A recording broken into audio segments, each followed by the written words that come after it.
केसरिया से मन जोगी हुआ रे, दिल झूमे देखो मतवारा हुआ रे, केसरिया से मन जोगी हुआ। हर पल मनाओ केसरी त्योहार। विमल, बोलो जुबान केसरी। चमकी चाट से क्या बना है? सैंडविच लस्सी और छाछ। हर घूंट में चमकी चाट।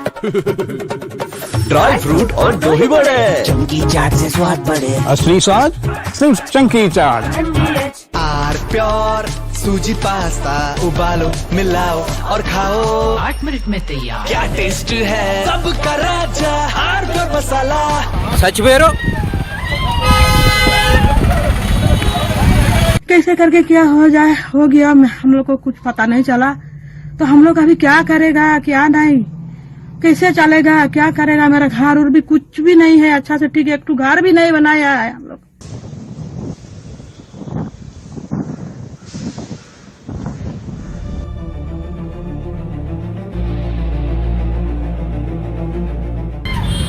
స్టాప్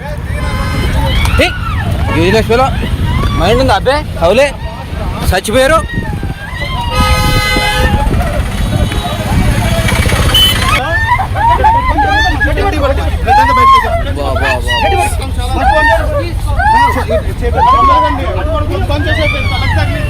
पिला जोड़ कई को भी इतना भाग के आते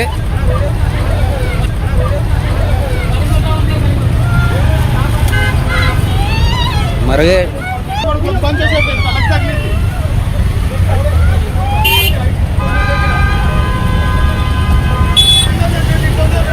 चिला जोड़ कई को भी इतना भाग के आते.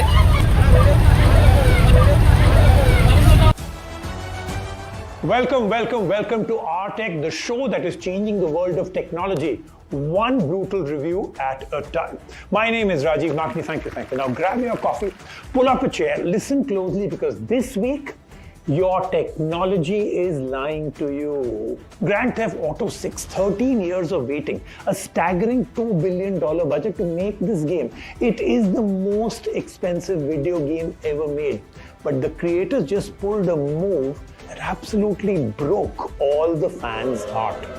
Next time you look at your phone and see that 5 bars of that network signal, don't think it's all really good. Your call can still drop, your data can still freeze. We'll tell you why. And we're going to expose exactly what those bars are actually measuring. Trust me, it's going to shock you. We're also doing something incredibly dangerous every single day when we step into a lift. A habit so ordinary it can literally be fatal. And if you think you're good at multitasking, new research proves it's a complete myth.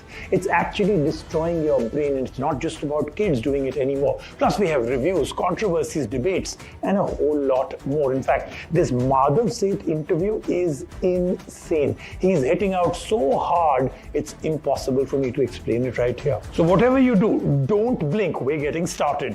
First, we'll rip apart the biggest headlines of the week. Grand Theft Auto 6, 13 years in the making, $2 billion, like I said, most expensive video game ever created. And the game maker just hit their fans right in the teeth. An extended look trailer premieres on Thursday, August 27th. But not on Rockstar, not on their YouTube channel. Where? On Netflix. If you want to see it the exact second it drops, and millions want to, you have to pay for a Netflix subscription. Rockstar's own YouTube channel gets the exact same video when? 6 hours later. Yes, 6 hours. A 6-hour head start, sold to the highest bidder. Now fans have spent 13 years waiting, refreshing YouTube at midnight for the biggest reveal in gaming history. They're told to open a different app that they have to pay for. Final verdict, well, Rockstar, this is not really very Rockstar behavior from you.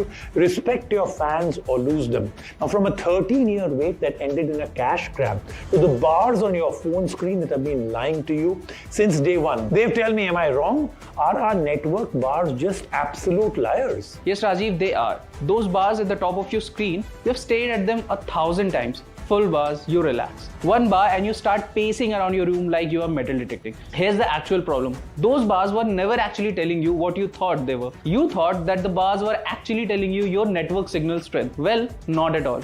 Bars measure distance, not strength. They actually tell you how far you are from a tower. That is exactly why you can have full bars on your phone, but the call will still get dropped and you will have no data speed. And those full bars actually don't say much. Your call quality and data speeds depend upon many things. How many people are using that cell tower at that time, how many voice calls are going on, and how many movies are being streamed in that particular moment. Or maybe someone just sent a 1 GB file. You could have the same full bars in the afternoon and your phone works perfectly. And the same full bar in the evening in a congested network is exactly why your call is not going through. But Dave, there is a secret way to find out your true signal strength, right? Are we going to teach everyone that magic trick? Yes, Rajiv, the real number is actually hiding in your settings and you have never seen it. We'll show you exactly how to do that and make your smartphone a superphone. Full reveal in the God mode coming in a few minutes. Awesome. Now, from fake numbers on your screen to a fake sense of security that could land you in hospital. To show you exactly what I mean, I took a trip to the lift right here in my own building. What I did right now, we all do it, right? But I could have severely injured myself. This week, the greatest threat to your safety isn't a defective gadget. It's the most boring, mundane thing we do every single day. Walking into an elevator. I sat down with lift engineers, experts, pulled the raw safety data, and I promise you, you will never look at these doors the same way again. This is how we all stop a closing lift, right? Hand goes in, door pops back open, we don't even blink. I'll be totally honest with you. You know, when I started doing research in this story, I was like, come on, man, everyone knows there are sensors built in here, right? But what happens on the day when the sensors take a day off? The mechanism inside the doorway of most modern lifts is an invisible grid of infrared beams, not just one beam, several of them. Break that grid with your hand, your bag, your foot, and the lift gets a single command: stop, reverse, reopen the doors. It happens before the doors ever physically touch you. That's the safety mechanism doing its job quietly every single day. The failure actually happens when those sensors glitch, or the sensor system is switched off for repairs or servicing, and the technician forgets to switch them back on. Now, depending on the lift, a fault can flip the system into nudge mode, the door closes slower, sometimes with a warning beep, but they do not stop. And here's the terrifying part: never assume the door will anyway just catch your hand and open again. These doors have enough crushing force to do some serious permanent damage. Put your hand or your foot in that gap and the sensor fails and you're walking away with crushed fingers and broken bones. Remember, there are two sets of doors, one outside, one inside the lift. If your hand or foot gets caught in the outside door, this lift will still move on, taking your stuck hand with it. Same for the inside door. It's happening to people worldwide and has happened multiple times in India. Serious injuries, fatalities. What can actually protect you? Never ever block a lift door with your body, hand, foot. Use the button. So one final piece of advice: remember, these are machines, powerful machines, but machines fail. This habit that we have of sticking our hand or our foot into the lift door, unlearn it completely. Always, always use the button here or the one inside, every single time. Now that you know the hidden dangers of a metal box, let's look at a plastic box that sounds like an absolute joke, right up till the time it actually saves your life. This tiny piece of plastic claims it can translate 138 languages in real time. It cost us 1,500 rupees. Ronak, you took this thing on an international trip. Is this actual magic or just a useless toy? Honestly, Rajiv, I went in ready to roast this, but somehow it changed how I traveled instead. See, it's a tiny capsule, looks like a badly designed 2012 phone. Press it, speak, it translates into 138 languages in real time. The other person speaks, it translates again. Seamless. Let me give you a demo. Hey bro, how was your trip to France? Et frère, comment s'est passé ton voyage en France? Ah oui, c'était trop bien, merci beaucoup. J'ai aussi visité la Tour Eiffel. Franchement, c'était très très beau. Oh yes, it was too good. Thank you very much. I also visited the Eiffel Tower. Frankly, it's very, very beautiful. Voice, text, and even point the camera at the menu and it reads it. And see, it's pocket size, weighs almost nothing, and has a 3000 mAh battery that survives 5 days of travel without a top-up. Hold on. Your smartphone already has Google Translate. Why does this dedicated piece of hardware even need to exist? See, because handing someone your phone feels awkward. Notifications popping up, lag, ads. But this feels like an actual conversation. Dual mics, noise reduction, and a real speaker. You talk, they respond, it flows. Also, it's fast. With your phone, you need to do 6 things before the first translation. This, just 1. See, the thing that I like the most, it's genuinely fast. Translation lands in seconds. Very easy to use, very intuitive button for two-way conversations. small enough that you will carry it. And the part that I didn't like, the translation still isn't perfect. One wrong word flips the meaning entirely. A joke turns offensive, a direction turns dangerous. Plus the camera mode, hit or miss. And the AI mode is a bit of a joke. My final verdict, buy it. Absolutely, this is a real lifesaver. Well, 1,500 rupees to shatter the language barrier, worth every single penny. But remember this, it translates words, not culture. If the conversation is critical, always double check what it's actually giving you. From a gadget that actually speaks for you to a CEO who absolutely has nowhere to hide. Welcome to the firewall. This is the segment where PR spins go to die. Now, Madhav Seth is a heavyweight and a very controversial one at that. He took Realme, the smartphone brand, from zero to a 5,000 crore empire. Built Honor from the ground up, and now he's back with his own company, AI Plus, a phone brand claiming to flip Indian pricing completely upside down. Now, here's the collision course. He says he's building phones in India while half the industry simply imports parts and slaps a Made in India sticker on the box. Let's ask him the questions nobody else has the guts to ask anybody. My first question to him was, how are you selling AI Plus this cheap without secretly cutting corners? Real hardware costs real money. So let me put it very clear. AI Plus is a brand. Next Quantum is an OS which we launch. Next Quantum is a company which is a software company. एक software company है जो monetization करेगी आगे. पर monetization on the cost of user experiences नहीं है. Okay. So hardware margins I made it close to zero for the consumers to have the democratization. Okay. The consumers go let the technology be enjoyed. Let the technology be accessible. Okay. One of the most important thing what I believe in India is, मैंने आपको 3 गोल बताया था, उसमें सबसे important है digitalization का भी. तो अगर इंडिया में digitalization होना है तो affordability होना बहुत ज़रूरी है और penetration होना बहुत ज़रूरी है. So that was the first objective. तो hardware is not a route for me to monetize, but hardware is a carrier for me to monetize. Okay. Which would be probably, yes, in the future I'll have some cloud services. In the future I may have some cloud revenue services. But without impacting the user experience. Okay, in the next question, I wasn't pulling my punches at all. I asked him, you claim the mobile industry has some incredibly dirty habits and secrets. What are they? सबसे पहले तो ये वापस मैं consumer के education के लिए बोल रहा हूँ. ठीक है. The worst practices while you are talking about surrogate products, तो ठीक है, that is one way of to capture the particular market. Make in India, I see it is more of a compliance what people follow. कि अगर compliance है तो करना है. But not as a willing choice of a brand to do it. ये दोनों में फ़र्क है. मैं ये सोचता हूँ कि अगर आप कोई भी कंट्री में काम करते हो तो it should be a willingness कि आप कंट्री को कुछ वापस दो भी.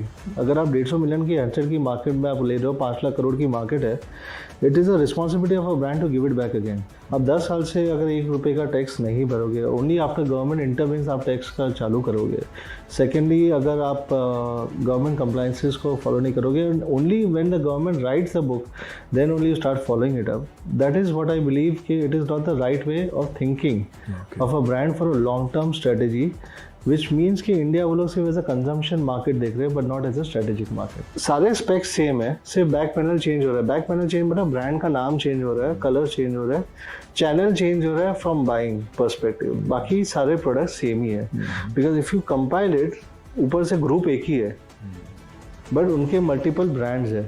Right. Which means कि probably it's a market which is more of a duopoly or monopoly type of market. Okay. Mainly monopoly, duopoly type of market है.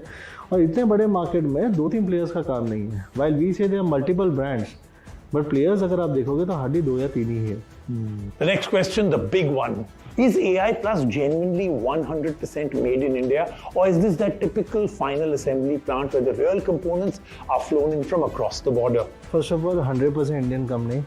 Yes, it's made in India. But third point, कि component ecosystem is not in India. No, वो तो ठीक है, but right? I don't think so people I have to bring it down. वो तो ठीक है. I have to bring it down from China or Taiwan or any places. I have to bring it down, and that is where I have to follow it up what it is. But yes, this is how the phones are. So first 2 points, yes. Third point, definitely I have to bring the components from China or Taiwan or from whichever, because the major components like display ho gaya, chipsets ho gaya, they are not been done in India. And then I asked him, you're a very polarizing, controversial figure. You've jumped companies many times. Why should people believe that you will stick to AI Plus and not jump to one more company? So first of all, मेरे इतने multiple exits ही नहीं थे. Realme I exited back in 2023. Honor I have just exited few months back. और उसके अलावा मेरा कोई exits है नहीं. But at the same time, I'm part of Alcatel as a project. AI Plus is my own brand. While at the same time, while you are making, as I said, कि आप जब भी history बनाना चाहते हो तो आप काफ़ी गलतियाँ करोगे. मैंने Realme से एग्जिट किया था. It was my choice because my goals were bigger. मैंने Honor एग्जिट किया because their vision was not aligning to what I wanted to do it for India. तो इसके लिए AI Plus was my only answer कि I have to make sure कि AI Plus as a smartphone brand is established from India and try to build it from India. तो एक ही answer था और इसके अलावा मेरे पास और कुछ I think I do not have anything else tomorrow morning to do it. Okay. But to expand the product portfolio of AI Plus because this is completely controlled by me, governed by me, answered by me and at the same time product portfolio is designed by me. तो मतलब मुझे इसके लिए किसी के ऊपर dependency की जरूरत नहीं है for making any decision. And that right there is the entire point of this segment. We don't ask soft questions because you don't deserve soft answers. Whether his numbers hold water or not, you finally heard the truth straight from the source, not from a sanitized press release. Now enough talk. Time for zero mercy. One product review, one reviewer, 45 seconds. Dave, your time starts now. A clock, a timer and a Pomodoro tracker and a 5000 mAh power bank all built in this little capsule. You flip it to start and shake it to reset. What I liked about this is the genuinely clever design. It replaces 3 gadgets on your desk. The Pomodoro mode actually works. The build feels solid and it just cost 2500 rupees. What I don't like is no charging cable in the box and you must have a proper use case for this. Just want a power bank? This is overpriced. Just want a timer? Your phone does that for free. Now they've looked me in the eye. Be honest. If you rip the power bank out of this thing, would you still pay 2500 rupees for a timer? No chance, Rajiv. If you take the battery away from this thing, it's a fancy kitchen timer and I don't want it. My phone does the same exact job for free. And for the Pomodoro tracker, my phone can does the job as well. The only reason this 2500 rupee gadget makes sense is because it does all of these things together. Exactly. It's a fantastic all-rounder, but as a solo act, it fails totally flat. And speaking of what is great and what falls flat, it's time for the sharpest critics in the country. You. Welcome to the help desk. This is where we answer your toughest questions, tech, personal or otherwise. Rahul asked me this question, sir, बड़ी confusion है. First USB-C था, फिर सुना USB 4 आ गया, अब लोग बोल रहे हैं USB 4 का 2.0 वर्जन आ गया. ये सब अलग-अलग पोर्ट्स, अलग-अलग केबल्स के लिए सब कुछ नया खरीदना पड़ेगा क्या? Okay, Rahul, I know this is exhausting. USB-C अभी आया था and now we already have 2 more new confusions, right? Okay, I will destroy this confusion in the next 60 seconds. Now USB-C is basically a physical oval port. Think of USB-C as the physical road that you drive your car on. Which lane you're in, how fast you're allowed to drive is what comes next. USB 4 and USB 4 version 2 are the speed lanes and speed limits on that same road. They're not new ports, same connector shape, just much faster pipes hidden inside. USB 4 hits up to 40 Gbps, has been around since 2019, probably already inside your premium phone and laptop. The 2.0 version screens up to 80 Gbps, but here's the reality check that speed only matters if you're editing massive 8K video files or hauling terabytes of data every single day. 4.2 takes things to ridiculously fast levels. So do you even need any of this? Look, cables that pack these new standards cost a fortune, sometimes 10 times the price of a normal USB-C cable. You're just backing up photos, syncing your phone, charging your battery. 40 Gbps is already massive overkill for 95% of you. Don't pay extra for a 300 miles per hour 8-lane highway that you're never going to take your car on ever. I hope that answers your question, Rahul. You and everybody else in the country that's getting confused with USB 4.0. Now, you won't be paying extra for what is coming next either. It's time for Dave to deliver on his promise and give us the ultimate hack to fix those lying network bars. The bars on top of your phone does not actually measure signal strength. They measure the distance from the tower. You can still have full bars and the call will actually not go through because the tower is overloaded. Your real signal strength is actually hiding deep inside your phone and it is measured in decibel milliwatts. Here's how you can find it. Well, if you have an Android phone, you simply dial this code which is visible on your screen and call it once. If you have an iPhone, dial this code which is visible on your screen, tap on phone information and then look for RSRP. That is your actual signal strength. And I'm also going to tell you how to actually read the number. If it is between -50 to -80, you are golden. Your signal is solid. If it is anywhere between 80 to 100 dBm, then your calls will go through, but there will be a little bit of fluctuations or call drop. And below -100, that's exactly where your drops are coming from. As these numbers show you the truth, in real time, move around your home or office and find the spots that give you the best signal. Mark those spots for your next supercritical call or data transfer. Awesome. That's such a great way to know the real performance of your phone and network. Now, from a hidden number that's been lying to your face to a viral joke that is actually a terrifying reality.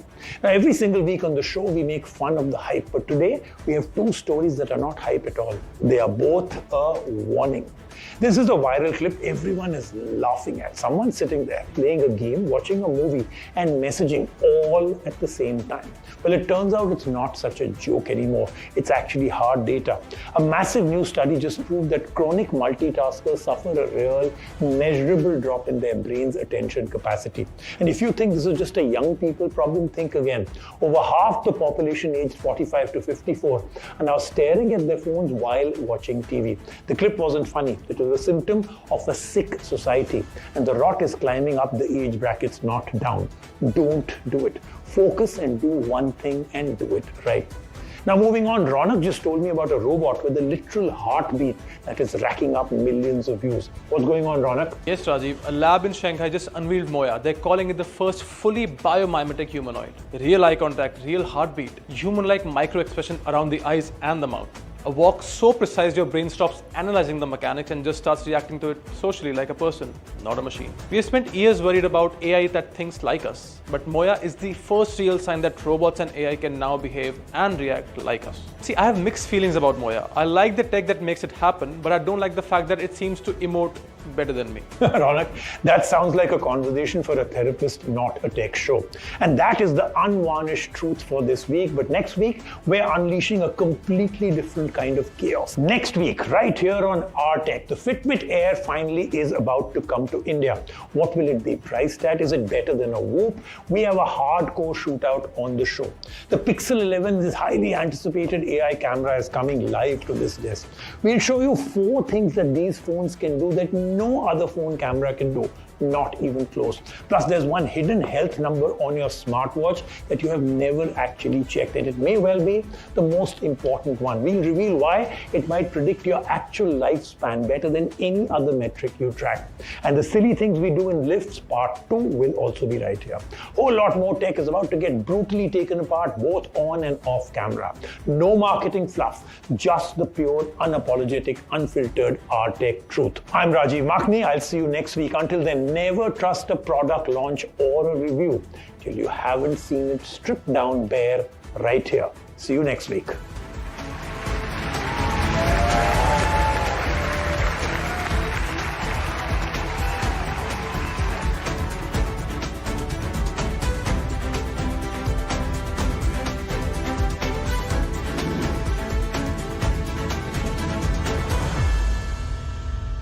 चमकी चाट से क्या बना है? आलू चाट या fruit चाट? स्वाद बनाए चमकी चाट।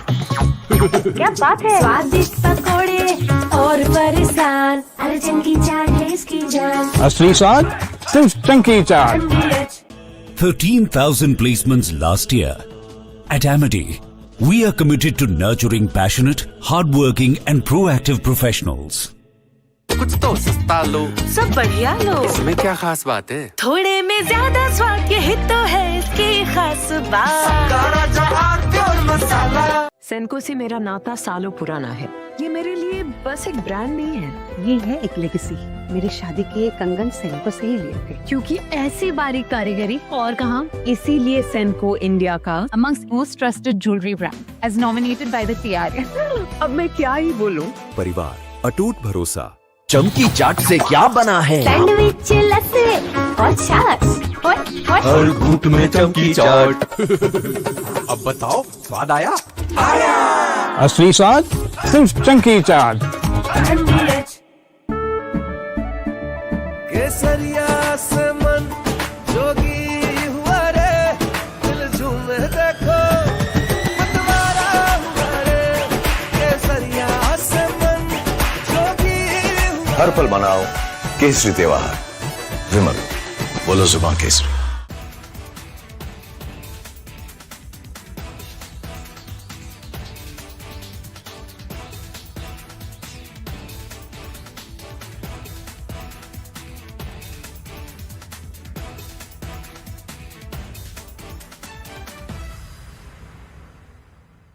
Bharatiya Janata Party has accused the Congress of paying social media influencers 25,000 rupees to attend Rahul Gandhi's Chhatron Ki Goonj program in Pune, which is scheduled on August 22nd. The BJP shared a video claiming it shows a phone conversation between a social media influencer with a worker of the Congress party, who asks her to attend the event and highlight it on her social media handle. The person on the other side of the phone can be heard telling the social media influencer that she will be paid 25,000 rupees to attend the event in Pune. 25 you said, and the travel cost. So can you make it everything in 25 and then you can go?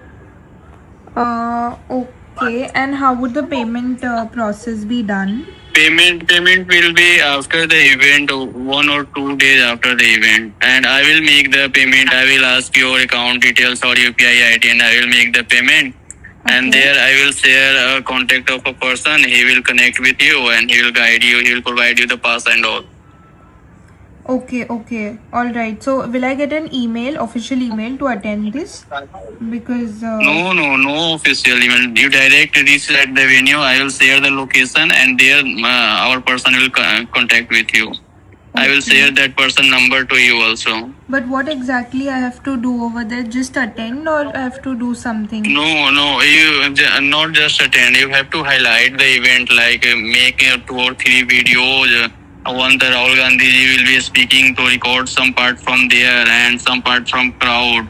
And you can make some opinion video, like talking to some people, ki how students especially, there are girl student invited, so you can talk to them ki how they are feeling about the event, Rahul Gandhi ji and all. And this way you can make another one video. Okay. Right.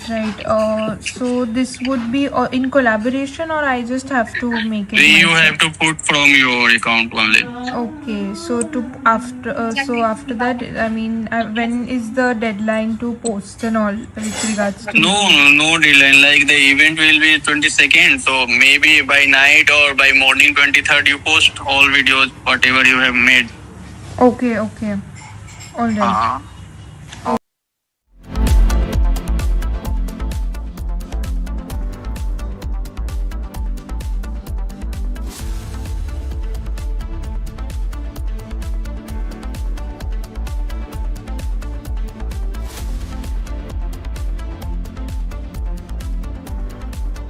Bharatiya Janata Party has accused the Congress of paying social media influencers 25,000 rupees to attend Rahul Gandhi's Chhatron Ki Goonj program in Pune, which is scheduled on August 22nd. The BJP shared a video claiming it shows a phone conversation between a social media influencer with a worker of the Congress party, who asks her to attend the event and highlight it on her social media handle. The person on the other side of the phone can be heard telling the social media influencer that she will be paid 25,000 rupees to attend the event in Pune. 25 you said, and the travel cost. So can you make it everything in 25 and then you can go? Okay. And how would the payment process be done? Payment will be after the event, 1 or 2 days after the event, and I will make the payment. I will ask your account details or UPI ID, and I will make the payment. And there I will share a contact of a person. He will connect with you and he will guide you. He will provide you the pass and all. Okay. All right. So will I get an email, official email to attend this? Because No official email. You direct reach at the venue. I will share the location, and there our person will contact with you. I will share that person number to you also. But what exactly I have to do over there? Just attend, or I have to do something? No. You not just attend. You have to highlight the event, like make 2 or 3 videos. One, the Rahul Gandhi ji will be speaking, to record some part from there and some part from crowd. And you can make some opinion video, like talking to some people, ki how students especially, there are girl student invited, so you can talk to them ki how they are feeling about the event, Rahul Gandhi ji and all. And this way you can make another one video. Okay. Right. So this would be in collaboration, or I just have to make?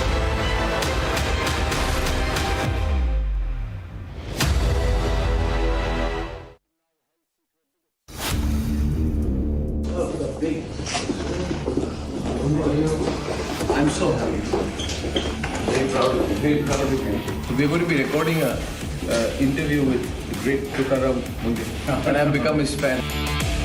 At a time when there are people who say break the country, destroy things, here is a man who believes in discipline. Whenever he goes into a restaurant now, people speak out. The first thing they probably expect you to go to is to the back kitchen.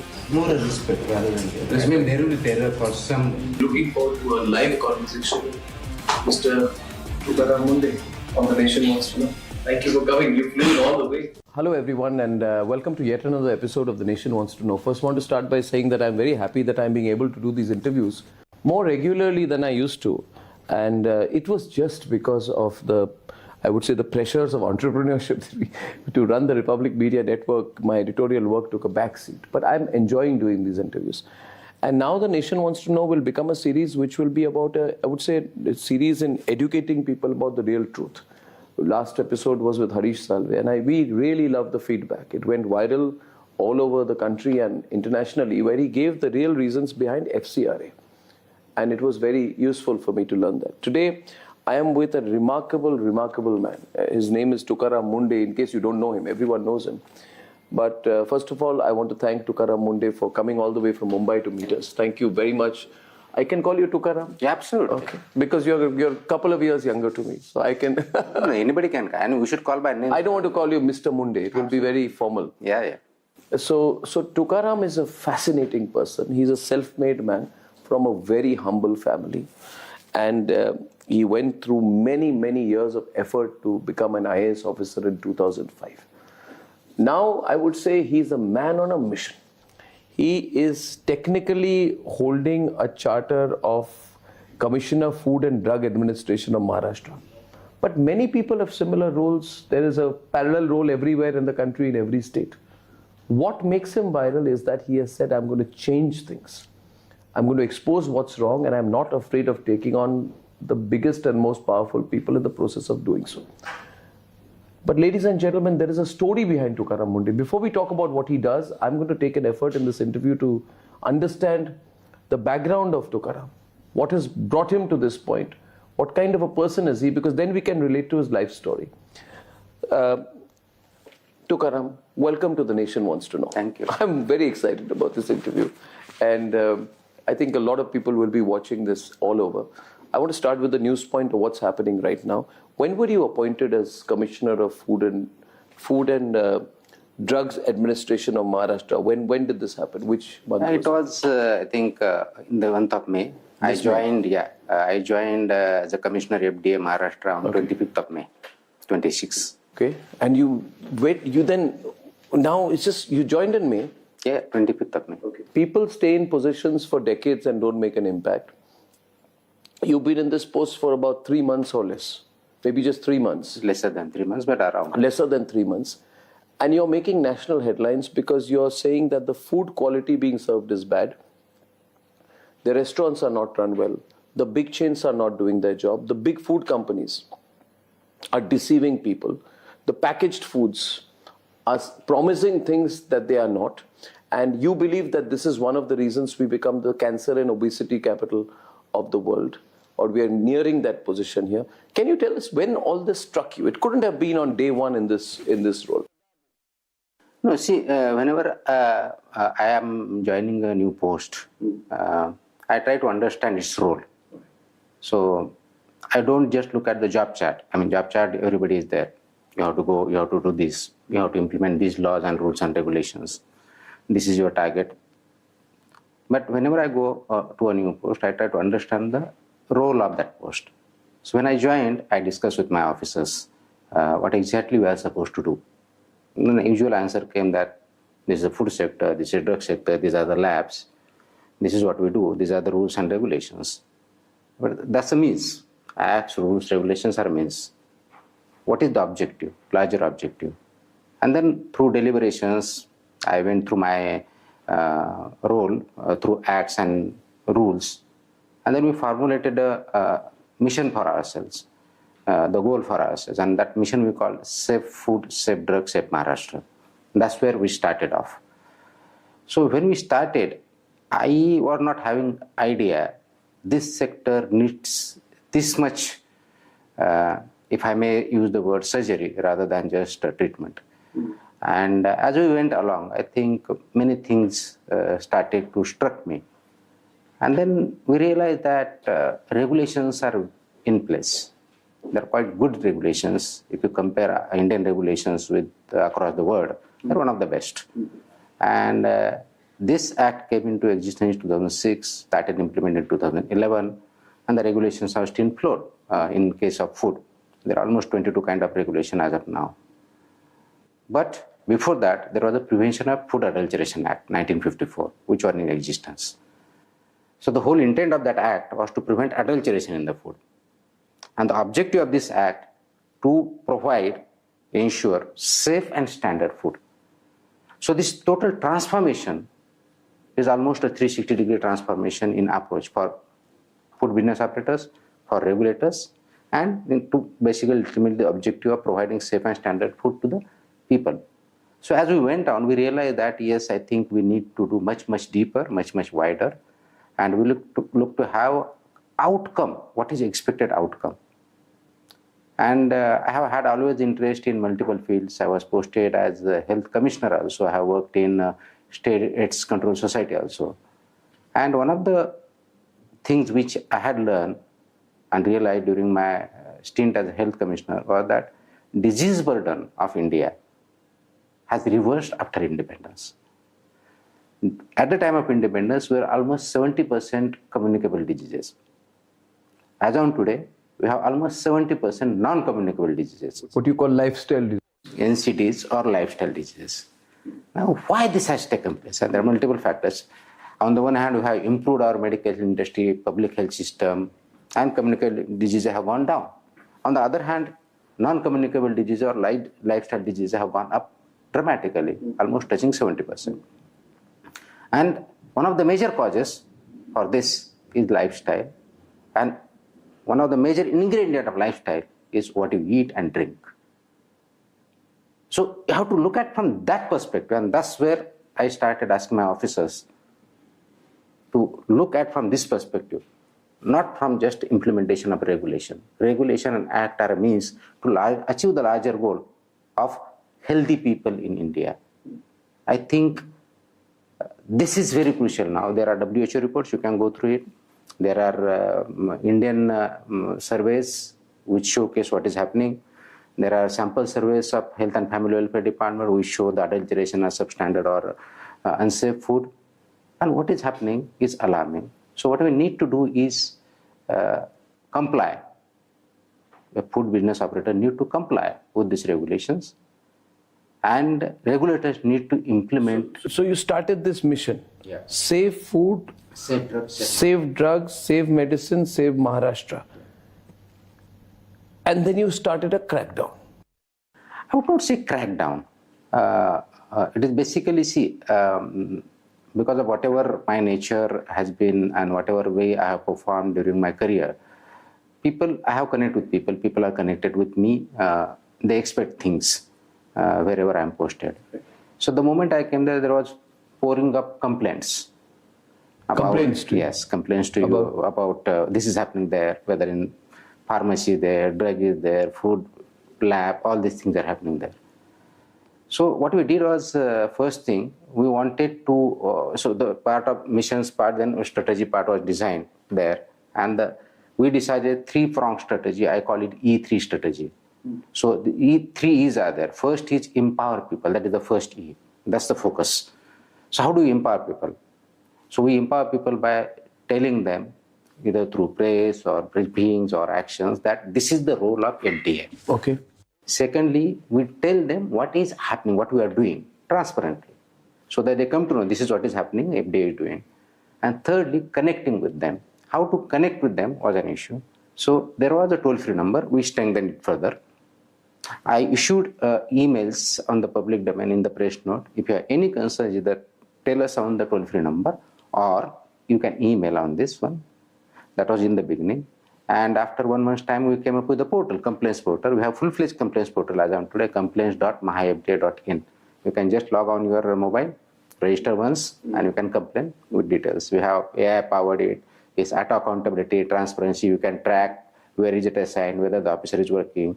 If the concerned officer does not respond in time, it is escalated to the higher authority automatically, and the system itself issues the notice to the officer. So it's a built-in accountability there. So through this way, we connected the people. And second, he was enabling the businesses, I mean genuine businesses. So if there are genuine businesses, they are working, they have nothing to fear from me. And if they are non-genuine, they cannot hide anywhere. That was second. And final was enforcement of the act. So this is overall strategy. So you will be surprised to know that through these three means, for example, toll-free number, emails, and my portal, in 3 months' time, we have received more than 10,000 complaints. More than 10,000 complaints across Maharashtra. And we analyze it, we work on it, we categorize it, high-risk items, and then we proceed to inspect. So once inspections are there, whatever findings are there, based on the facts, we take the action. When you inspected, when did you start your inspections? And when you inspected, what did you find? What were some of the more shocking details which you got to know when your people went on the ground? A. B. Who did you decide? You can't inspect everyone. You can't seize all items. Did you want to set an example by going after the big fish in the start? Not at all. So what was your approach like? We started actually with prohibited items. So gutka and pan masala, that's where we started. Because it's already prohibited in Maharashtra. So we acted tough. I issued an order invoking Makaka provisions if necessary in those cases. And we started with a huge action out there. So it has created deterrence. And we are filing complaints with the police station along with BNS sections. So manufacturing is prohibited, transport is prohibited, sale is prohibited. But it was still going on? Yeah, it was still going on. Nowadays also little bit is available. Were the companies involved? Many. So the big companies were involved? Yeah. Which ones? There are more than 700 odd FIRs before me also. Which big companies were involved? All this is Vimal and all this we have heard of. This there are other, I can't just remember all the names. So there are multiple.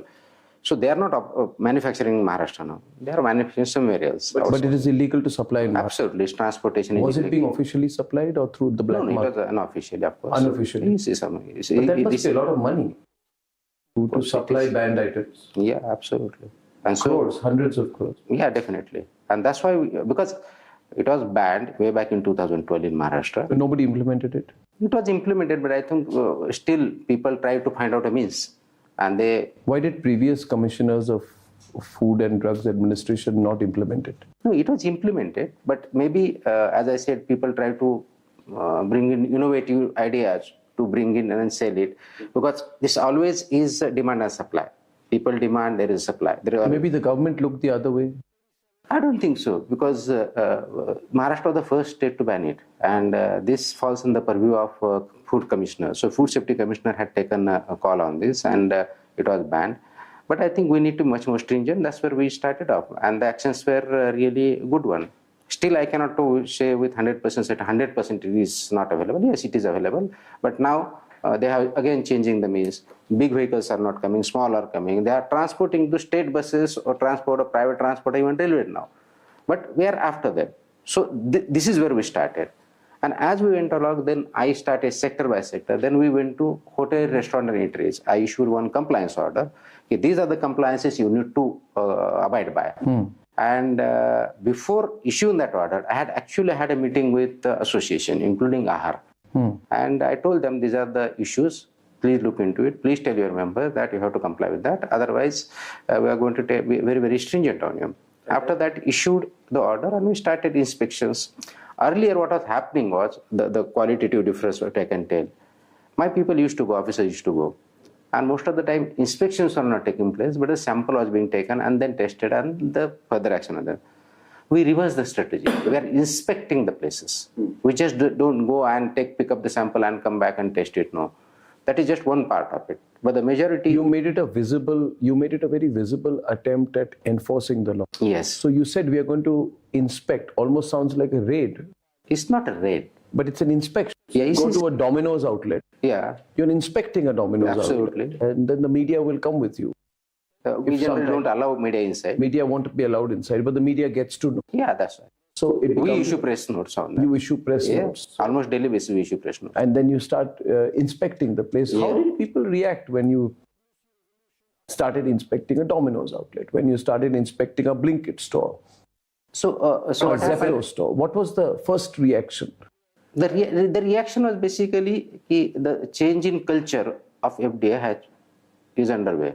Because if you just go, take a sample and come back, that culture has changed. It was a more active role. Yes, because what we are supposed to look at, and just inspection doesn't mean that you go and check kitchen alone. What it means is basically whether that establishment, because they are FBOs for us, whether small or big, whether listed or unlisted, it is a FBO for me, food business operator. It doesn't matter how big the company is, whether it's a global chain, whether it's KFC, McDonald's. They are registered with me or they are either my licenses as a FBO, and they have the laws to follow. And I am here to implement those laws. So, did you yourself go? No, I have not.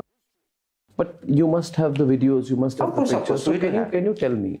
Because the reason this conversation is so important is because our viewers are all over India. So people are of the view that if there is a problem with these, for example, these multinational fast food outlets, because people think that you go to a Domino's, you go to a KFC, you'll get standardized hygienic food, right? But nobody actually goes to the back kitchen. So nobody sees the condition in which that food is being made. They just get a pizza before them and they think it's an American brand and everything must be okay. Can you share with us? And now the concern is there's a Domino's in Guwahati, there will be a Domino's in Haryana. So we want to know that what did you find? I'm not talking about Domino's per se, but what did you find about these so-called branded food stores? What was happening in the backstory? See, what happens when my officer goes there? So I told them not to just check 1 point or 2 points. Look at whether all regulations are being complied or not. The first regulation, most of them follow registration or licensing, that is one. The second and most important regulation is about Schedule 4, what you call Schedule 4. So the way kitchen has to be run, the way it has to be established, the way raw materials has to be received, it has to be washed, it has to be segregated, it has to be stored, it has to be sorted, it has to be prepared. There is a whole lot of guidelines over there.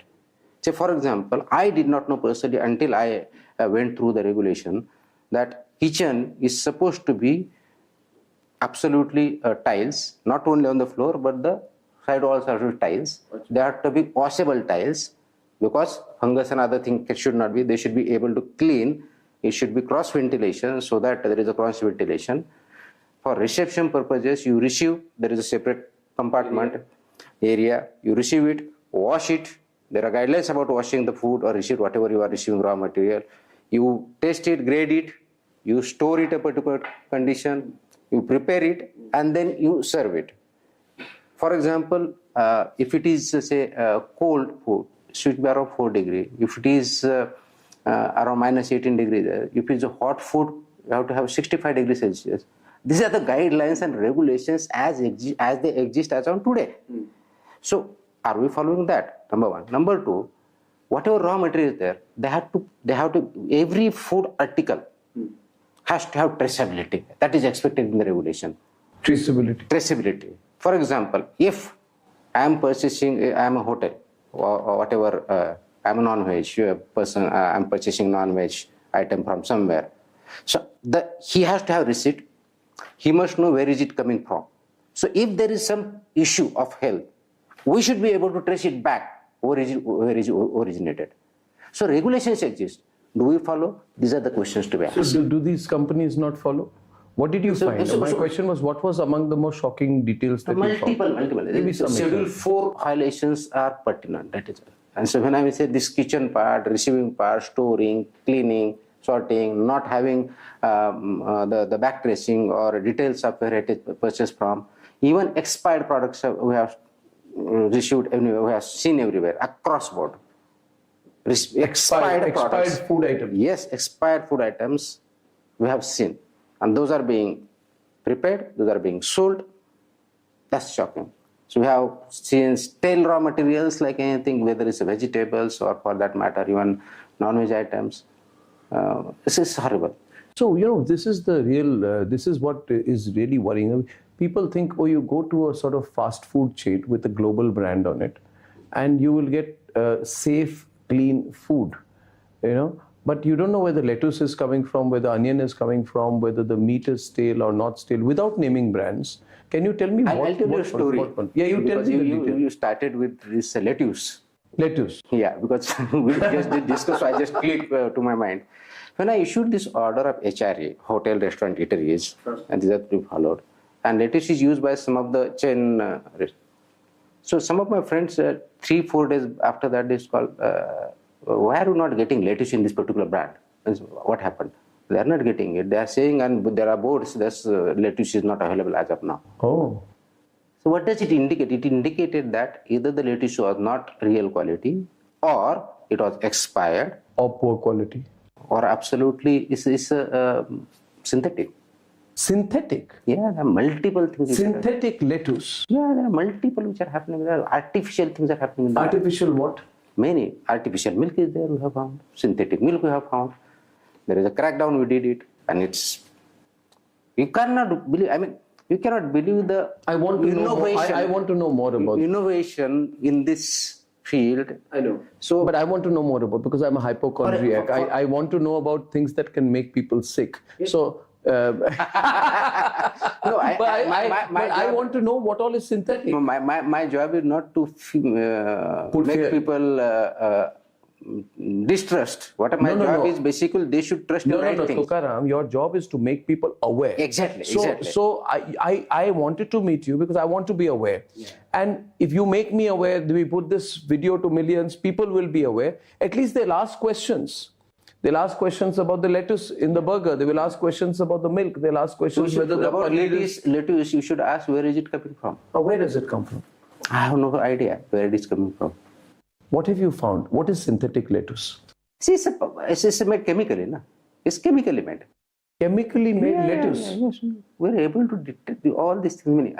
Say, I'll give a story, big story of milk. Tell me about milk. By the way, chemically made lettuce now, I'm never going to have a lettuce in any burger after this. I'm very sorry, but this is worrying and we must find out about it. We must find out about it. Now tell me about milk, which is the most common item. Milk. It's used everywhere in shakes, in ice creams and everything. Yeah, milk we consume right from, what we can say, childhood to... What did you find there? See, I got information once after, I think 1 month after I joined there. And I was telling that there is a chemical milk or synthetic milk being prepared. And then I said, give me the details. And the person gave me details, the total details, how it is made. Okay. And then we continue investigating it. Okay. We continue investigation almost for a month period of time. And then we finally strategized. And then along with police, we raided and we found it live. In Mumbai or outside? It is in Pune district at multiple places. It was spread across 5-6. It was packaged into a brand? I'll tell you. So there is actually what you call proper work on it. One person, actually 2 persons are involved. One person supplies skim milk powder. He has a skimmed milk powder. Yeah. And other person provides a formula how to make a milk out of it. And this was prepared. So we caught that person. That skim milk powder was being sold to either to the chilling centers or milk collection centers or to even grocery or to a farmer also. And this formula was being provided. Along with it had, we found shampoos in it. We found chemical, industrial chemical in it. We found emulsifier in it. So multiple things we found. And there was a formula by which they were able to produce a milk which will cost for the quality of milk, cow milk, 15 rupees per liter. For buffalo quality milk, 30 rupees per liter. And it was in the market. So this is made either to increase the quantity or then it is added to the existing quantity, because the market rate, if it is supposing 40 rupees for milk cow, it is being produced at 15 rupees. So economics works that way. If it is 60 rupees per So you adulterate milk with this fake milk? Yes. But and then was this put into a package? I mean, was it put under a brand or was it sold? See, because it is going ultimately to a dairy. So somebody is selling and it is going to a dairy. And the dairy is packaging it and selling it. Absolutely. In a packaged form. Packaged form, whatever form. Our problem in India is whenever anything comes in a packet, we think it's fine. No, it's not. No, but that's the way we think. Exactly. That we get something in a packet, we think, oh, this is now verifiably true. Rather, we would think that if somebody is coming and selling me milk directly from a gaushala in my house, I doubt that. But if something is in a package, we think that it's going to be okay. My observations are very clear. We should not take anything blindly. Take anything blindly. Even a loose milk. I mean, we should get very clear about what is a loose milk and what is a raw milk. Loose milk is the one which is already pasteurized. And then it is sold in the market as a loose milk, which is banned, which is not allowed.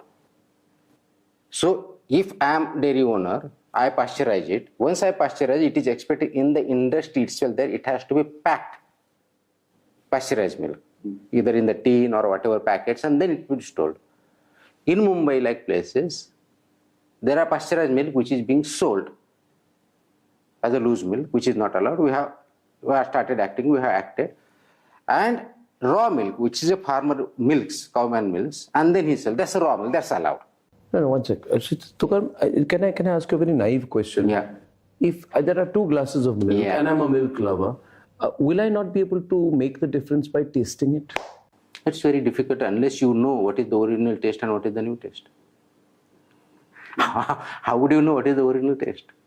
And by taste will vary from, say, cow breed to buffalo breed to everything, it will vary. So people are imitating buffalo milk, people are imitating cow milk. But now the shocking fact, you're telling me that you found shampoo, emulsifiers and other chemical items in synthetic milk. Yeah, and that's how we then unearthed it. We caught almost 13 people were arrested. We are further investigating that and we are going to prosecute. Is it possible that this is a wider racket than has been found? Very much possible. You have only found one place. If it's happening in one place in Pune... The people were later places across 5 districts, not just one district. Look at the impact on health if you're having synthetic milk and that has shampoo and emulsifiers and all these products in it. Many of these things would be genotoxic, they would be carcinogenic, so they would already have an impact. So maybe thousands of people have already been impacted without their knowing. That's how what I'm saying. We started our interview with saying that how it is going to affect the people. This is how it is affecting the people, because what you are consuming, we do not know what exactly it is. Yeah. And it just not remain to either milk or something, burger or something, where it is across board. Whatever a person's packaged food, example, whatever it is. What are we reading? Are we reading the ingredients? No, we're not. So sugar-free likhte upar. Misleading ad. Oh God, actually, ingredient, you have sugar.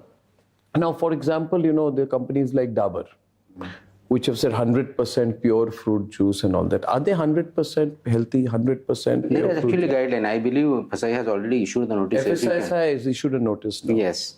I think Dabur has taken back 1 or 2 claims. Somebody on honey, Dabur has got something from and there are not just Dabur, the other companies, they've got some stay order from the High Court, etc. That's fine. Because why is it important to put a stop on these 100% healthy, 100% pure kind of claims? Because it's misleading. There is a regulation which came out in 2018. It's about advertising and claims regulations 2018, which came in existence, implementation in July 2019. Right. So you cannot advertise which is not there. Whatever you say on the packet or advertising, you should not either imply, state or show, which is not true, 100% true. You cannot their claim would be, just playing devil's advocate, that listen, I mean, this is not tobacco. It's not going to cause cancer.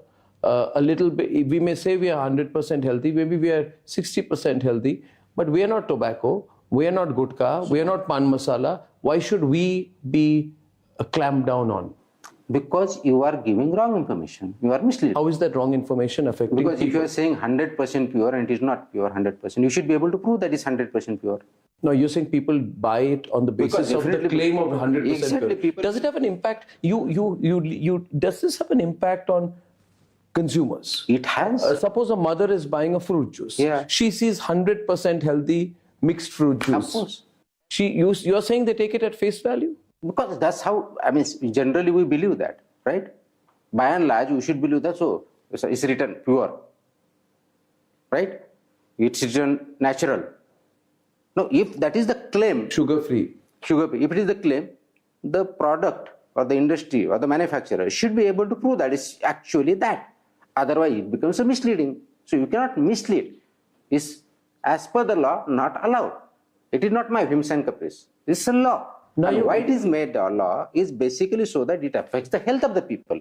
So please understand the overall architecture of the scheme. See, we are in a very quick 2-minute world nowadays. Yes. We want food delivery within 5 minutes. We want a lot of packaged food. People have less time to cook. People are not having real ingredients. People are having a lot of outside food. There's a lot of fast food. There's a lot of rustling up of elements. You buy something which is already semi-cooked, you cook it. So I think that I've often thought about this, Tukaram, that I come from Guwahati, and I remember that my maternal grandfather used to drive a cycle at the age of 84. He was a communist leader and simple life, and he used to cook his own soup, and he used to draw milk. We had cows in the house and draw milk, and I sometimes think that they had very busy lives. They were very active. But the cases of cancer have suddenly shot up. And the sale of air purifiers is going up. People think if we buy an air purifier, we live in an air-conditioned environment, we will not have cancer. What I'm hearing from you is that you may be unaware of what is in this cup that you're drinking, the food that you're eating. And so you are allowing a lot of impurities, chemicals into your body without realizing it. Yes, that's true. So absolutely. Then this is a huge thing. Why is it you're doing in Maharashtra? This is a scam and a scandal of untold proportions. Doesn't there need to be a nationwide crackdown on this, not a state-specific What I believe crackdown? This question I was asked when I joined one of the media persons. So if you are given a chance, what which you are expecting that you should be achieving in whatever given tenure, 1 year, 2 year, 3 year. And my answer to that was, and today you understand, this has to become a public movement, mass movement. Of eating right food. When I say right food, not by quality or tasty food, what I mean is standard and safe food. Because we have habits of eating, say, I want spicy, I want oily, I want tasty, this is. Taste can be secondary. Primary is safety. You think we compromise on safety? I think we do. Can I ask you something? You also look at drugs, right? I have a question for you. There is an ashwagandha, okay? Now, I found out, because I like to have some Ayurvedic products, that there is an ashwagandha that is sold in India, and the same company sells a different ashwagandha for the American market. The American market ashwagandha is priced a little more, or whatever, ashwagandha or whatever, there are so many Ayurvedic medicines. Now, is it true that in the Indian Ayurvedic medicine, you allow impurities to a higher proportion? And in the one that goes globally, it is a purer version. And my question to you is, how can the same company be allowed to have two sets of Ayurvedic products, one for the Indian consumer, which has more impurities, maybe lead, maybe other things, which are carcinogenic, and something else for the American market? Is this not wrong? Is this happening or not? This is absolutely ethically also wrong and legally also wrong. But it is happening. Yes. Why don't you crack down on this? We have already done. You've done this? Yeah, in drug also. We have cracked down against Ayurvedic manufacturers also. I think few days back we suspended license of more than 10, 12 Ayurvedic license manufacturers. Did you find this, what I told you? There are many. Like what? Tell me about the Ayurvedic product. Ayurvedic, for example, one of the major issues we found is misleading claims again. So misleading claims about Ayurvedic products? Yeah. This will cure your diabetes. Actually, there is a full-fledged act of 1954 which prevents this one. Prevents what? Misleading claims. Yes, in medicine. 1954 act is very clear. So you cannot, because in medicine, it's very, very clear as per Drug and Cosmetic Act and misleading. You cannot claim cure. Very clear provision. And these are over-the-counter drugs? Yeah, I mean, there are schedules, which are some are schedules without prescription, you cannot, some are over the diet. But Ayurvedic, by and large, everybody says, oh, it's Ayurvedic. See, Ayurvedic, there are two kinds of products. One is what called textual products. So they are written way back in our ancient times that these are the products. So we follow that, those products become textual. That's why we... The original. Yeah. And the second one is called proprietary products. Derivatives. Yeah, so now I prepare a proprietary, this is my product, then it goes to some authority, we have a committee there, then they look into it and they sanction or reject it. So those are being prepared, manufactured and they are sold. But advertising and the constituents of it need to be verified, they need to be actually as per the standards. One of the shocking case which I found in Maharashtra about that, we have almost around 400 odd Ayurvedic manufacturers in Maharashtra, and we are the licensing authority, my joint commissioner. So we have GMP, Good Manufacturing Practices, as per Drug and Control Act, Drug and Cosmetic Act 1940, and this applies to Ayurvedic also. So some of these Ayurvedic manufacturers were not under GMP certification, and they were producing it. So rules are there, regulations are there. So there are two sides. One is compliance by the FBOs or licenses, and other is implementation and regulation by the regulatory authority. Though both need to go hand in hand, but at the same time, as citizens, because ultimately this is going to the people, consumers, they need to be much more discreet and aware of what exactly they are eating and they are asking for. Unless that, because there is always going to be demand and supply. So unless demand changes, supply will not change. Now, what have you found out about the Blinkits and the Zeptos and the fast delivery services and the food delivery services because we have got some visuals, incredible visuals here in Republic about cockroaches, rodents, rats, infestation where the food items are kept, right? What have you found out about the condition of the dark Yes, stores? I mean, the multiples who are suspended, you are aware, we have issued the press note about that also. The conditions, sanitary conditions are way beyond our horrible sins. There are expired products we have found. They were kept on the floors. No sanitary, no control of temperature, which is expected, was found there. So multiple violations have found, and that's the product which is sold. So as per the rules, even if they are quick commerce, they are treated as a BO because they are serving it. So wherever they are purchasing from, we should be able to trace. And many times this so-called dark kitchens are not traceable.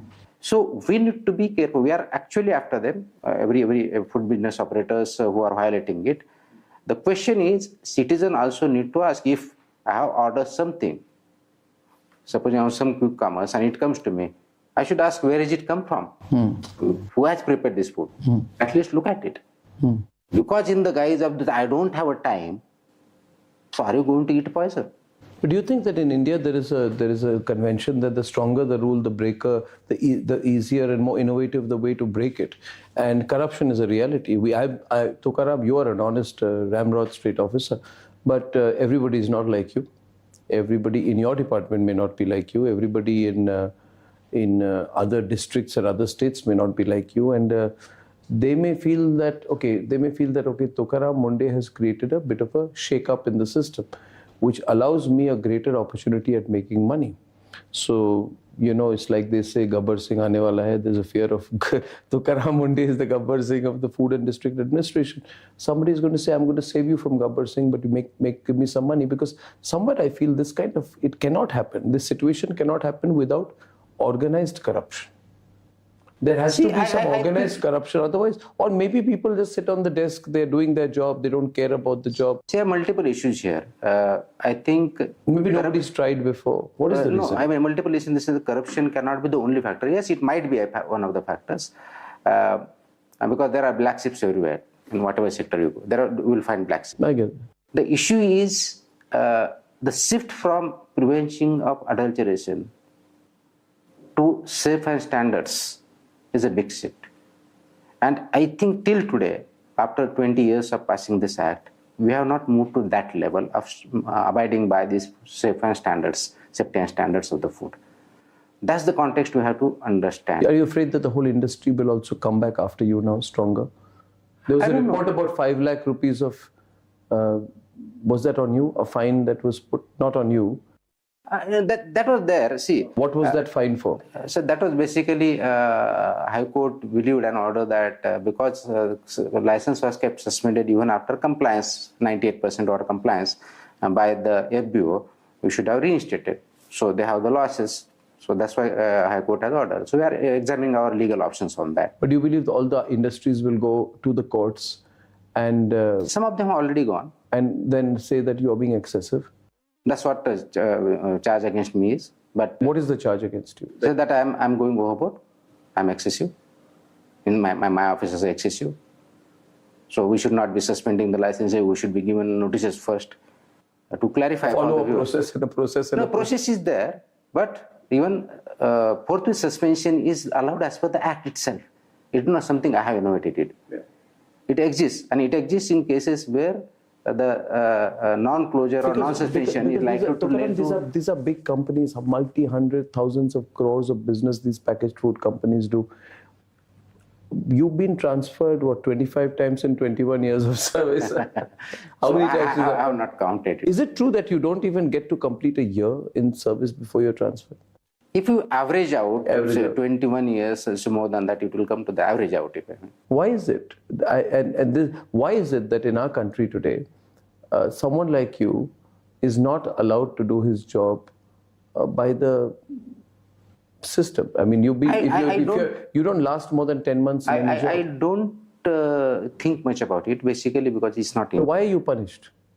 I really want to know this. Why is an officer like you punished? And we find greasy officers and officers who steal and who are corrupt rise to the very top. Whether I am punished or not, that's for discussion. I am not the authority to discuss about that or comment upon that.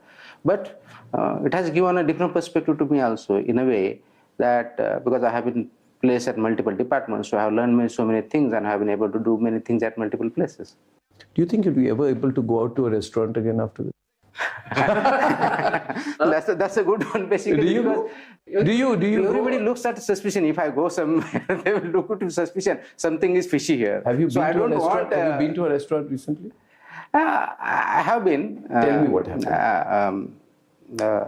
So a few days back, I think, maybe last week. Okay. My friend wanted to have a cup of tea, and after office hours, 7, 8 in the night. Because somebody had come and wanted me. I said, so let's come over to either my office or my home. No, let's go there. It's a good one. Because now everybody knows you, so no hotel dares to compromise on compliances. So I went. The moment I went there was whispering around the corner, and the people who were sitting were asking the management there, what wrong you have done here? So that may happen. I mean, that's how it works, but it's a fortunate. And your people are complaining against you in the Bombay High Court, and you go and raid the Bombay High Court canteen. I've told. Why did you raid the Bombay High Court canteen? See, there was hearing. And in a hearing, court observed that you are doing only on private sector or you are doing government and semi-government offices also. We told that we have the data to back it up. So then court asked us, have you done Mantralaya and have you done court? So we had already done Mantralaya. So I got a call after the hearing from my GP saying that this is what court has said, so you should do High Court. Well, fine enough. Next day my team went and checked it. What did you find? I think 1 or 2 were unlicensed. Okay. Yeah. The High Court canteen was unlicensed. Yeah, 1 or 2 unlicensed. So what is your biggest fear now? You know, the government is supporting you right now. Yeah. You know what my biggest fear is, Tukaram, that you'll be posted out. You'll be seen to be very high profile. See, you're cracking down. Let me tell you who all are cracking down. You're cracking down on the organized gutka industry. You've arrested hundreds of people. You've seized vehicles. You've raided godowns.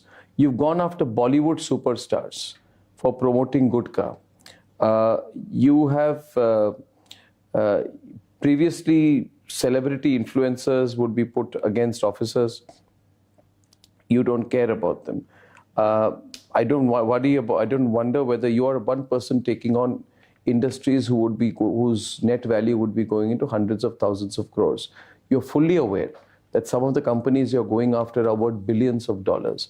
And you're aware that what you're doing in Maharashtra has an impact across the country. Because whether it is any packaged food, it is not limited to Maharashtra. you have found in all these dark stores expired fruity, appy fizz, candy juice being sold in warehouses. You're going after these fast delivery companies which are also worth billions of dollars. And therefore, if I were to say to you today that you are one man, you may not realize the full impact of what you're doing, but you're probably standing against at least, companies worth hundreds of billions of dollars. And I think my biggest fear is they will all come after you. See, do you think about this? No, I don't think who I am going after. What I think is basically what is my role. And now I'll put in a little different perspective. Sure. How I look at this role. This role is not just about safe food. It is about the economy also.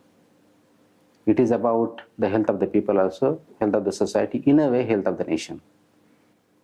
If you are aspiring to be a great nation, it has to be a healthy nation. We cannot have unhealthy people living in a healthy nation. We cannot progress. We may be able to progress at a certain level. But if your human capital is not healthy, both physically, mentally, emotionally, we cannot progress beyond a point.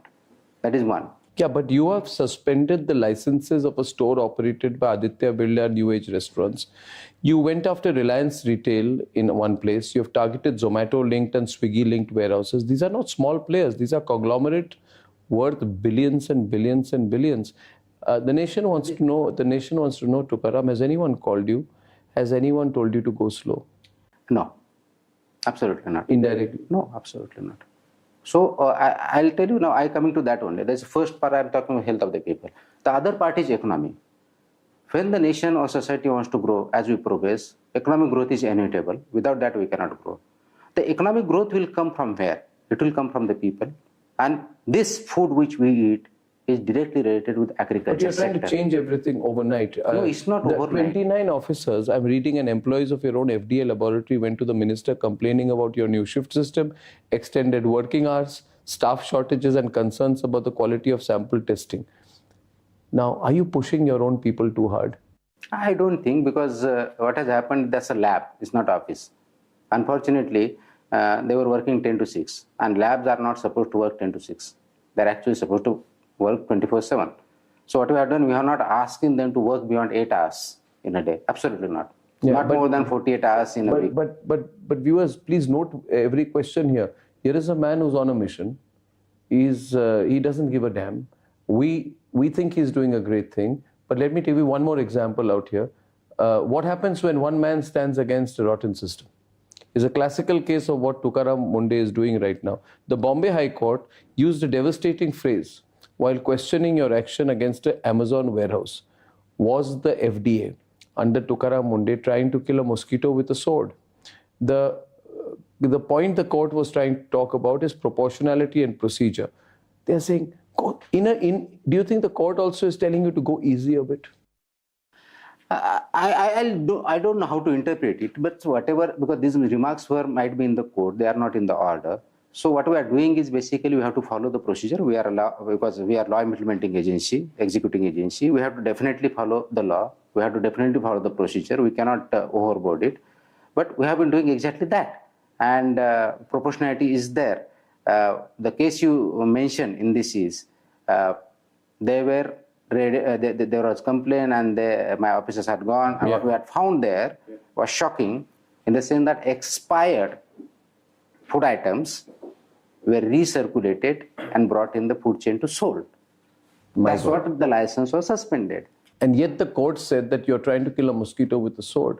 You know what the industries will want to do? The industries will say, okay, let's fight him together. Let's wrap him up in court cases.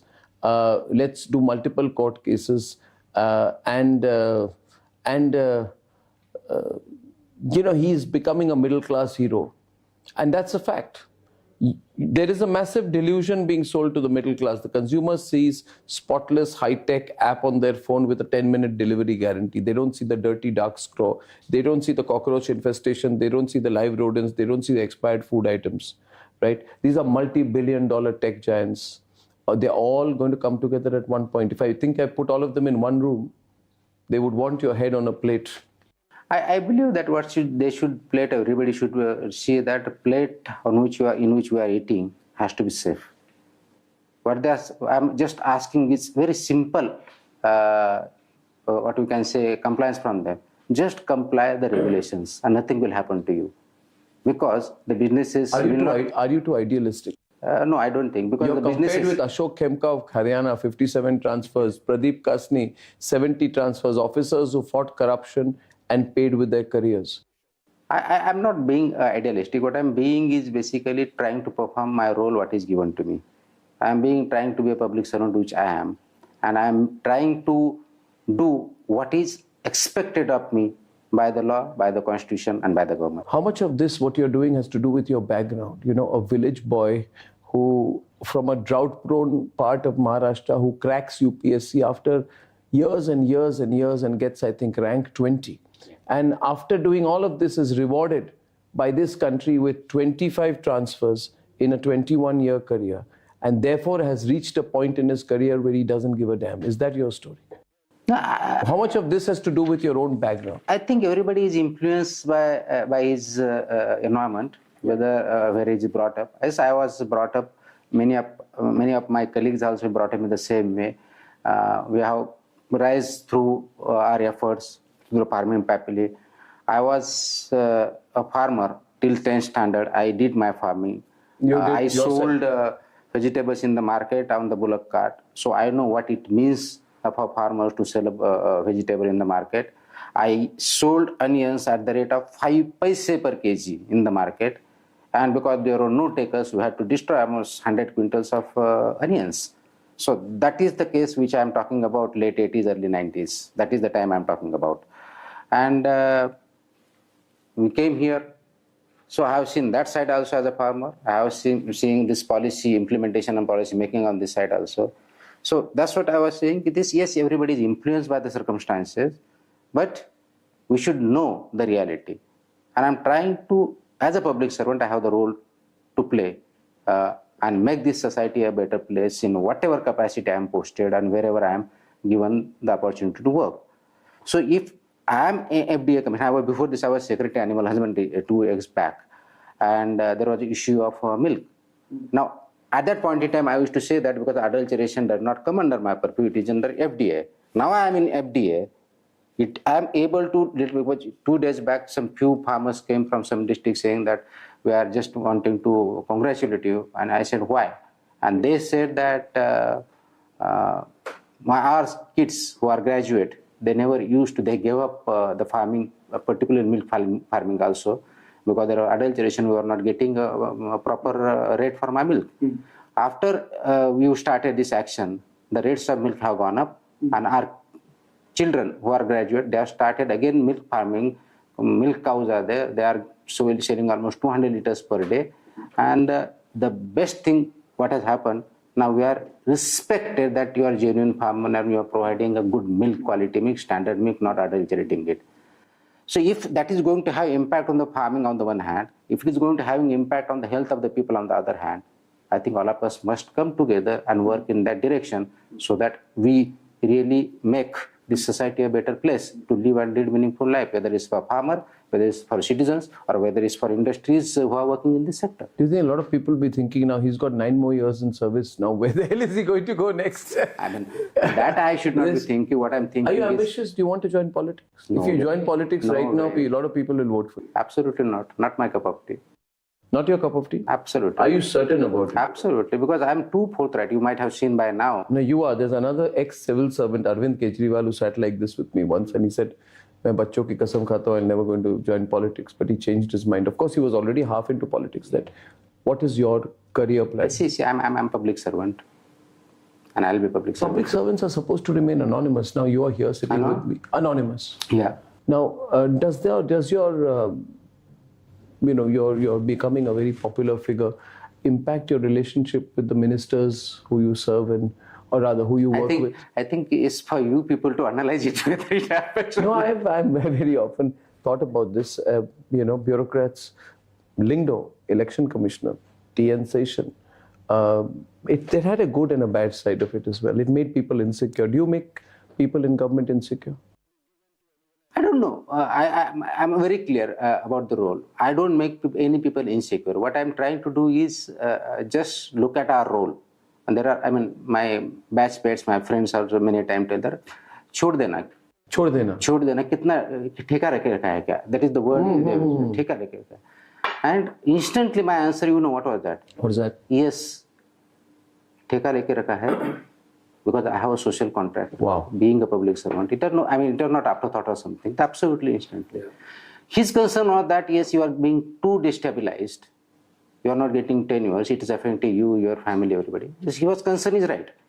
But the question is, being a public servant, I always, I mean, in particular in crisis, I do ask myself this question. If I cannot, who else can? And when some people think that it's an arrogant statement. It's not an arrogant statement. When I say if I cannot, what it means is if I'm sitting in a particular chair, a particular position, if I cannot perform that role, who are you expecting to perform that role? Yeah. And I would expect every citizen to ask the same question to themselves. If I can do something, am I shifting that role to somebody else? Yeah. What I love is your idealism. I love your attitude. And I think what comes across, if I would add one thing to that is, these multi-billion-dollar FMCG companies, fast-moving consumer goods, they spend hundreds of crores in marketing, but they don't think about the product. And the best way to destroy something is to market a very average product. So I think we should reconsider, these companies should reconsider the way they are doing things. My big takeaway, Tukaram, from meeting you, what I like, why I will leave this interview feeling very good is, here is someone roughly my own age. And I feel terrible when I see people I knew in college who became civil servants compromise. I know too many of them. I'm from Delhi University Hindu College, laboratory of UPSC at one time. I don't like to see them now after 25 years having changed. I find in you someone who probably exactly what you were like 25 years back or even more stern. And I think that I love the idealism. I like the fact that I meet people in government service today who are committed for the country. I really hope, I wish you achieve your goal. I hope you shake up this system and many more. And I can tell you that you have won a lot of fans in this country for the right reason, which is why you're truly a middle-class hero today. And I have really enjoyed this conversation. I wish you all the best, Tukaram, and may you go from strength to strength and may our friendship continue. Thank you. Thank you, Tukaram. Thank you so much. Ladies and gentlemen, I hope you enjoyed that episode with Tukaram Munde. He's quite a remarkable man, isn't he? Tell me what you think. Tell me whether you like conversations like this and whether you found any meaning in them and whether it was what your main takeaway from this conversation was. Till the next episode, thank you for watching. Goodbye.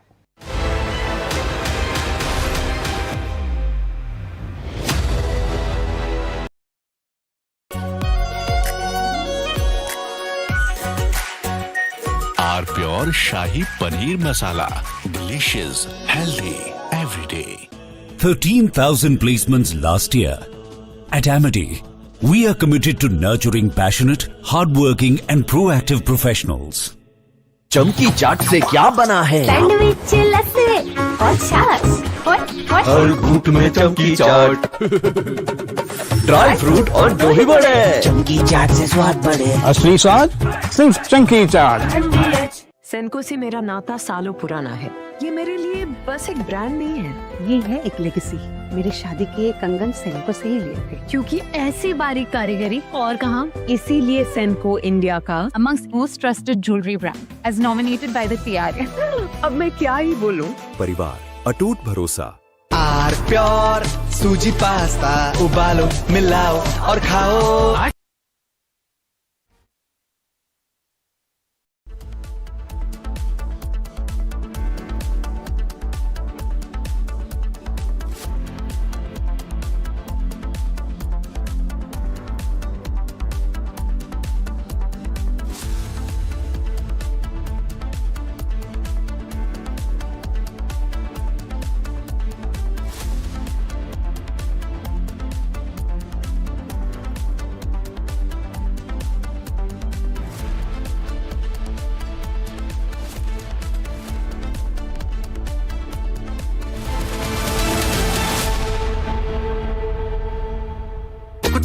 सस्ता लो। सब बढ़िया लो। इसमें क्या खास बात है? थोड़े में ज्यादा स्वाद, यही तो है इसकी खास बात। 13,000 placements last year. At Amity, we are committed to nurturing passionate, hardworking and proactive professionals. चमकी चाट से क्या बना है? आलू चाट या फ्रूट चाट, स्वाद बनाए चमकी चाट। क्या बात है? स्वादिष्ट पकोड़े और परेशान, अरे चमकी चाट है इसकी जान। असली स्वाद सिर्फ chunky chaat.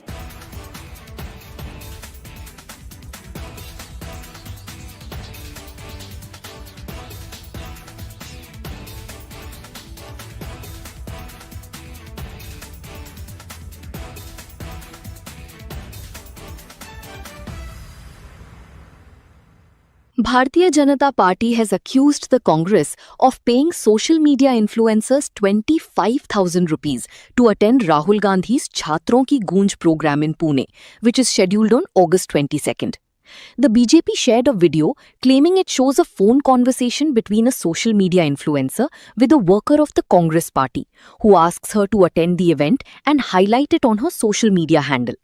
The person on the other side of the phone can be heard telling the social media influencer that she will be paid 25,000 rupees to attend the event in Pune. 25 you said, and the travel cost. So can you make it everything in 25 and then you can go? Okay. And how would the payment process be done? Payment will be after the event, 1 or 2 days after the event, and I will make the payment. I will ask your account details or UPI ID, and I will make the payment. Okay. And there I will share a contact of a person. He will connect with you and he will guide you. He will provide you the pass and all. Okay. All right. From Asia's largest news headquarters, setting the agenda for Bharat.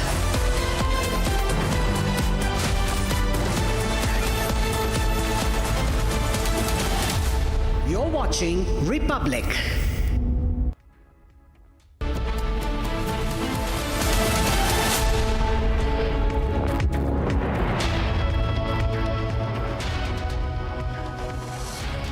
Hello and welcome viewers, you're watching live and breaking on Republic TV with me, Ishita Mitra. Now viewers, as trade talks have now collapsed between the US and Canada, Donald Trump has come out with the first statement alleging that Canada has been charging US farmers massively. We'll get you all the updates on that, but first up, a quick check at the top headlines we're tracking at this hour. Headlines brought to you by Canada Bank. Together we can. Panama flagged ship carrying 24 crew members sinks off Odisha's coast. Indian Navy Coast Guard continue rescue operation, 2 rescued so far. Hindus targeted again in Bangladesh. Family of 4 stabbed to death by unidentified assailants in Rangpur.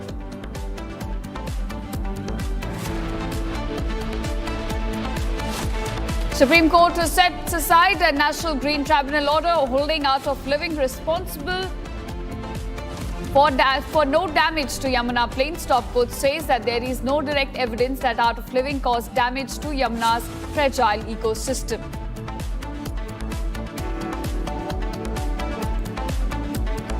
India celebrates its 3rd National Space Day today, marking the country's remarkable journey in space exploration.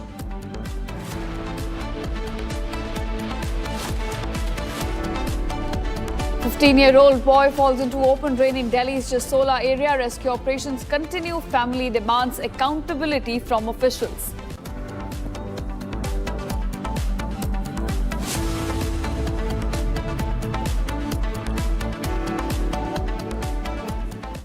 Hello viewers, and our top focus at this hour. The Supreme Court on Saturday now set aside a 2017 order of National Green Tribunal holding Sri Sri Ravi Shankar's Art of Living Foundation responsible for the damage caused to Yamuna floodplain due to its World Cultural Festival, which was held here in 2016. Now, the top court also directed the Delhi Development Authority to refund Rs 5 crore environmental compensation deposited by the foundation. A bench of Justices Satish Chandra Sharma and N.K. Singh held that there is ample material on record to show that the event site was already in a worse condition even prior to the handling of the event by Art of Living Foundation. So the top court has now given a big relief to Art of Living Foundation, and joining us on this big verdict is Ajay Bagga, trustee at Sri Sri Ravi Shankar Trust, Art of Living. Thank you, Mr. Bagga, for joining us on Republic TV. Now, it's a decade, long closure that's coming for the organization. The top court has now reaffirmed that the organization did not cause any damage to the Yamuna floodplains as per its festival, which was held in 2016. Now, something that the organization has also been reiterating for the past 10 years. How do you see this verdict, sir?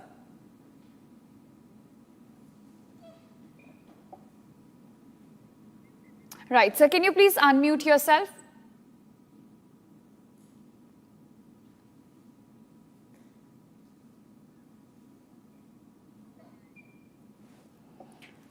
I think you're still on mute, sir. We'll try and fix your audio. But viewers, this is the big verdict that's coming in from the top court, a closure after a decade for Art of Living Foundation, as the top court has now found that there was no environmental damage that was caused by the Art of Living Foundation when it held its World Cultural Festival at Yamuna floodplains back in 2016. Now, the top court, in fact, directed that rupees 5 crore compensation that was given by the organization must also be now returned to Art of Living Foundation. It's a big verdict coming in. It has overturned the NGT 2017 order on the same issue.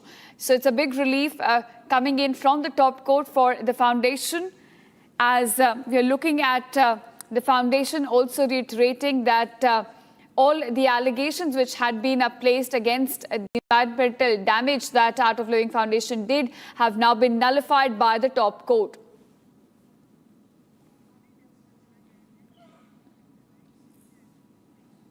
All right, so that's the big verdict coming in, that the top court has now vindicated, saying that the Art of Living Foundation, when it held its festival, the World Cultural Festival, which was held in 2016 at Yamuna floodplains, did not cause damage to the floodplains. It's a big verdict coming in from the top court, saying that there was no damage caused by the World Cultural Festival in 2016. The top court even directed DDA to now refund the rupees 5 crore environmental compensation that was deposited by the foundation.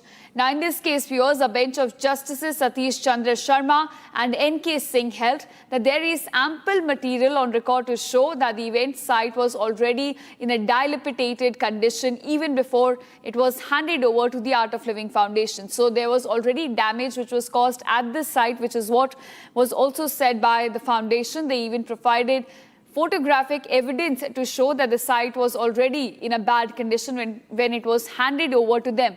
But despite that, National Green Tribunal had given an order in 2017, in fact, against them, which has now been overturned by the top court, saying that there is no causal link that's been established between the damage at the Yamuna floodplains and the World Cultural Festival, which was held in 2016 by the Art of Living Foundation. Thus, saying that there is no responsibility on the foundation to now pay even for environmental damage, which will now be returned of rupees 5 crore to the organization.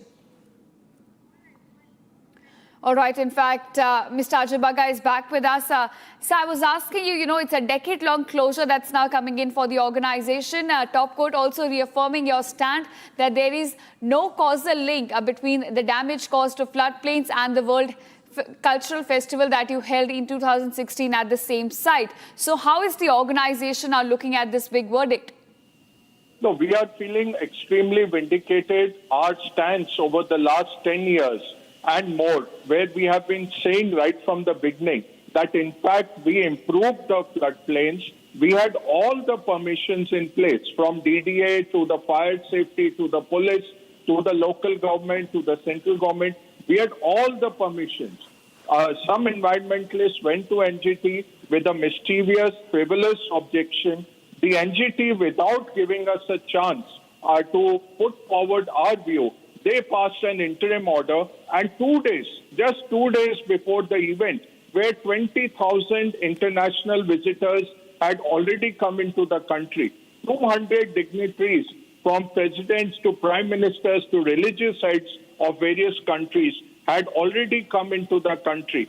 2 days before an event where 37,000 artists were slated to perform on a 7-acre stage, we were told either the event is shut down or you put 5 crores as a deposit and you agree that you will rehabilitate, you will go and reconstruct. We said, okay, now we have to do the event under protest and saying that we don't agree with this interim order. We deposited 5 crores. It wasn't a penalty or a fine because it wasn't decided that any damage had been done. But the interim order was passed. The most ridiculous part of it was the Government of India secretary, who was heading the scientific committee, which was tasked by the NGT to look at the damage. He wrote a confidential letter to the NGT saying, I don't agree with the committee. This number of 120 crore of damage, just one person came out with it. There is no scientific evidence to it.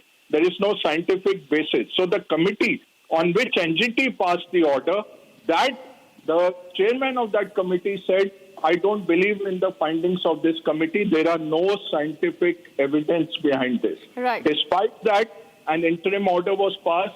We put forward hundreds of pages of documents. You know what had happened before when the land was first given to us? We had cleared hundreds of tons of debris. Construction debris littered the whole area, whole 30 acres. We had shown that to DDA. They gave us permission at our cost. Hundreds of trucks took away that construction debris. We cleared that area. We had all that. We had the photos. We had the DDA permission showing that. Despite that, the NGT passed this one-sided, ridiculous order. Supreme Court has overturned that, has given us relief. Not only that, not only have they cleared our name completely, they have said there is no causal linkage between this event and any damage to the floodplains. And they have said the deposit of 5 crores. It wasn't a penalty or a fine because no damage had been done. They said the deposit has to be returned by the DDA. Right. Mr. Baga, as you just explained to our viewers, if you look at this entire, the process through which this order came in, there were several loopholes that can be pointed out. The 5 crore deposit that was made just 2 days before the event, the damage claim was not backed by any scientific study, and the kind of pictures that you even showed to the NGT to show that the site was already in a bad condition were ignored completely. So there was a procedural injustice that took place at many counts. Yeah, absolutely. Absolutely. And we had no choice. You know, you must understand there is a marriage in the house. This was an event for India to showcase its organizational prowess. 37,000 cultural artists had got together from all over the world. We had been practicing for over 1 month. Where 20,000 international guests had already arrived. 3.5 million attendees attended the event over 3 days. Can you imagine 35 lakhs? That is more than the population of some of the smaller European countries. So many of the international attendees said, we have never seen a gathering of this scale, which is so orderly, so well organized, and you are celebrating the oneness of humanity. Our whole theme was, it's a world cultural festival. We are celebrating the human spirit, the oneness of all humanity. And here we had, with the Indian court itself, the government set up, which had already given a clean sheet. They said no damage has been done. That committee was overruled. The Supreme Court, if you read its 45-page order, it has said, why was this committee's findings not taken on board? Why was the chairman, Shashi Shekhar, who wrote to the NGT chairman, I don't agree with this committee. I was running fever, so I didn't read the report. I just signed it. I don't agree. There is no scientific basis. Still, NGT went forward. Right. So, Mr. Baga, as you mentioned, the chairman himself was not in agreement with the kind of report that was put out. So I want to ask you, as per the official statement as well. Now, the Art of Living Foundation says that there was some vested interest which put forward the false allegations against the organization. So if you could, for our viewers, also elaborate on these vested interests who are working against the organization. See, we are people who work for the environment. We have revived 73 water bodies in India. We have planted crores and crores of trees. We run 1,300 free schools where 60,000 girl children are getting free education, 40,000 young students are getting education. We are doing a lot of good work for the environment. In fact, in 2010, we cleaned up the Yamuna. We took out 700 tons of debris from the Yamuna. It is all documented. It has got videographic evidence. I have every single truck challan with me where the trucks took out all that. The government was very clear on the work we were doing. But this very frivolous, very ridiculous, very mischievous objection was put at the last moment. You just imagine an event of this scale where 3.5 million attendees are there. 20,000 people have traveled from abroad. At that time, you come in with a gun on the head. Either you pay 5 crores or I will cancel this event. What does an organization do? So we said, Satyamev Jayate, we are giving this under protest. It's a deposit. It is not a penalty or a fine. It's a deposit. We will win this in the higher court, and we took it to the higher court. We are very grateful to the Supreme Court. They have found the right decision and they have overturned. If you read that 45-page order, they have been very scathing in their criticism of that time's NGT bench. The way they went on a one-sided, I would call it, it was a one-sided, very biased view that they took. Right. All right. Thank you, Mr. Bagga, for joining us on Republic TV and sharing the view of Art of Living Foundation on this big verdict by Supreme Court. With that, viewers, now shifting focus, the CBI has now registered a corruption and a criminal conspiracy case against former DGCA official Captain Anil Gill and several other companies as well. Now, Gill, who was the Director of Flying Training at DGCA, has now been accused of abusing his official position to extend undue favors to select flying training organizations. According to the FIR registered in the case, Gill allegedly facilitated procurement of training aircraft at nominal prices through Benami entities managed by his relatives and then leased them to favored FTOs as well. Now, the agency says that Blue Throat Aero Global Private Limited, incorporated in 2016 with Gill's family members as directors, bought about 2 aircraft for rupees 10 lakh and rupees 37.5 lakh each and then leased them to Redbird Aviation Academy, generating over rupees 2.16 crore in rentals between 2021 and 2023. The FIR also alleges regulatory favoritism. Redbird received its FTO approval in just over a month, while competitors took about 4 to 6 months. Now, the case in this case was registered on August 21st under the Prevention of Corruption Act and IPC Section 120B. So, big allegations have now come forward against this former DGCA official. My colleague Harsh also joining us with more details on this. Harsh, what is that you're picking up? These are big allegations coming against a former DGCA senior official. Right, Ishita. Now, this is a case that has been registered against ex-DGCA official Anil Gill.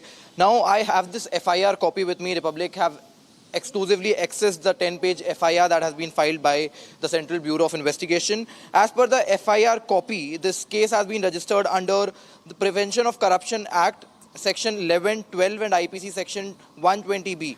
And if these sources are to be believed, in fact, this is a case that has been registered against Anil Gill for planting favoritism to some of his close family friends, some of his relatives, and during 2021 and 2023, they have allegedly earned rupees 2.16 crore with all these undue advantages. And as per this FIR, there are 4 aviation companies that have been named in this particular 10-page FIR that we have with us. This is our Central Bureau of Investigation that has filed this FIR against the ex-DGCA official. So this clearly is a case of misusing his official status, his official satire for something that is linked to corruption. This is a case of favoritism that was targeted to some of his close family, friends and relatives, and Republic have accessed the FIR copy. The FIR copy is with us, and this clearly is a case of corruption that has been planted by an ex-DGCA official. In fact, Harsh, do continue to stay with me. I'll come back to you. We're getting some more information from this CBI FIR that's now Republic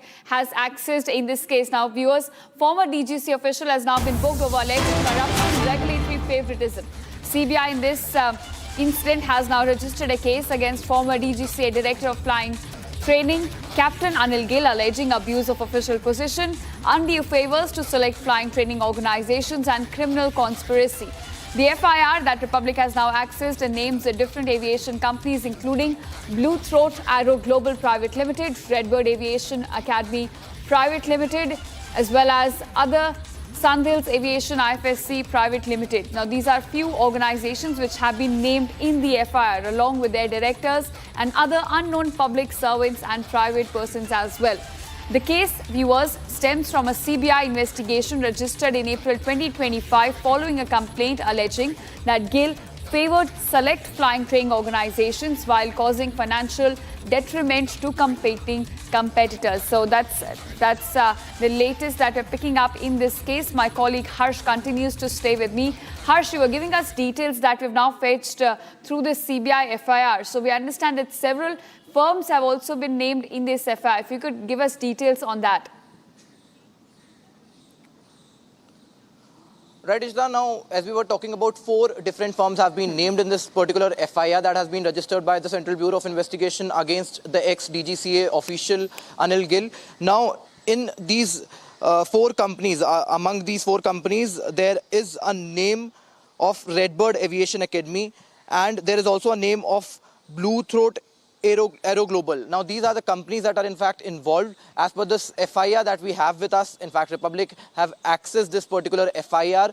4 different companies have been named, and this surely is a case of corruption that has been done by an ex-DGC official. This is a case of selective favoritism, selective privilege given to some of his close family friends. In fact, a cousin of Anil Gill has also been named in this particular FIR, and as per this FIR, this is an alleged case of rupees 202.16 crore that is being pointed out in this particular FIR, and 4 different firms have been named in this FIR that has been registered against the ex-DGCA official Anil Gill. All right. Thanks so much, Harsh, for joining us and getting us these details which have now come to light through CBI FIR. And now we are shifting focus to massive explosions occurred in Taiwan's Anan district. The explosions occurred in an open lot that was being used as a parking area. Now, the blast spread to nearby residential buildings and several people were reportedly injured as well. Here's a quick report on the entire incident. Take a look.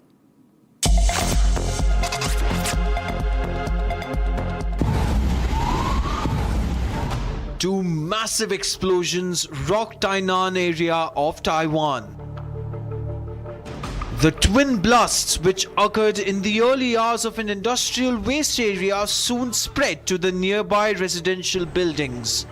Though several people are said to have been injured in the blast, reports put the numbers of injured at around 13. Firefighters soon reached the spot after being alerted about the incident. Around 144 personnel battled the blaze and the fire was brought under control after a prolonged firefighting operation. Authorities stated that nearly 11 residential buildings were damaged and 68 households have been affected. More than a dozen vehicles have been damaged in the explosions. An investigation is underway to determine the cause behind the blasts.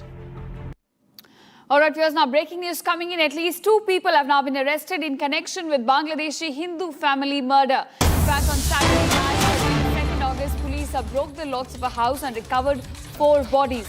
The deceased have now been identified as Ganapati Chakraborty, a retired Hindu teacher of Rangpur Zilla School, who later practiced as homeopathic doctor. His wife, Pritilata Chakraborty, their daughter Agami Chakraborty, and their son Priyam Chakraborty as well. So all 4 of them were found dead in their house. According to initial assessment of the police, this could be a planned murder as well.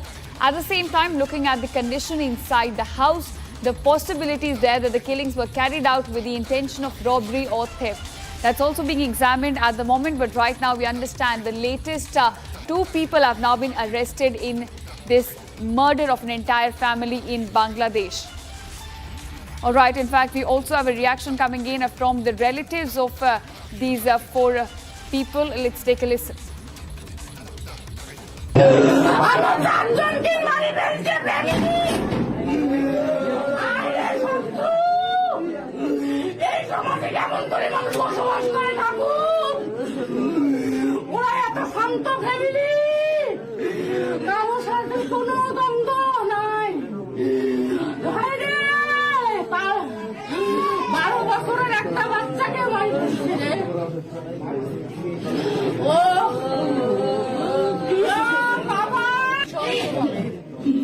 পরিবারের চারটে প্রাণী তারা, চারটা মানুষকে যারা মারে ফেলছে। ছোট্ট একটা ছেলে ক্লাস 5-এ পড়ে, মেয়েটা মাস্টার্স কমপ্লিট করলো। গণপতি চক্রবর্তী এই 31শে ডিসেম্বর জেলা স্কুলে চাকরি করতো, রিটায়ার্ড করছে। আমার আম্মা আমরা আসলে এটা তো কল্পনা করে আমরা রাত 9টায় খবর পাইলাম যে ওনাদের ফোন বন্ধ। তখন আমাদের একজন লোক দিয়ে পাঠানোর পরে জানা গেল যে পুলিশ টুলিশ আসতে, আমরা গাড়ি নিয়ে এসে এই অবস্থা দেখলাম। উনি এত ঠান্ডা স্বভাবের লোক, কারোর সঙ্গে জোর করে কথা বলে না। জেলা স্কুলের টিচার একজন, গত ডিসেম্বরে উনি রিটায়ার্ড করছে। স্কুলে যায় আর বাসায় আসে। মেয়েটা মাস্টার্স কমপ্লিট করছে, ছেলেটা ক্লাস 5-এ পড়ে। আমাকে যাইতে দেয়নি, আমি অসুস্থ। আমাকে বলতেছিল যে আপনি দেখে সহ্য করতে পারবেন না। আমি তো শ্বশুরবাড়ি থেকে, আমার বাসা বদরগঞ্জ। আমার মানে জন্ম থেকে বড় হওয়া পর্যন্ত জানা মতো ওনার কোনো শত্রু নেই। আমার বাবা এবং চাচা গ্রামের মানুষ হচ্ছে এত ঠান্ডা মানুষ, ওনারা কখনো কারোর সঙ্গে জোরে কথা বলেন। গণপতি চক্রবর্তী, প্রীতিলতা চক্রবর্তী। গ্রামের বাসা হচ্ছে সঠিবাড়ি বৈরাটি মির্জাপুর। আমরা সুষ্ঠু বিচার চাচ্ছি। আমরা সরকারের কাছে করজোড়ে সপরিবারের বিচার চাচ্ছি। All right, viewers, that's a wrap on this edition of Live and Breaking on Republic TV with me, Ishita Mitra. Don't go anywhere. Coming up on the other side, as India celebrates its 3rd National Space Day today, marking the country's remarkable journey in space exploration, Prime Minister releases a special message. All the updates lined up on the other side. Stay tuned.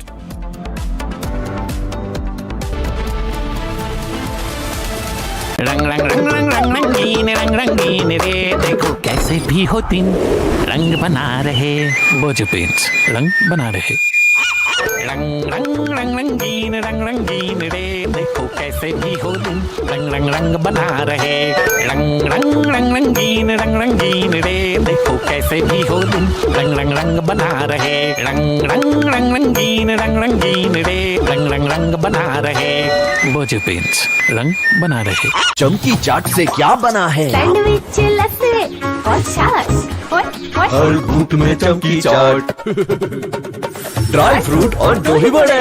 चमकी चाट से स्वाद बढ़े। असली स्वाद सिर्फ chunky chaat. 13,000 placements last year. At Amity, we are committed to nurturing passionate, hardworking and proactive professionals.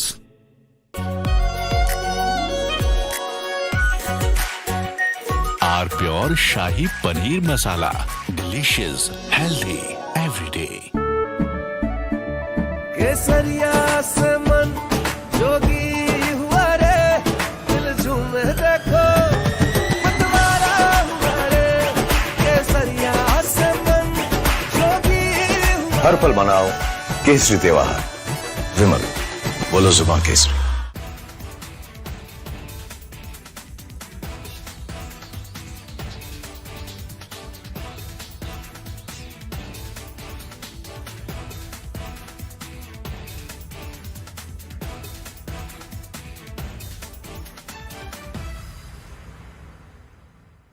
सच बेरो कैसे करके क्या हो जाए हो गया, हम लोग को कुछ पता नहीं चला। तो हम लोग अभी क्या करेगा क्या नहीं, कैसे चलेगा क्या करेगा। मेरा घर और भी कुछ भी नहीं है अच्छा से, ठीक है, एक घर भी नहीं बनाया है हम लोग।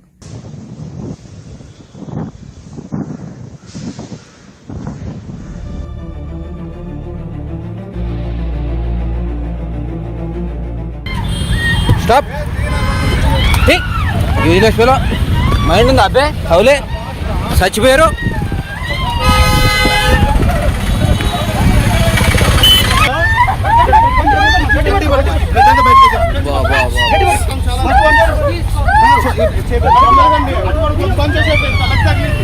ఇలా చూడు కైకు ఇतना भाग के आते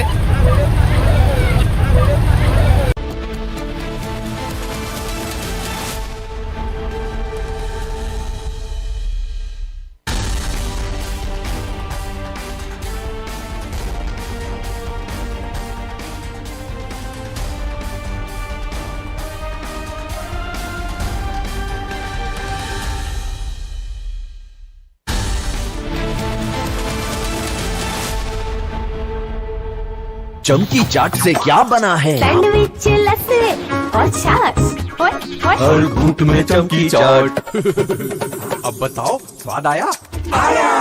असली स्वाद सिर्फ चंकी चाट। रानी इस घर में कुछ है जो टूटता नहीं। ये पिलर कभी नहीं टूटेगा। रुंगटा स्टील TMT से बना। रुंगटा नहीं तो घर स्ट्रॉन्ग नहीं। रुंगटा स्टील TMT बार एकदम सॉलिड। कुछ तो सस्ता लो, सब बढ़िया लो। इसमें क्या खास बात है? थोड़े में ज्यादा स्वाद, यही तो है इसकी खास बात। Bharatiya Janata Party has accused the Congress of paying social media influencers 25,000 rupees to attend Rahul Gandhi's Chhatron Ki Goonj program in Pune, which is scheduled on August 22nd.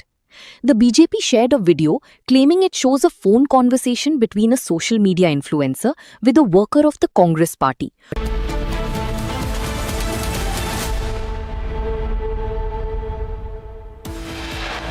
Headlines brought to you by Canara Bank.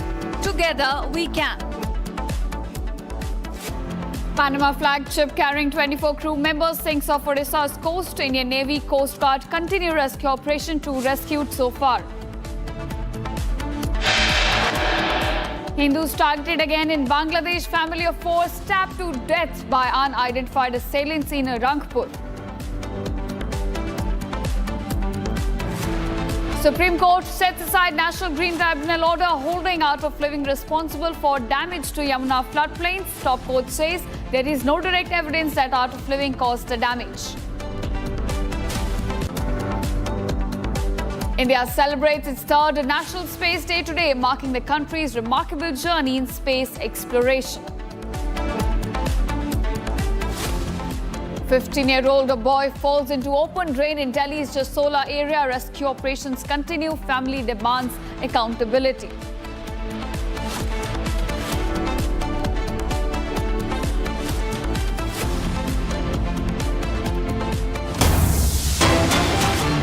Here's the breaking news coming in. NSA Ajit Doval is all scheduled to visit China on August 24th for talks with his Chinese counterpart Wang Yi.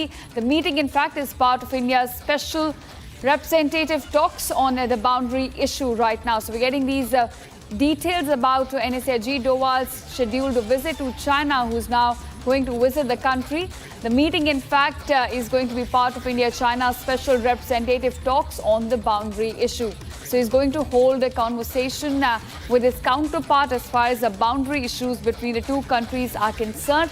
And it is tomorrow that NSA Ajit Doval is going to undertake this visit to China.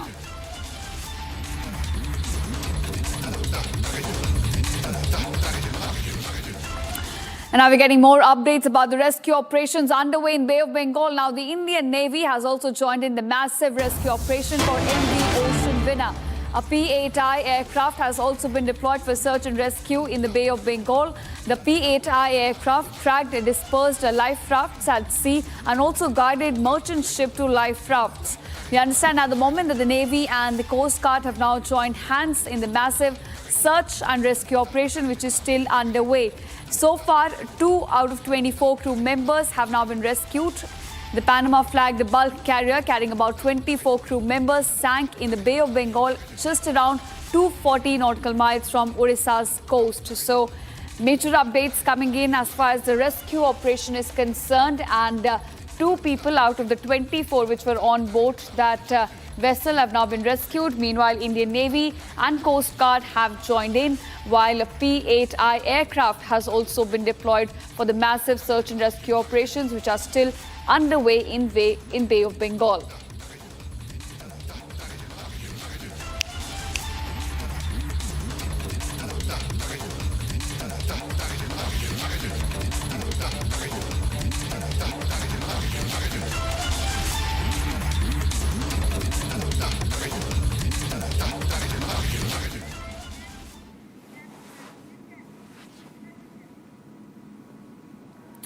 All right, viewers, in fact, getting more updates on this entire incident as the Union Minister Sonowal has also now expressed a deep concern over the entire accident involving MV Ocean winner of the Odisha coast. The Panama-flagged vessel, which was carrying iron ore from Paradip port to China, in fact, sank. We understand that all agencies are right now coordinating closely for the search and rescue operations and are actively involved in the entire process. 2 survivors have been rescued so far and are being given medical care.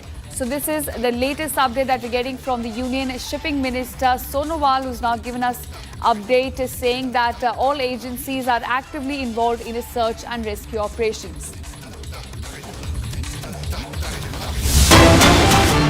Now, viewers, more breaking news coming to light. The CBI has now registered a case, a corruption and criminal conspiracy case against former DGCA official Captain Anil Gill and several other companies as well as individuals.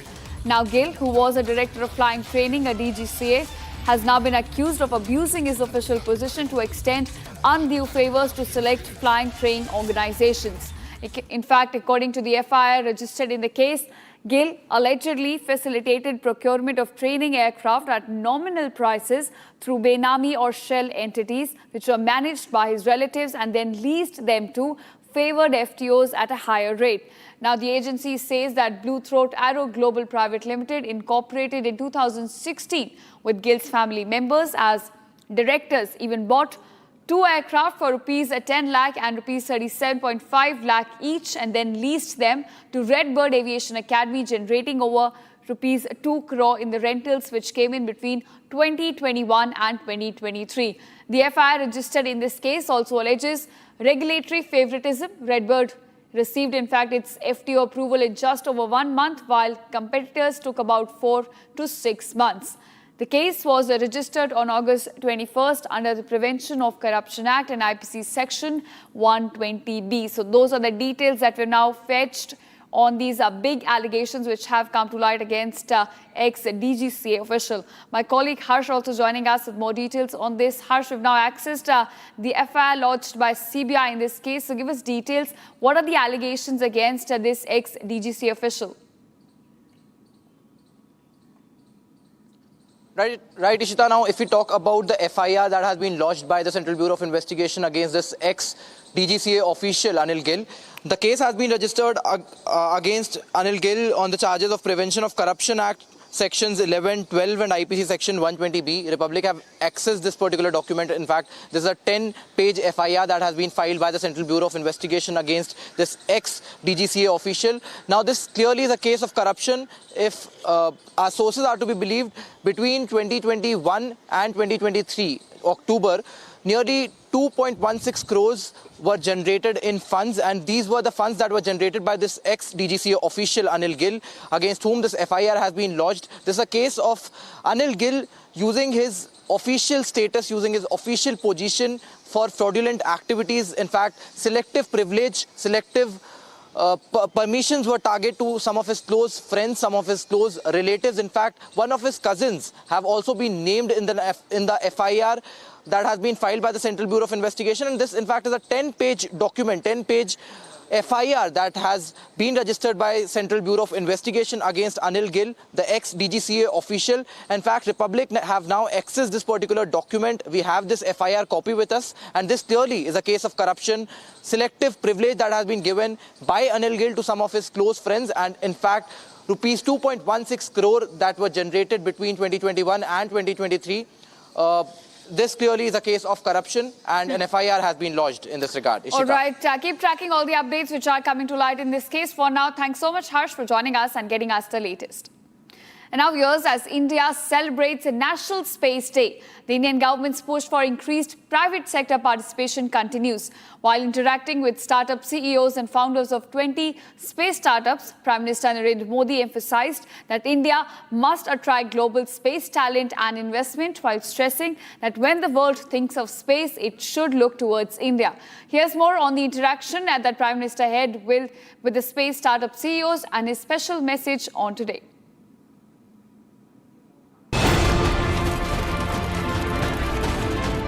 India is celebrating National Space Day. On the special day, Indian government set a bold target of making India a global hub for space talent. Interacting with startup CEOs, Prime Minister Narendra Modi pushed for wider use of space technology for public good. Prime Minister Narendra Modi noted that the country's space sector can become a magnet for global talent.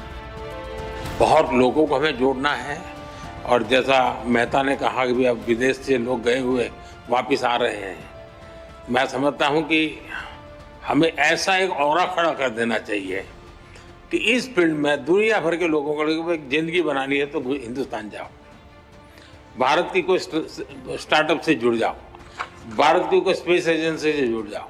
मैं पक्का मानता हूं जी, पूरा talent pool जो है एक magnet की तरह आपके कारण हम खींच सकते हैं। During the interaction, he also suggested creating an ecosystem and an environment where when the world thinks of space, it looks towards India.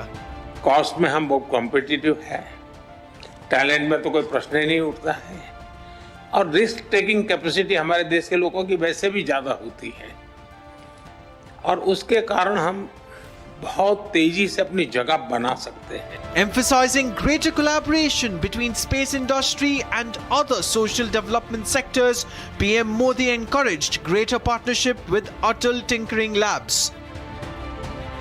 During the meeting, the CEOs underlined the rapid progress being made by the country's private space industry. India's first space tech unicorn. With July 18th को हम भारत का पहला private rocket successfully satellites को eject करके launch किया था and this is just the beginning. Generally we say that just warm up for Skyroot, अभी शुरुआत है एंड नेक्स्ट ईयर मिड तक हम एक लॉन्च पर मंथ हम कर रहे हैं and also like thanks to you sir for opening up the sector. 3 factory बन चुका है, एक रॉकेट पर मंथ का कैपेसिटी है already and this is just the beginning. अभी फ्यूचर ड्रीम है कि एक लॉन्च पर वीक करना है और several launches per day. Startup leaders also highlighted the strong support from the government and collaboration within the industry. The meeting included founders from Skyroot Aerospace, Agnikul Cosmos, Pixel, Dhruva Space, Galaxy, PureSight, Bellatrix Aerospace and Digantara among others. The special day makes it clear that the sky is no longer the limit and India is aiming to make its mark at the very forefront of the global space race. Vikram 1, India's first private orbital launch vehicle. Normal. All right, viewers, and now time to track other national headlines which are coming to light in our special segment called Bharat in One.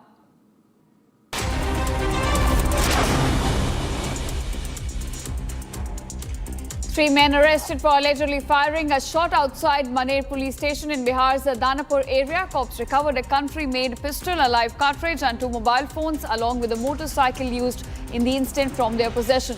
Officials said the firing was intended to induce panic among the public and further investigation is underway in the case. BJP workers staged a protest after alleging that the administration stopped them from carrying out an effigy burning demonstration against Jharkhand Chief Minister Hemant Soren. The workers claimed that they were prevented from proceeding with planned agitation leading to a protest against the administration. The BJP workers raised slogans and expressed their opposition to the restrictions on their protest. A torch rally was held by women protesters in Manipur demanding the implementation of NRC ahead of the upcoming census exercise. The protesters called for greater transparency and accountability in the process and urged officials to address their concerns before the census exercise gets underway.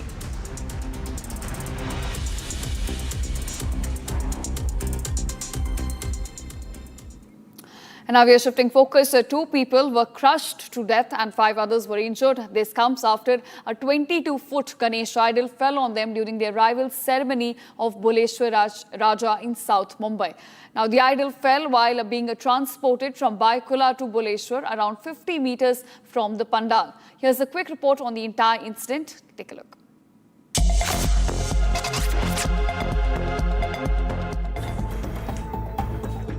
An unfortunate tragedy struck during the procession of Ganesh idol in Mumbai. 2 people died and 5 others were injured after a 22-foot Ganesh idol fell over them.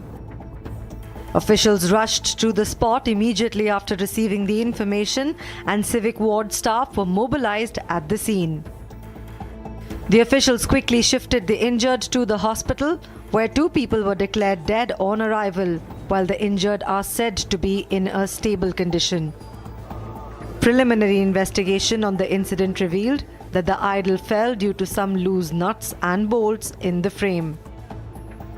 The tragedy at Buleshwar has raised concern over crowd safety and arrangements during such heavily attended religious processions.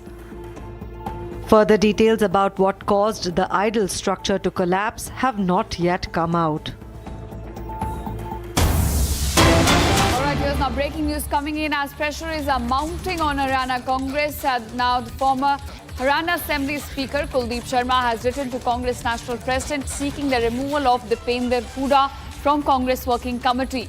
In his letter, Sharma said remarks portraying Sajjan Kumar, a convict in 1984 Sikh riots, as a role model have now angered the Sikh community and could create a serious political challenge for the Congress. So internal conflict now also brewing over the remarks that Dipender Hooda made regarding Sajjan Kumar, who is a convict in 1984 anti-Sikh riots.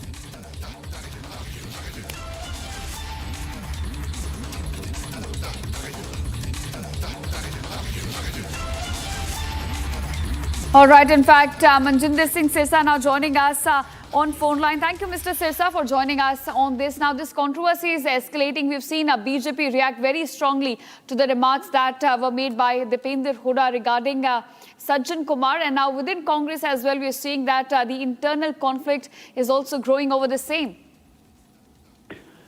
No, first of all, I must clarify, जो Mr. Kuldeep Sharma ने letter लिखा है, अच्छी बात है, उन्होंने चिंता करी है, लेकिन वो उनको ये शायद समझ होनी चाहिए कि वो ये सब कुछ तो राहुल गांधी के कहने पर ही हो रहा है। इन सबके पीछे राहुल गांधी हैं, तो कौन निकालेगा दीपेंद्र हुड्डा को पार्टी से? जिस पार्टी ने सज्जन कुमार को 1984 के सिख कत्लेआम के दोषी करार दिए जाने के बाद जेल में 10 साल से होने के बावजूद पार्टी से नहीं निकाला, राष्ट्रीय पार्टी के प्लेटफॉर्म से सज्जन कुमार के जो उनकी अंतिम संस्कार या बाकी सारी क्रियाओं के बारे में उनके पोर्टल्स के ऊपर और उनके ट्विटर हैंडल्स पर डाला जा रहा था, तो ऐसे में ये सब कुछ जो हो रहा है वो गांधी परिवार के कहने पर ही हो रहा है। गांधी परिवार, चाहे वो राजीव गांधी हो जिन्होंने कहा था बड़ा पेड़ गिरता है तो धरती हिलती है, चाहे आज उनके वंशज राहुल गांधी जी हों, इन सबको पता है कि ये क्या कर रहे हैं। ये अपने सिखों के साथ जो नफरत और दुश्मनी है उसको कभी खत्म नहीं करना चाहते। इनके हाथ खून से रंगे हैं और ये खून से रंगे हाथ वालों को ही गले लगाते हैं। इसीलिए कांग्रेस ने जो कल किया है ये राहुल गांधी और कांग्रेस की इच्छा के बाद ही हुआ है। ऐसे ही नहीं है कि दो पार्टी के सीनियर लीडर बयान दे रहे थे। इसलिए ये कहना कि दीपेंद्र हुड्डा का बयान जो है वो कांग्रेस उसको पार्टी से निकाल दे, वर्किंग कमेटी से, कहीं से नहीं निकालेंगे। हो सकता है कल उनको और प्रमोट कर दिया जाए और बड़े ओहदे पर बिठा दिया जाए, ये बताने के लिए कि जो आदमी सिखों के खिलाफ बोलेगा, जो गांधी परिवार के तरीके से सिखों से दुश्मनी निभाएगा, उसको और मान सम्मान दिया जाएगा। Right. Mr. Sirsa, I want to ask you, when we talk about 1984 anti-Sikh riots, over 2,700 people lost their lives. Of course, this is as per reports, the number could also be higher. And when you talk about the entire trauma that the Sikh community went in that period, it still, brings shock waves. So I want to ask you, do you think it is the anti-Sikh mindset of the Congress which is now being felicitated, when remarks such as this come in from senior leaders? Definitely, it is an anti-Sikh mindset. It is in bloodline, starting from Indira Gandhi to Rajiv Gandhi to Rahul Gandhi. If you remember the quote of Rahul Gandhi when he went on TV channel to say कि जब मेरी दादी मरी थी, exactly I would quote unquote कर, जब मेरी दादी मरी थी तो मेरे को बहुत गुस्सा था जिन लोगों ने मेरी दादी को मारा, मेरे को उन पे बहुत गुस्सा था. तो डेफिनेटली होना भी था, इसमें कोई गलत भी नहीं है, लेकिन उस गुस्से को उन्होंने आगे सिखों का नुकसान करने के लिए जो बेकसूर सिख थे उनके ऊपर वो गुस्सा निकाला. यही आज कारण है कि आप देखिए कि कोई आदमी एक भी छोटी सी झगड़ा भी हो जाए तो पार्टी उसको पार्टी से बाहर निकाल देती है कि भाई इसका आदमी के कारण फलाना झगड़ा हुआ है या मारताड़ हुई है. यहाँ पर हजारों सिखों का कत्लेआम करने वाला सज्जन कुमार, जगदीश टाइटलर, कमलनाथ, HKL भगत, धर्मदास शास्त्री, इनके आइकॉन्स हैं. कभी सुना है आपने इससे पहले देश में, दुनिया में कहीं आपने ऐसा सुना? नाजीज ने जरूर ऐसा किया था, वहां हिटलर के जमाने में जरूर हुआ था कि जो मार रहे थे गैस चैम्बर्स में डाल डाल के उनको प्रमोट किया जा रहा था. वही नाजीज का कंसेप्ट जो है, हिटलर का कंसेप्ट जो है, वही कांग्रेस के अंदर एज इट इज आया है और उसी कंसेप्ट पे कांग्रेस चल रही है. Right. So, sir, as Kuldeep Sharma has now demanded that Dipender Singh Hooda must be removed from Congress Working Committee, what is the demand coming in from BJP at the moment? हमने तो क्या demand करना, हमें तो पता ही है कि कातिलों का परिवार है, कातिलों का साथ देने वाला परिवार है. मैं तो कुलदीप शर्मा जी के साथ सिंपैथी कर सकता हूं, उनके साथ मेरी उनको मुझे लग रहा है कि कोई बड़ी बात नहीं कि कुलदीप शर्मा जी को पार्टी से निकाल दे कांग्रेस, कि तुमने दीपेंद्र हुड्डा के खिलाफ बयान कैसे दे दिया, ये तो उसने हमारे कहने पे दिया. तो कुलदीप शर्मा जी कहीं ना निकल जाएं दीपेंद्र हुड्डा को या इस हुड्डा को निकलवाते ये लोग, कांग्रेस के लोग, सिखों के प्रति इनकी बड़ी नफरत है. इसलिए गांधी परिवार की इस नफरत का ही कारण है कि सज्जन कुमार को 10 साल जेल में रखने के बावजूद उसका साथ देते हैं, उसके साथ खड़े होते हैं. All right. Thank you, Mr. Sirsa, for joining us on Republic TV and sharing your inputs on this. Thanks so much, sir. Now we are shifting focus in a tragic incident in South Delhi's Jasola village. A 15-year-old boy was swept away after falling into a large open drain while trying to retrieve a kite. According to the report, locals attempting to search for him immediately after he fell but could not trace him. Police, in fact, were informed and an NDRF team was also rushed to the spot to launch a rescue operation. However, over 20 hours have passed, viewers, but the boy still remains untraced. We're getting these updates on this, but as of now, the search operation is still continuing, and in fact, we spoke to the family as well to understand their situation, how this entire incident unfolded, because it is an entire case of civic apathy when such open death traps are being found across Indian cities. Let's also listen in as to what the family is saying at the moment. 11 बजे कोई कार्रवाई नहीं हुई, कोई कार्रवाई नहीं हुई. बस जो कहीं ढूंढना है तो कहीं घूम रहे हैं. कितने साल का बच्चा था, कितने बजे गिरा? 14-15 साल का बच्चा है, कल 11 बजे का गिरा हुआ है. हम इनसे बोल रहे हैं कि हमारी बॉडी चाहिए, बॉडी कैसे भी ढुलवा दो. कोई सुनता ही नहीं कि नाले में कोई नहीं गिर. तो यहाँ पे दिल्ली पुलिस, NDRF कितने बजे आई थी? कल 1 बजे आई और 6 बजे चली गई. ऐसे ही ऊपर से डंडे मार के पानी में कोई नहीं घुसा. गोताखोर भी आए, वो भी नहीं घुसे. किसी ने अंदर जाके ढूंढने की कोशिश? कोई नहीं, कोई अंदर नहीं गया. अंदर कोई जा ही नहीं रहा है. अभी आए 20-25 बंदे NDR के वो उधर घूम रहे हैं, और नदी के ऊपर घूम रहे हैं उस तरफ. इसमें कोई नहीं जा रहा है. वहाँ उनसे हुआ बोला तो वहाँ नहीं गए. ये लोग उधर उधर घूम रहे हैं, जो कि इसमें अभी तक नहीं घुसे हैं. इसमें अभी तक नहीं घुसे हैं और ऊपर से बस डंडों से देख रहे हैं, अपना टाइम पास कर रहे हैं. नहीं यहाँ कोई शासन आया है, नहीं प्रशासन आया है, किसी के लिए बोल रहे हैं, वो नहीं आ रहे हैं. और शाम हमारे 2 बंदे नाले किनारे देख रहे थे, उससे पुलिस उठा के ले गई. उन्हें दूसरी वहाँ पर सहनवाज से वहाँ भेज दिया है, सरिता बिहार थाने भेज दिया है. हम लोगों की बस यही मांग है कि बस इनके बच्चे की बॉडी ढूंढ के तो दें सर. कम से कम इंसाफ चाहिए हमें। इंसाफ तो करें, वो बॉडी भी नहीं दे रहे हैं। कोई पानी में उतरने का नाम नहीं ले रहा है। अभी तक कोई पानी में नहीं उतरा और यहाँ तक इस नाले का पानी तक बंद नहीं हुआ है। 24 घंटे होने वाले इस चीज के लिए। दिल्ली पुलिस क्या कर रही है? कुछ नहीं कर रही है। दिल्ली पुलिस सिर्फ घूमे जा रही है, सिर्फ पब्लिक को धक्का दे दे के भगा रही है कि जाओ यहाँ से, जाओ यहाँ से। तुम्हारा क्या है? तुम्हारा रिश्तेदार है। भाई रिश्तेदार नहीं है, इंसान तो है। 11 बजे हादसा हुआ, 12-1 बजे पुलिस वाले आए हैं और शाम को 3:30 बजे जब हम लोगों ने हल्ला किया है, जब जीसीबी आई है, जीसीबी तक नहीं आई थी कचरा हटाने के लिए वहाँ से। और शाम को 4 या 5 बजे करीब गोताखोर आए हैं, पानी में अभी तक कोई नहीं उतरा, अभी तक नहीं उतरा। सिर्फ डंडा डाल के देख रहे हैं। सर एक बार उतर के तो देखती उसके अंदर, और हम लोगों को भगाए जा रहे हैं, भगाए जा रहे हैं, भगाए जा रहे हैं। मैं ही घुसूं सर, को गोताखोर पानी के नहीं है, अंदर घुसने को तैयार ही नहीं है कोई भी, एक भी, और न जाने के नहीं है तैयार। रस्सा ने बांध के बस वीडियो बनवा रहे हैं बस खाली, और घुसने में बिगर रस्सा के और ऐसे ही दाग के आए हूँ अब भी। और देख सको आप भी कंडीशन कैसी है मेरी, बेगर वाकई घुसों में सादा ही, क्योंकि बच्चा है, काय को भी सही, मेरो हो या ना हो, काय को तो है। Alright viewers, that's a wrap on this edition of Live and Breaking on Republic TV with me, Ishita Mitra. Don't go anywhere. Coming up on the other side, getting you all the details on how Hindus are now being targeted again in Bangladesh. Family of 4 stabbed to death by unidentified assailants in Rangpur. All the updates lined up on the other side. Stay tuned.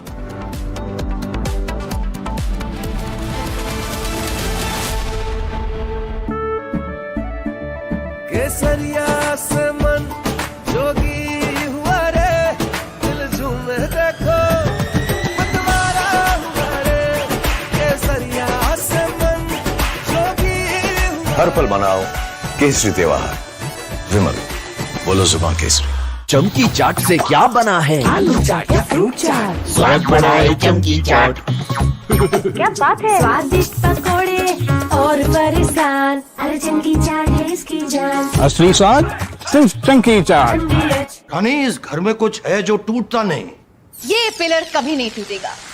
Rungta steel TMT से बना। रुंगटा नहीं तो घर strong नहीं। Rungta steel TMT bar एकदम solid.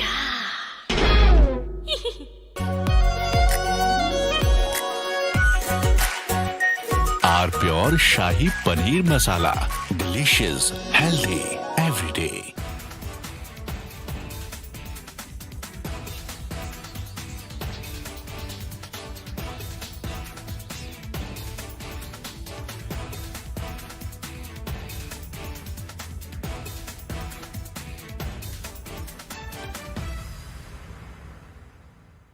सच बेरो कैसे करके क्या हो जाए हो गया, हम लोग को कुछ पता नहीं चला। तो हम लोग अभी क्या करेगा क्या नहीं, कैसे चलेगा क्या करेगा। मेरा घर और भी कुछ भी नहीं है अच्छा से, ठीक है, एक घर भी नहीं बनाया है हम लोग।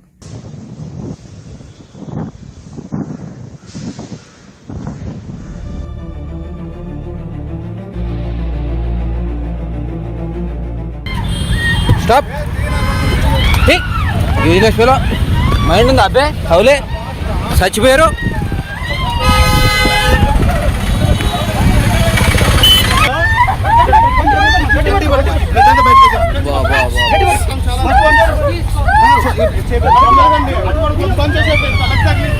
पिला जोड़ कई को भी इतना भाग के आते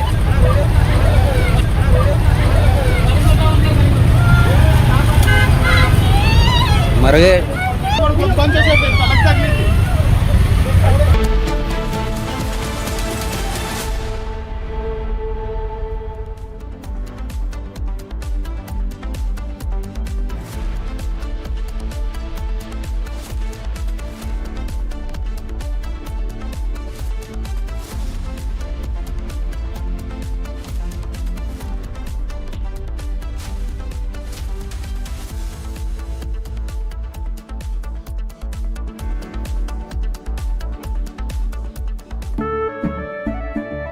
केसरिया से मन जोगी हुआ रे, दिल झूमे देखो मतवारा हुआ रे। केसरिया से मन जोगी हुआ। हर पल मनाओ केसरी त्योहार। विमल, बोलो जुबान केसरी। चमकी चाट से क्या बना है? सैंडविच लस्सी और छाछ और हर घूंट में चमकी चाट, ड्राई फ्रूट और दही बड़े, चंकी चाट से स्वाद बढ़े। असली स्वाद सिर्फ chunky chaat.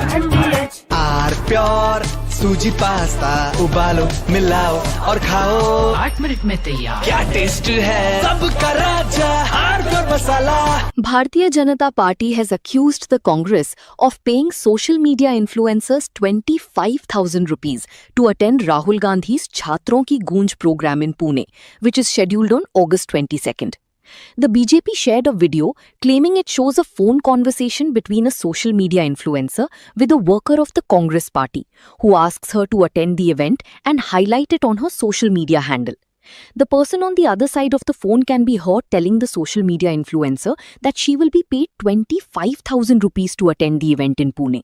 25 you said, and the travel cost. So can you make it everything in 25 and then you can go? Okay. And how would the payment process be done? Payment will be after the event, 1 or 2 days after the event, and I will make the payment. I will ask your account details or UPI ID, and I will make the payment.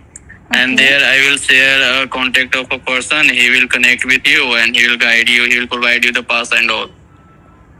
Okay. All right. From Asia's largest news headquarters, setting the agenda for Bharat.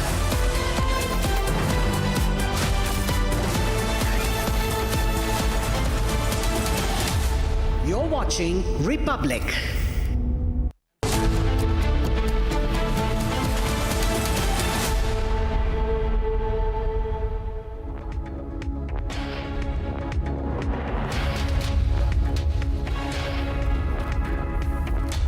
A very warm welcome, viewers. You're watching Republic TV. This is Shivam Dutt Mehta. The top focus story today is that a Hindu family was brutally murdered in Bangladesh. A family of 4 was wiped out, brutally stabbed, and they were locked in their homes. We'll get you all the details of this story and a lot more. But first up, let's have a look at the top headlines of the hour.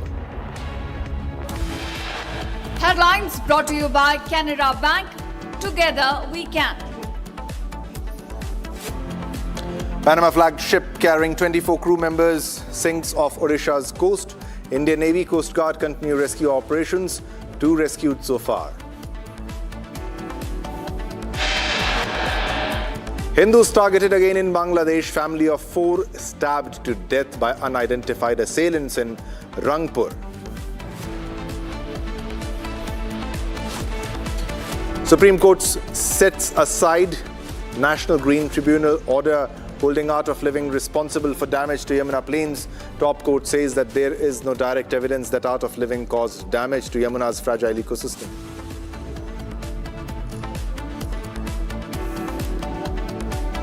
India celebrates its 3rd National Space Day today, marking the country's remarkable journey in space exploration.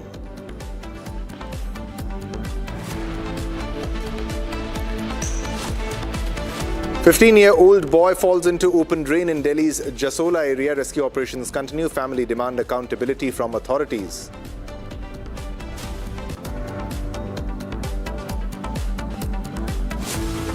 National Security Advisor Ajit Doval to hold talks with Chinese Foreign Minister Wang Yi tomorrow in Beijing on the border dispute issue.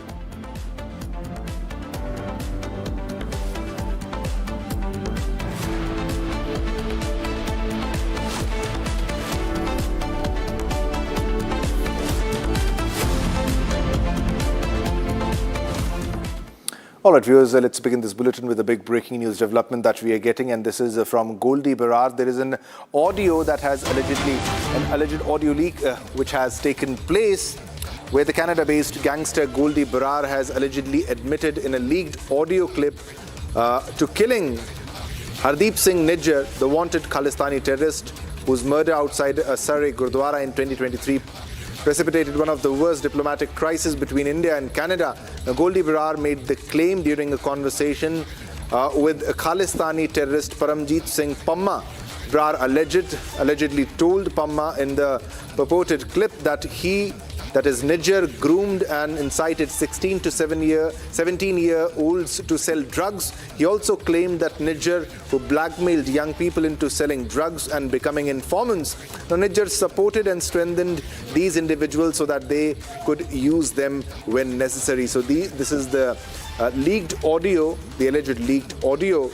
And this is Canada-based gangster Goldie Barar, who has allegedly admitted in a leaked audio clip that he has killed, or that they have killed, Hardeep Singh Nijjar, the wanted Khalistani terrorist whose murder outside a Sari Gurdwara in 2023 precipitated one of the worst diplomatic crises between India and Canada. We have that leaked audio clip for you. Let's play that. ਵੀ ਜਿਨ੍ਹਾਂ ਨੇ ਚਿੱਟਾ ਵੇਚਣ ਵਾਲਿਆਂ ਨੂੰ ਨਿੱਕੇ ਨਿਆਣਿਆਂ ਨੂੰ 16 17 ਸਾਲਾਂ ਦੇ ਜਵਾਕਾਂ ਨੂੰ ਬਲੈਕਮੇਲ ਕਰਕੇ ਆਪਦੇ ਕੇਸਵਾਰ ਬਣਾਇਆ, ਜਿਨ੍ਹਾਂ ਨੇ ਕੋਈ ਚਿੱਟਾ ਵੇਚਣ 'ਚ ਕਸਰ ਨਹੀਂ ਛੱਡੀ, ਕੋਈ ਮੁਖਬਰੀਆਂ ਕਰਨ 'ਚ ਕਸਰ ਨਹੀਂ ਛੱਡੀ, ਉਹਨਾਂ ਨੂੰ ਭਾਈ ਨਿੱਜਰ ਵਰਗਿਆਂ ਨੇ ਸਟਰੋਂਗ ਕੀਤਾ, ਮਜ਼ਬੂਤ ਕੀਤਾ ਤਾਂ ਕਿ ਉਹ ਹਰੇਕ ਮਾੜੇ ਚੰਗੇ ਬੰਦੇ ਤੇ ਹਵਾ ਕਰ ਸਕਣ। ਠੀਕ ਹੈ, ਤੇ ਇਹ ਵੀ ਸਾਡਾ ਪੱਖ ਆਊਗਾ ਵੀ ਸਾਨੂੰ ਇਹ ਮਰਦਾਂ ਨੂੰ ਵਕਤ ਚੱਕਣਾ ਪਿਆ। ਠੀਕ ਹੈ, ਵੀ ਚੰਗਾ ਬੰਦਾ ਵੀ ਜੇ ਕੋਈ ਗਲਤੀ ਕਰੂਗਾ ਉਹਨੂੰ ਭੁਗਤਣੀ ਪੈ ਸਕਦੀ ਹੈ। ਚੰਗੇ ਕੰਮ ਕੀਤੇ ਹੋਣਗੇ ਉਹ ਵੀ ਤਾਂ ਭੁਗਤਣੀ ਪੈਣੀ ਨਾ। All right, let's go to Saurav, who is tracking all the developments in the story. Saurav, this is an leaked audio, an alleged leak audio that we have accessed.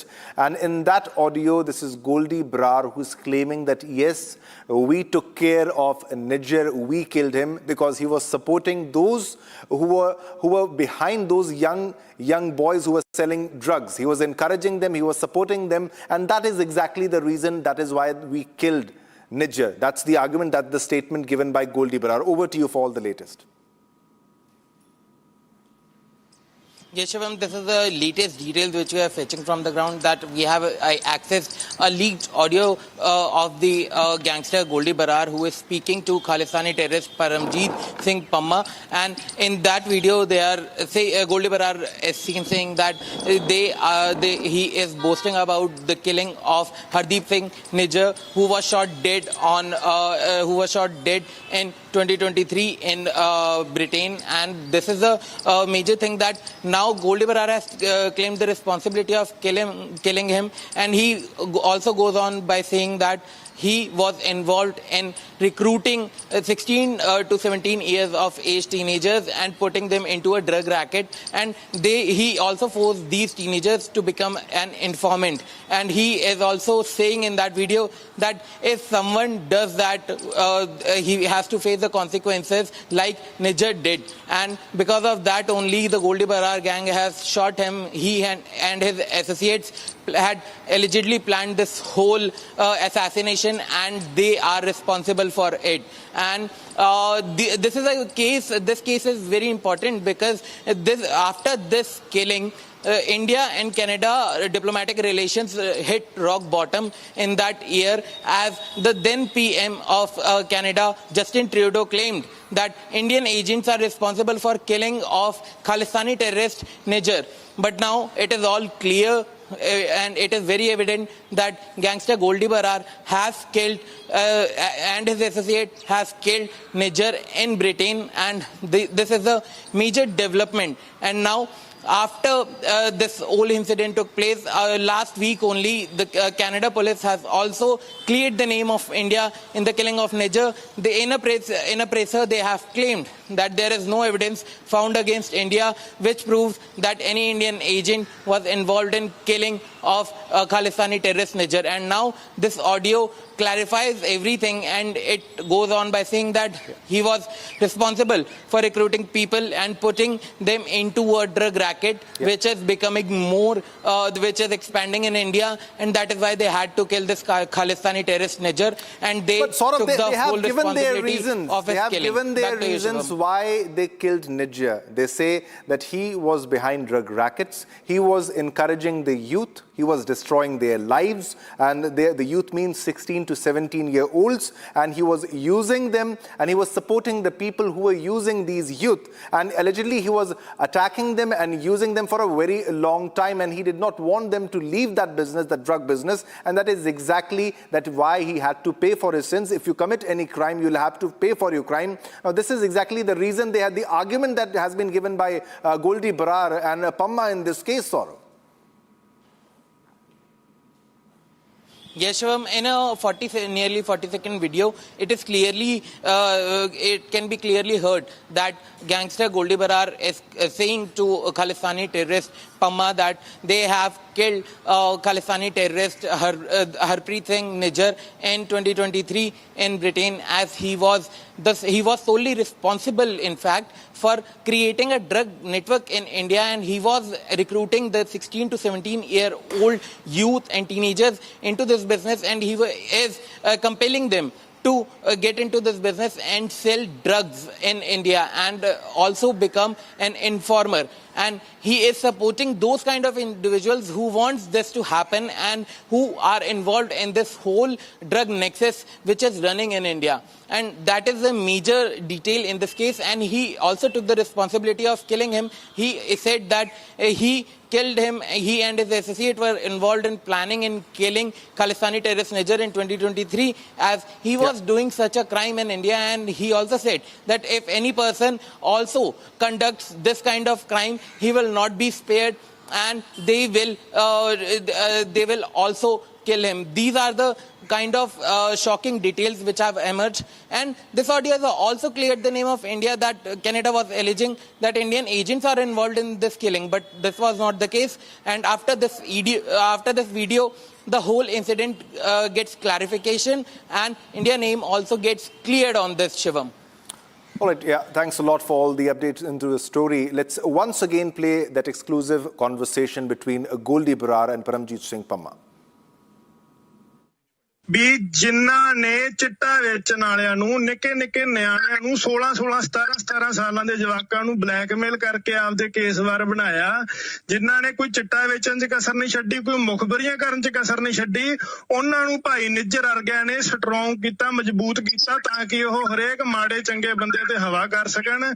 ਠੀਕ ਹੈ, ਤੇ ਇਹ ਵੀ ਸਾਡਾ ਪੱਖ ਆਊਗਾ ਵੀ ਸਾਨੂੰ ਇਹ ਮਰਦਾਂ ਨੂੰ ਵਕਤ ਚੱਕਣਾ ਪਿਆ। ਠੀਕ ਹੈ, ਵੀ ਚੰਗਾ ਬੰਦਾ ਵੀ ਜੇ ਕੋਈ ਗਲਤੀ ਕਰੂਗਾ ਉਹਨੂੰ ਭੁਗਤਣੀ ਪੈ ਸਕਦੀ ਹੈ।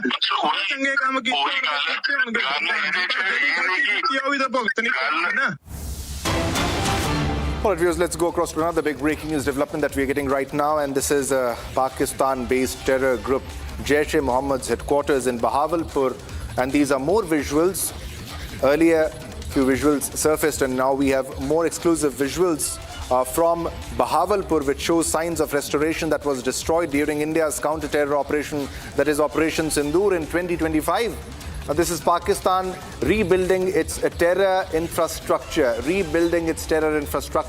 once again, and they know that these were the places which were struck by the might of the Indian Air Force, of the Indian Defence Forces, and these are the areas, these are the headquarters, these are the terror factories which were destroyed during Operation Sindoor by our armed forces. And these are the fresh visuals that have emerged, that these areas are being rebuilt, and they have been successfully rebuilt also. And these are the terror factories which create terrorists that they prepare to fight against India. And fresh visuals have now emerged, and we have accessed those visuals.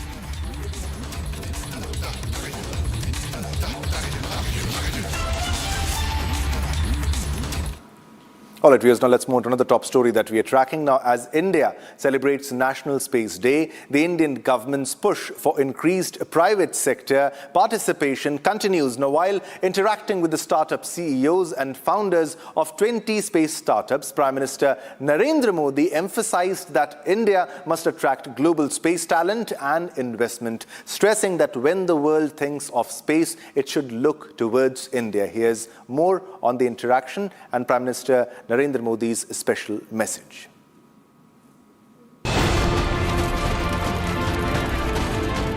India is celebrating National Space Day. On this special day, Indian government set a bold target of making India a global hub for space talent. Interacting with startup CEOs, Prime Minister Narendra Modi pushed for wider use of space technology for public good. Prime Minister Narendra Modi noted that the country's space sector can become a magnet for global talent. बहुत लोगों को हमें जोड़ना है और जैसा मेहता ने कहा कि अब विदेश से लोग गए हुए वापस आ रहे हैं, मैं समझता हूं कि हमें ऐसा एक ऑरा खड़ा कर देना चाहिए कि इस फील्ड में दुनिया भर के लोगों को एक जिंदगी बनानी है तो हिंदुस्तान जाओ, भारत की कोई स्टार्टअप से जुड़ जाओ, भारत की कोई स्पेस एजेंसी से जुड़ जाओ। मैं पक्का मानता हूं जी, पूरा टैलेंट पूल जो है एक मैग्नेट की तरह आपके कारण हम खींच सकते हैं। During the interaction, he also suggested creating an ecosystem and an environment where when the world thinks of space, it looks towards India. Cost में हम बहुत कॉम्पिटिटिव है, टैलेंट में तो कोई प्रश्न ही नहीं उठता है और रिस्क टेकिंग कैपेसिटी हमारे देश के लोगों की वैसे भी ज़्यादा होती है और उसके कारण हम बहुत तेजी से अपनी जगह बना सकते हैं। Emphasizing greater collaboration between space industry and other social development sectors, PM Modi encouraged greater partnership with Atal Tinkering Labs. During the meeting, the CEOs underlined the rapid progress being made by the country's private space industry. India's first space tech unicorn.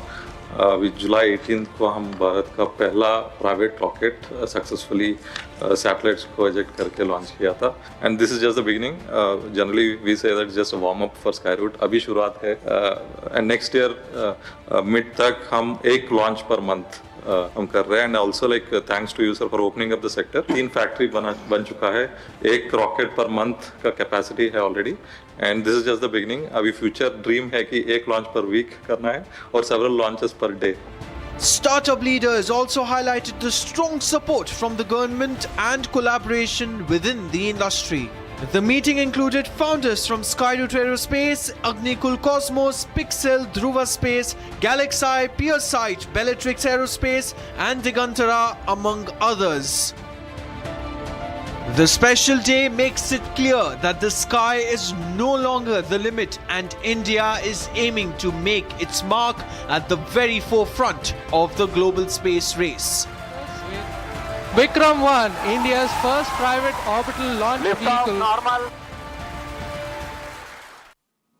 All right, viewers, now let's move ahead because it's now time for a big development, a big news from the world of business now. And I have my colleague Rishita with all the latest updates in this case. Rishita, over to you for the latest development from the world of business. Well, thanks, Shivam. Now, there's a big development that has come from the world of business. Now, it has come from SpaceX itself. SpaceX appears to be eyeing and laying its groundwork for Indian expansion, and this time it's showing up in its hiring. So according to positions on its official careers page that we have just seen, Elon Musk's SpaceX has opened 4 supply chain positions in Bengaluru. Now 3 of these are linked to Starlink itself. Now, why is this important? This marks what looks like the company's first technical hiring push in India. The positions are that of a global supply manager, a supplier development engineer, and also senior supplier development engineers for injection molding and also RF integration. Now, as of today, Sunday, August 23, the listings include senior supply development engineers for injection molding and RF integration, a supplier development engineer, and a global supplier manager as well. Now, 2 of these postings went live as recently as Saturday. So you can understand how big of a notable shift this is.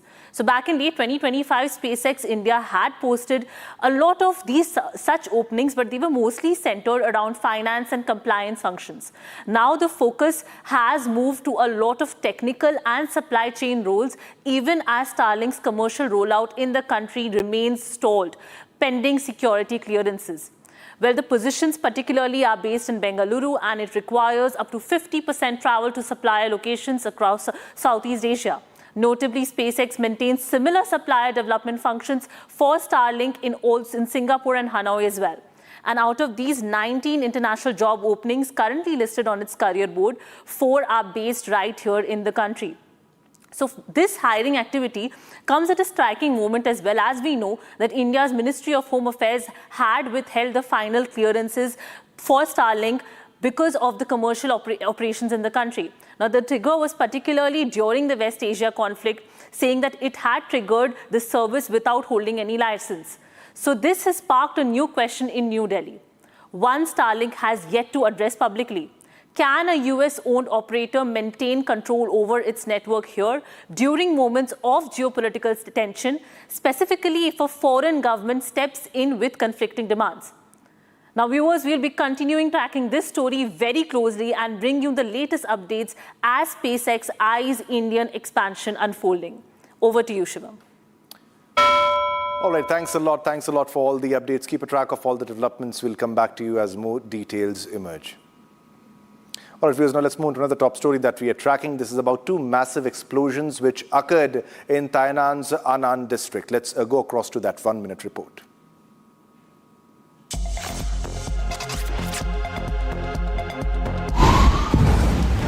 Two massive explosions rocked Tainan area of Taiwan.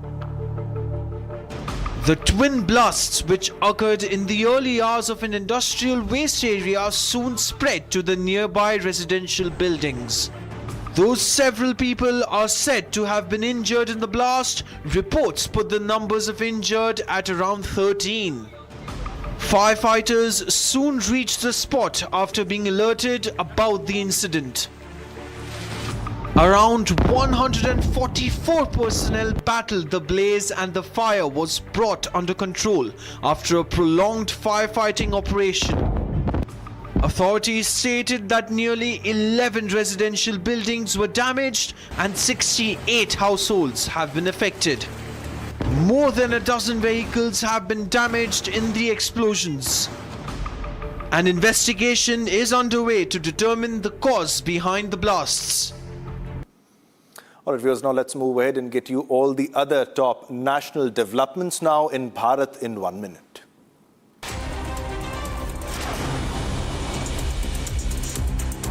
Now, Delhi police has stated that videos claiming permission for a protest against the UGC Equity Regulations 2026 and reservation system are false and misleading. Prohibitory orders under Section 163 of the BNSS are enforced in New Delhi, banning assemblies of 5 or more people. Now, security has been tightened outside the auditorium premises. 17 people involved in gambling activities were apprehended by a 15-member police team during a raid in Tamil Nadu's Krishnagiri district. Cops seized 17 lakh rupees in cash, 17 mobile phones, a car, a two-wheeler from them. An investigation into the incident is underway. Rescue operation is underway after 2 youths were swept away in a canal. 2 people fell into the canal after their bikes slipped. Now, officials have recovered the bikes and a search operation for the 2 youths is underway.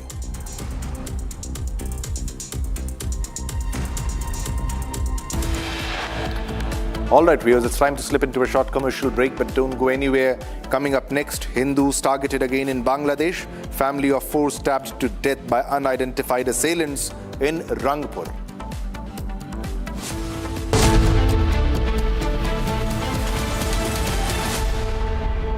रंग रंग रंग रंग रंग रंगीन रे देखो कैसे भी हो दिन रंग बना रहे बोझ पेंट्स रंग बना रहे रंग रंग रंग रंगीन रे देखो कैसे भी हो दिन रंग रंग रंग बना रहे रंग रंग रंग रंगीन रे देखो कैसे भी हो दिन रंग रंग रंग बना रहे रंग रंग रंग रंगीन रे रंग रंग रंग बना रहे बोझ पेंट्स रंग बना रहे कुछ तो सस्ता लो सब बढ़िया लो इसमें क्या खास बात है थोड़े में ज्यादा स्वाद यही तो है इसकी खास बात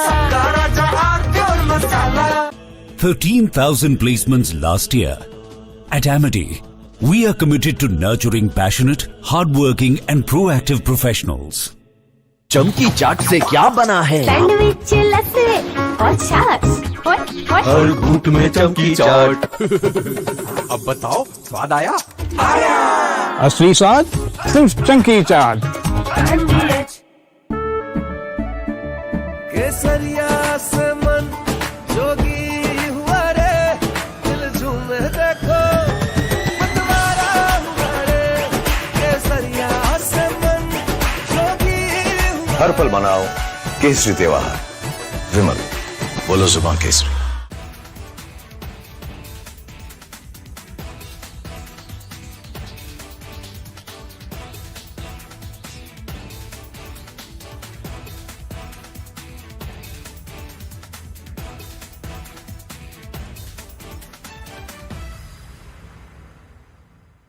सच बेरो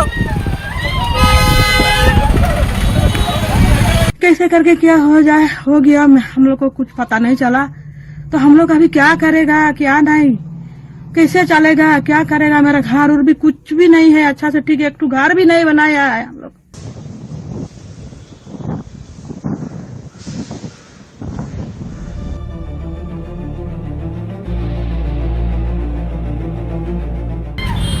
स्टॉप ठीक यूजलेस फेलो మైండ్ ఉందా అబ్బే అవులే చచ్చిపోయారు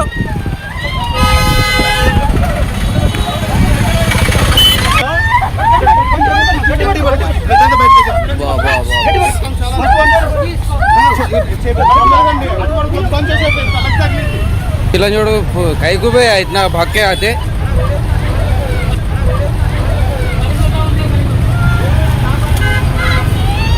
मर गए।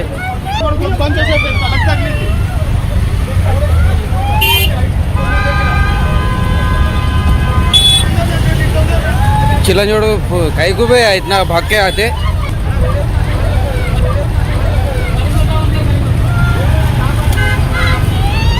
मर गए।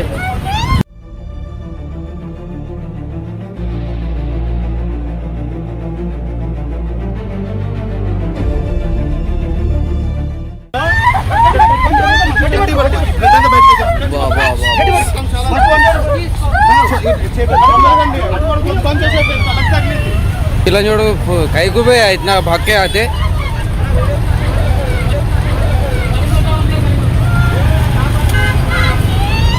मर गए। जाना कर रहा था, पैसा भी भेज रहा था, मेरा बात सब कुछ मतलब क्या बोलता है जो समझ रहा था। मेरा बेटा लोगों का भी उसका पापा का भी कुछ तकलीफ होने से फोन करने से साथ साथ पैसा भेज देता था। तो हम लोग उसका भरोसा में सब कोई था। कैसे करके मेरा बेटी को कैसे वो काम उसका कंपनी से उसका काम ऑन था, लंच करने जा रहा था मेरा बेटी। कैसे करके वो मेन रोड में कौन गाड़ी 100 आके मेरा बेटी को ठोक दिया। वहीं पर मेरा बेटी चले गया। हम लोग को कुछ पता नहीं चला। तो हम लोग अभी क्या करेगा क्या नहीं, कैसे चलेगा क्या करेगा। मेरा घर और भी कुछ भी नहीं है अच्छा से, ठीक है एक घर भी नहीं बनाया है हम लोग। इतना छोटा बेटी मेरा कैसे चलेगा ये, मेरा कैसे चलेगा ये मेरा बेटी।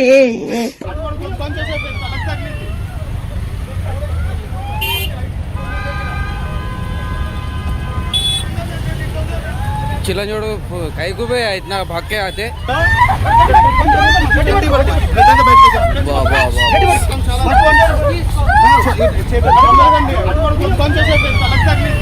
चिल्ला जोड़ो कईकू पे इतना भाग के आते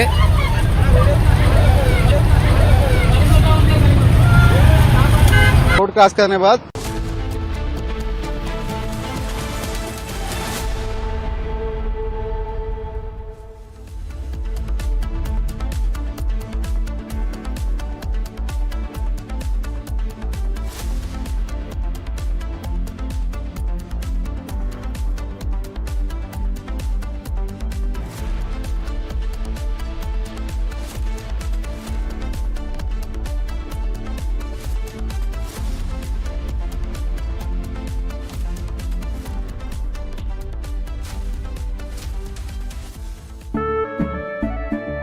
केसरिया से मन जोगी हुआ रे, दिल झूमे देखो मतवारा हुआ रे।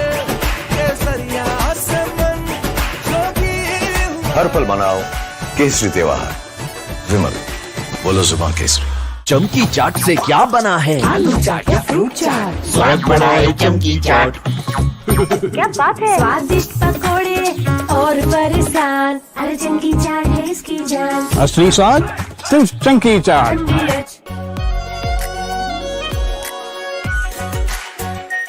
Our pure Shahi Paneer Masala. Delicious, healthy, every day. Bharatiya Janata Party has accused the Congress of paying social media influencers 25,000 rupees to attend Rahul Gandhi's Chhatron Ki Goonj program in Pune, which is scheduled on August 22nd. The BJP shared a video claiming it shows a phone conversation between a social media influencer with a worker of the Congress party, who asks her to attend the event and highlight it on her social media handle.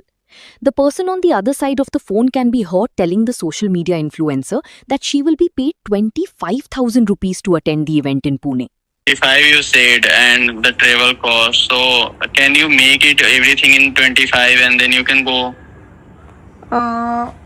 Okay, and how would the payment process be done? Payment will be after the event, 1 or 2 days after the event, and I will make the payment. I will ask your account details or UPI ID and I will make the payment. And there I will share a contact of a person. He will connect with you and he will guide you. He will provide you the pass and all. Okay, all right. So will I get an email, official email to attend this? Because No official email. You direct reach at the venue. I will share the location and there our person will contact with you. I will share that person number to you also. But what exactly I have to do over there? Just attend or I have to do something? No, you not just attend. You have to highlight the event, like make 2 or 3 videos. One, the Rahul Gandhi ji will be speaking, to record some part from there and some part from crowd. And you can make some opinion video, like talking to some people, how students especially, there are girl student invited, so you can talk to them how they are feeling about the event.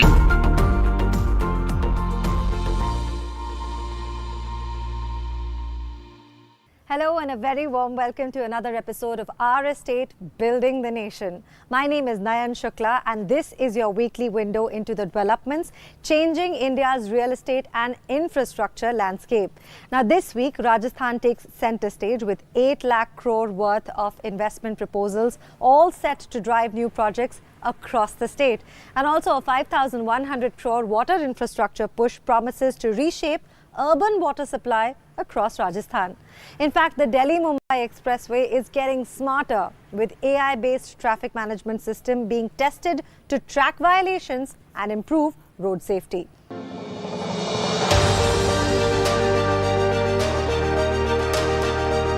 Rajasthan is stepping up its investment push with projects worth more than Rs 8 lakh crore now moving towards implementation.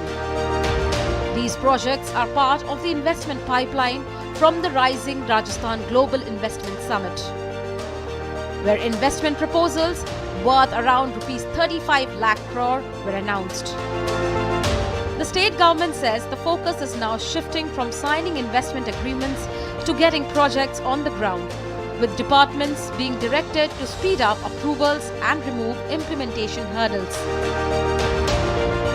The investment momentum spans sectors including manufacturing, renewable energy, defense, AI and emerging industries.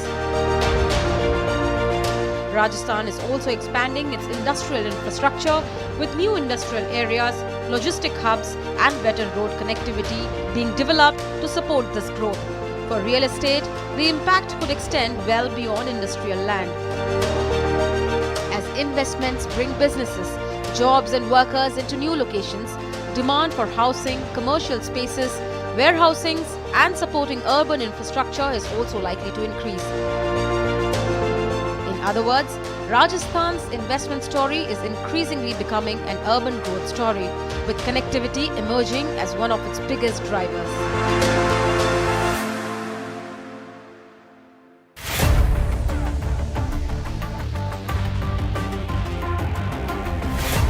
India's Delhi-Mumbai Expressway is getting smarter with AI-powered traffic monitoring and incident detection systems being deployed on the corridor. The technology uses cameras, sensors and analytics to monitor traffic movement, detect incidents and identify issues such as stopped vehicles, wrong way driving, congestion and speeding. The objective is simple: detect problems faster and improve response timing on one of India's most important road corridors. The system is now being tested on the Delhi-Mumbai Expressway with the technology designed to provide centralized monitoring and real-time traffic intelligence. But the significance of the expressway goes beyond traffic management. The corridor connects major economic centers across several states and is creating new opportunities for logistic, warehousing and industrial development along its route. For real estate, better connectivity can make previously peripheral locations more accessible to business and residents. As the expressway gets faster, safer and smarter, the areas it connects could see greater economic activity and stronger demand for supporting real estate.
Connectivity and urban water infrastructure, all three could play a key role in shaping the state's next phase of urban and real estate growth. A second home is no longer just about owning a house away from the city. It is increasingly about the space, nature and a different way of living. The Our Estate team travels to Nowgaon to explore Aranyaka Estate and also experience what a nature-led second home living looks like on the ground. Take a look.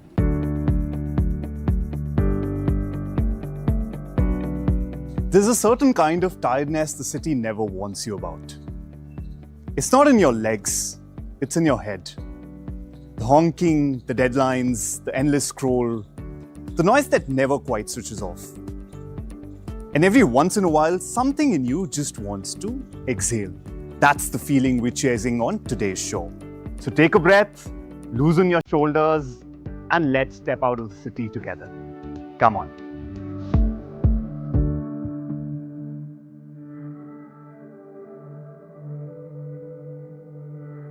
Better roads, faster connectivity, and changing work patterns and lifestyle priorities are creating a new category in the housing market, the second home.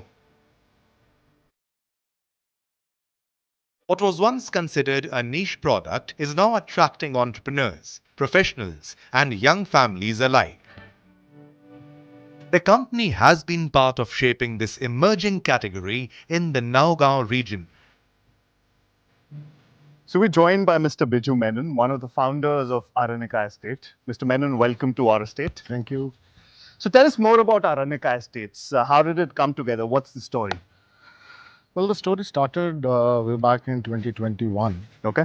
And, the story started by trying to service a client of ours who had sold a large chunk of land in Punjab. Okay.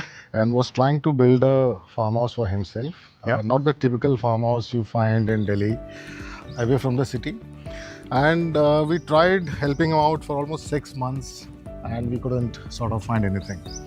Not in terms of the kind of environment he wanted, not in terms of the legalities he was looking for.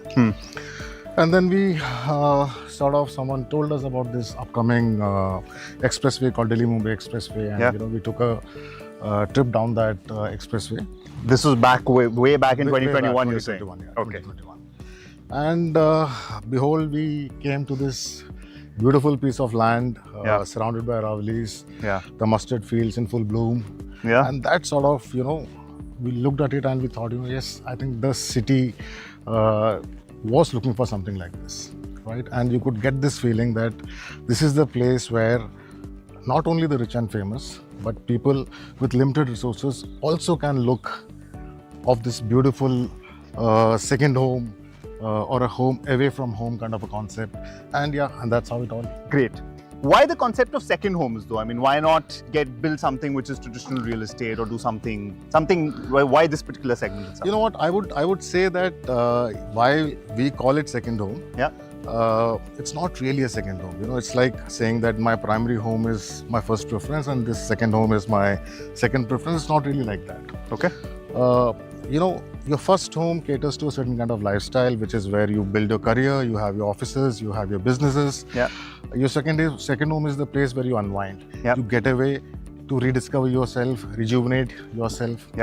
So the first and the second home sort of complements each other. So tell us about this beautiful project. This is Araval Farms. It's a 63-acre project. 63 acres. Right. All right. Massive. And completely sold out. All right. Extremely proud to say that we have a wonderful set of 70 families as part of this community. All right. So they've already taken possession. They have already taken possession. Delivered. A lot of them started the construction. Okay. Wonderful. A typical plot size of ours, it starts from 1,500 square yards. That's quite some size. More than enough space to grow your own vegetables. Right. Yeah. The air quality here has always been outstanding. When Delhi chokes at 500 AQI, we probably sit here at 50, 60. Right. If you look at the way we have constructed or we have developed this parcel, there's a 6-kilometer walk which is possible here. Tell us about Sway now. Everyone's talking about Sway. Tell us more about this. What is it that you're bringing with the Sway? How is it different? I'll tell you how Sway happened. Sway evolved, after we did Araval and then we started a second project. We started to realize that, things have moved. Post-pandemic, a lot of people had felt, confined to this 2,000 square feet apartment. And we have plots here, especially at Araval and Twin Lakes and Sway, we have plot sizes which are upwards of 3,000 square yards. Now, infrastructure plays a big role in making projects like this successful. For example, the Delhi-Mumbai Expressway has drastically reduced the travel time from Delhi NCR to places like Nagaon, which are now accessible anytime buyers who actually want to visit these. We speak to Mr. Aditya Kakar, who's the other co-founder. So I understand you're two of you, two founders. Absolutely. Behind this venture. How are the roles divided between the two of you? Who's looking after what? Well, Biju looks after what he's always done and who he's good at, which is branding, sales, and promoting our company. And looking after post-sales as well. And me, on the other hand, I am more on the planning, execution of the projects, acquisition of land. I look after all of that. All right, since you mentioned planning, how's the planning of Sway different from the other resort living projects? Typically didn't want to make it another resort project. Okay. Our brief to our architect, Sujata Kohli, was that we wanted to center this project as a community living. All right. With an exceptional living. So community being at the heart of it, we created this project where 40% of our land is just for greenery, community spaces, for people to enjoy, for kids, for elderlies. 300,000 square feet of land is just under the horticulture part. Okay. Where we have created more facilities like children play areas, we have yoga decks, we have meditation decks, we have walkways, we have center medians, reading corners, we have a beautiful temple just sitting on the edge of the lake. We have a 0.6 acre big lake and a temple for you to just go and be still if you want to. From that perspective, how is it different when you have to plan for a low density countryside community like this versus if you have to do it for a conventional township? Right. So answer very simple, Karan. It's the space. You know, in urban India, the density varies from 250 humans to 500 humans per acre. And at Sway is 5.5 person per acre. You can't get that in your conventional urban setting. You know what Sway has to offer, or any of our other projects have to offer. You know, you don't get that in that concrete jungle of yours. That's why people come here to get that respite, that time, and they want to slow down. All right, Mr. Kakkar, last final question. Yes, what will please. make Sway buyers' favorite project? Interesting. I'll answer in one word. What's that? Memories. Memories it is then. That is what they are going to create here. We're in the business of selling experiences. Yeah, and that's what we are trying to inculcate as a culture in our company. You know, where the entire process is seamless for our customer, right from buying till whenever he wants to visit our site. Our projects. You know, even when they built a house, they're living here, enjoying it, and for that, what we did was we created a facility management company.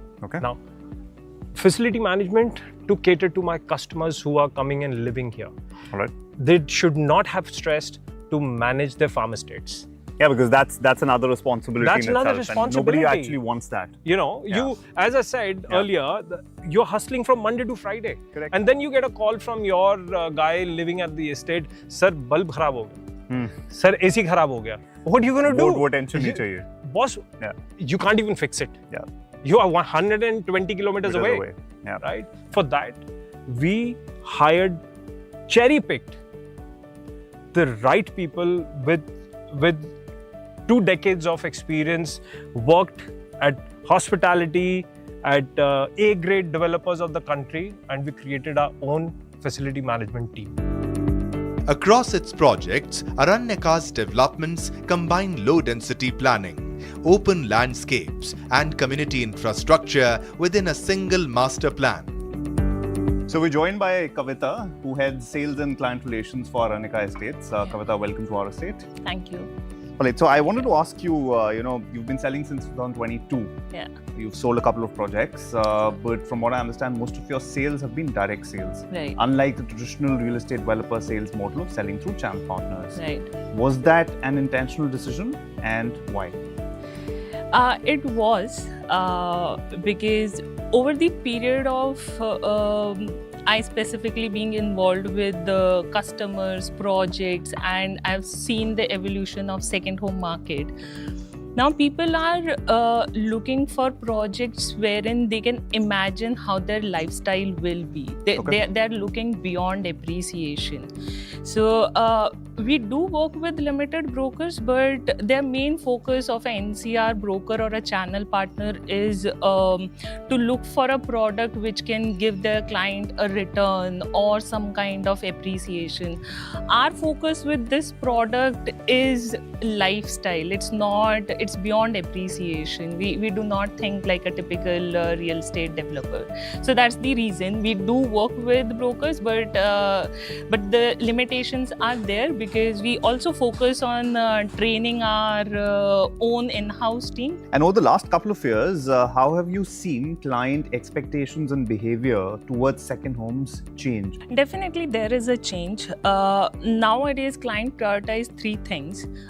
Confidence, convenience, and experience. You know, confidence comes from how legally sound a project is, who will be managing this community, and a credible organization. The design philosophy across Aranyaka's developments focuses on openness, landscape integration, and long-term environmental responsiveness.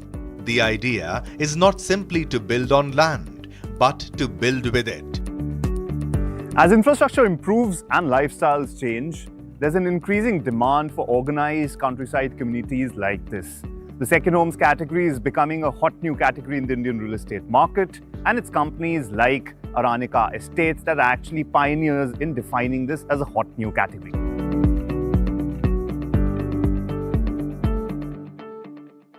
We've seen how better connectivity is opening up new possibilities for second home living. A new 5+2 lifestyle is putting the spotlight on second homes, where the week is spent in the city and the weekends are often a chance to step away from it.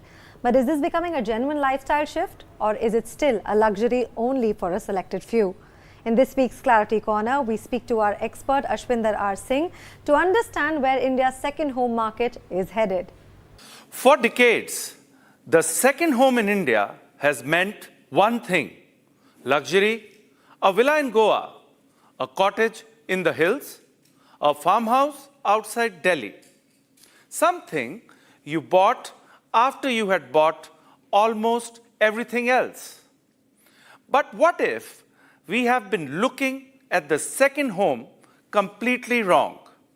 What if the next big real estate opportunity in India is not selling more expensive homes to the richest 1%? What if it is making the second home accessible to the next 10%? And accessibility does not simply mean affordability. You can build a 50 lakh home 3 hours outside a city. But if getting there takes 6 hours on a Friday evening, it isn't accessible. If the nearest good hospital is 70 kilometers away, it isn't accessible. If there is no reliable electricity, water, or internet, it isn't accessible.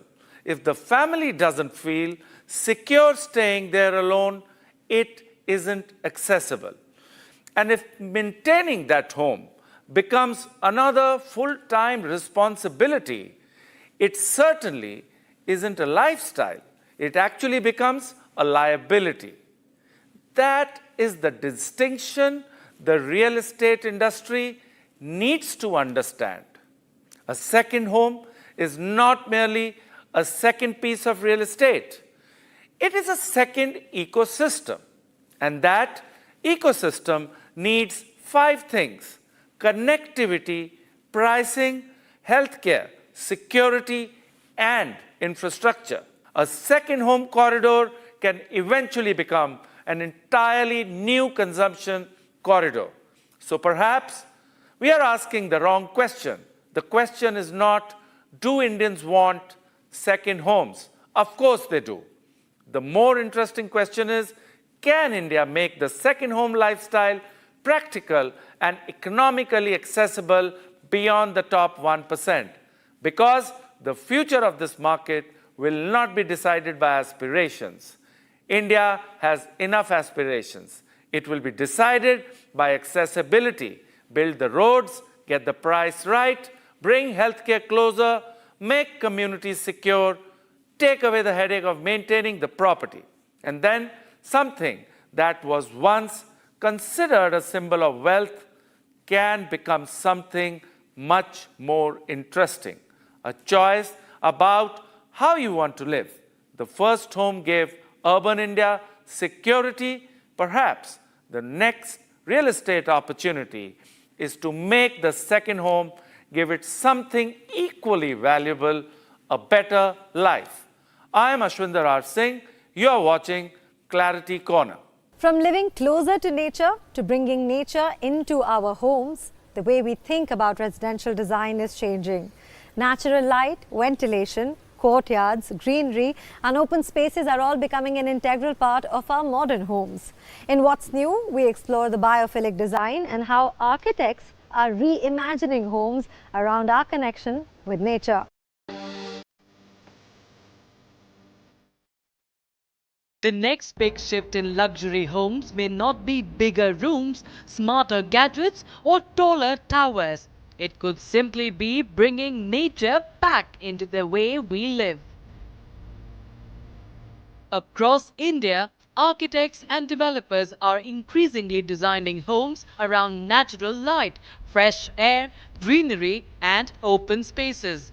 This approach is known as biophilic design, and it goes far beyond putting a few plants on a balcony. Think courtyards that bring daylight deep into a home, large openings that improve natural ventilation, gardens that flow into living spaces, water features, natural materials, and shaded outdoor areas that make the boundary between indoors and outdoors almost disappear. And this trend comes at an interesting time. Indian cities are becoming denser, temperatures are rising, and urban life is increasingly surrounded by concrete. As a result, home buyers are looking for spaces that offer comfort, wellness, and a stronger connection with the outdoors. But the idea itself is hardly new. Traditional Indian homes have used courtyards, verandas, shaded spaces, and cross ventilation for generations. What is changing today is the way these principles are being combined with contemporary architecture and modern lifestyles. Today, developers and architects are bringing those principles back, but with a modern twist. Because the future of luxury may not be about adding more to the home. It may be about bringing more nature into it.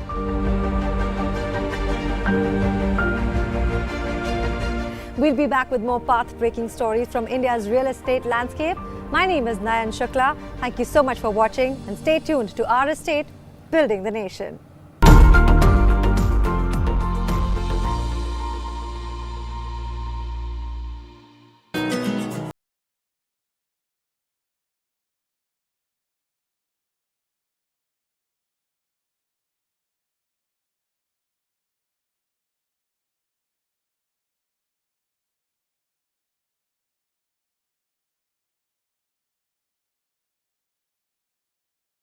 से क्या बना है sandwich लस्सी और छाछ हर घूंट में चमकी चाट dry fruit और दही बड़े चमकी चाट से स्वाद बढ़े असली स्वाद सिर्फ चंकी चाट।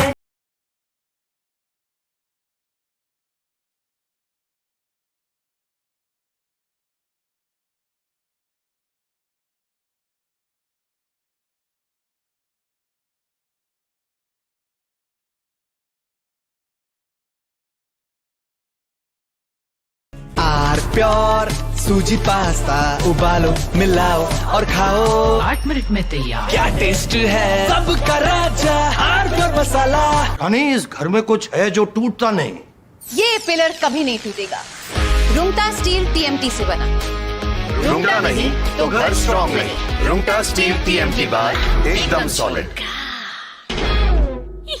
चमकी चाट से क्या बना है सैंडविच लस्सी और छाछ हर घूंट में चमकी चाट ड्राई फ्रूट और दही बड़े चमकी चाट से स्वाद बढ़े असली स्वाद सिर्फ चंकी चाट।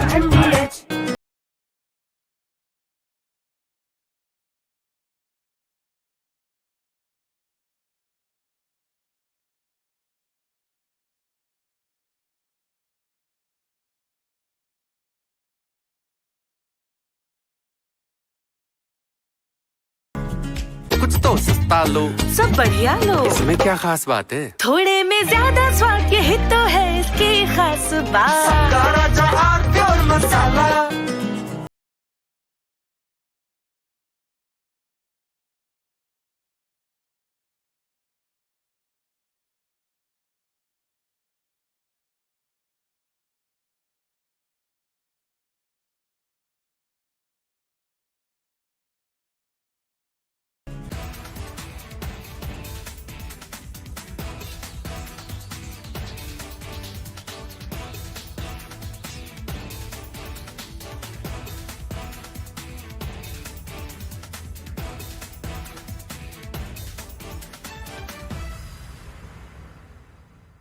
सच बेरो कैसे करके क्या हो गया हम लोग को कुछ पता नहीं चला। तो हम लोग अभी क्या करेगा क्या नहीं, कैसे चलेगा क्या करेगा। मेरा घर और भी कुछ भी नहीं है अच्छा से, ठीक है, एक तो घर भी नहीं बनाया है हम लोग।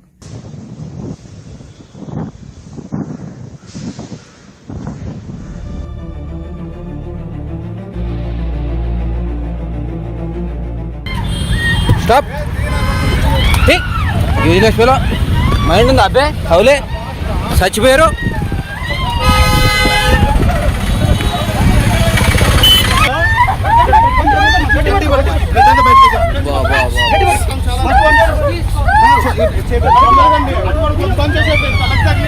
चिल्ला कई को भी इतना भाग के आते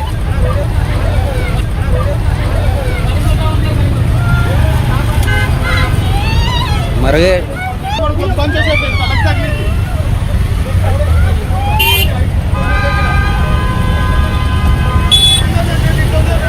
चिल्ला कई को भी इतना भाग के आते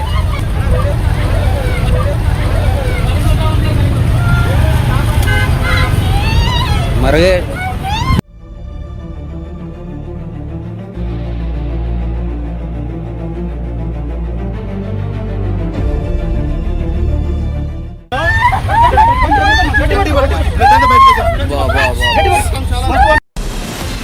From Asia's largest news headquarters, setting the agenda for Bharat.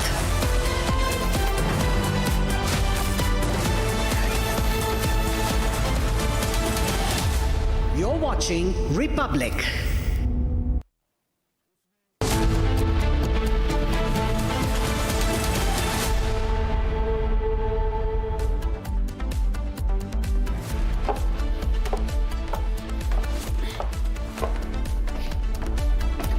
Hello everyone, you're watching Republic. I'm Chongtham Amrita, and in the top story that we're tracking for you today, in Manipur, the protests have intensified. The people are demanding the implementation of the NRC before the conducting of the census exercise. Now, this demand has now escalated into a wide-scale protest across the state, while continuing to be gripped by the ethnic violence that has gripped the state for the past three years. And now, the people of Manipur continue to demand the implementation of NRC, even as they have been calling for a two-day shutdown that has now gone by, and the protest still continues to intensify. Tracking all of this, but first take a look at the headlines.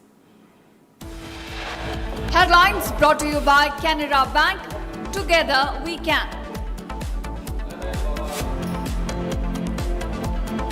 Panama flagged ship carrying 24 crew members sinks off Odisha's coast. Indian Navy Coast Guard continue rescue operations. 2 rescued so far.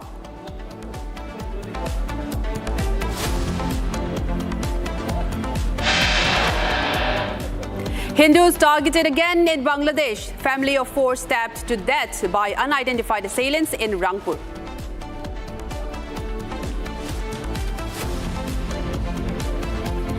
Supreme Court sets aside the National Green Tribunal order holding Art of Living responsible for damage to Yamuna Plains. Top court says there is no direct evidence that Art of Living caused damage to Yamuna's fragile ecosystem.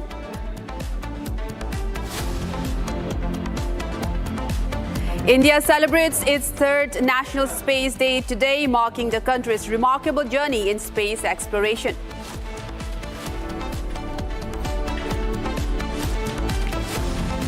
A 15-year-old boy falls into open drain in Delhi's Jasola area. Rescue operations continue. Family demand accountability from authorities.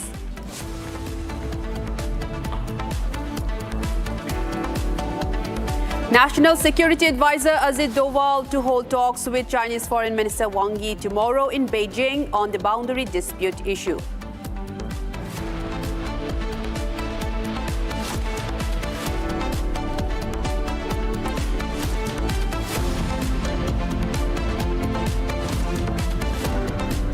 Viewers, we begin with the top story of the day. Canada-based gangster Goldie Brar has allegedly admitted in a leaked audio clip to killing Hardeep Singh Nijjar, the wanted Khalistani terrorist whose murder outside a Surrey Gurdwara in 2023 precipitated one of the worst diplomatic crises between India and Canada.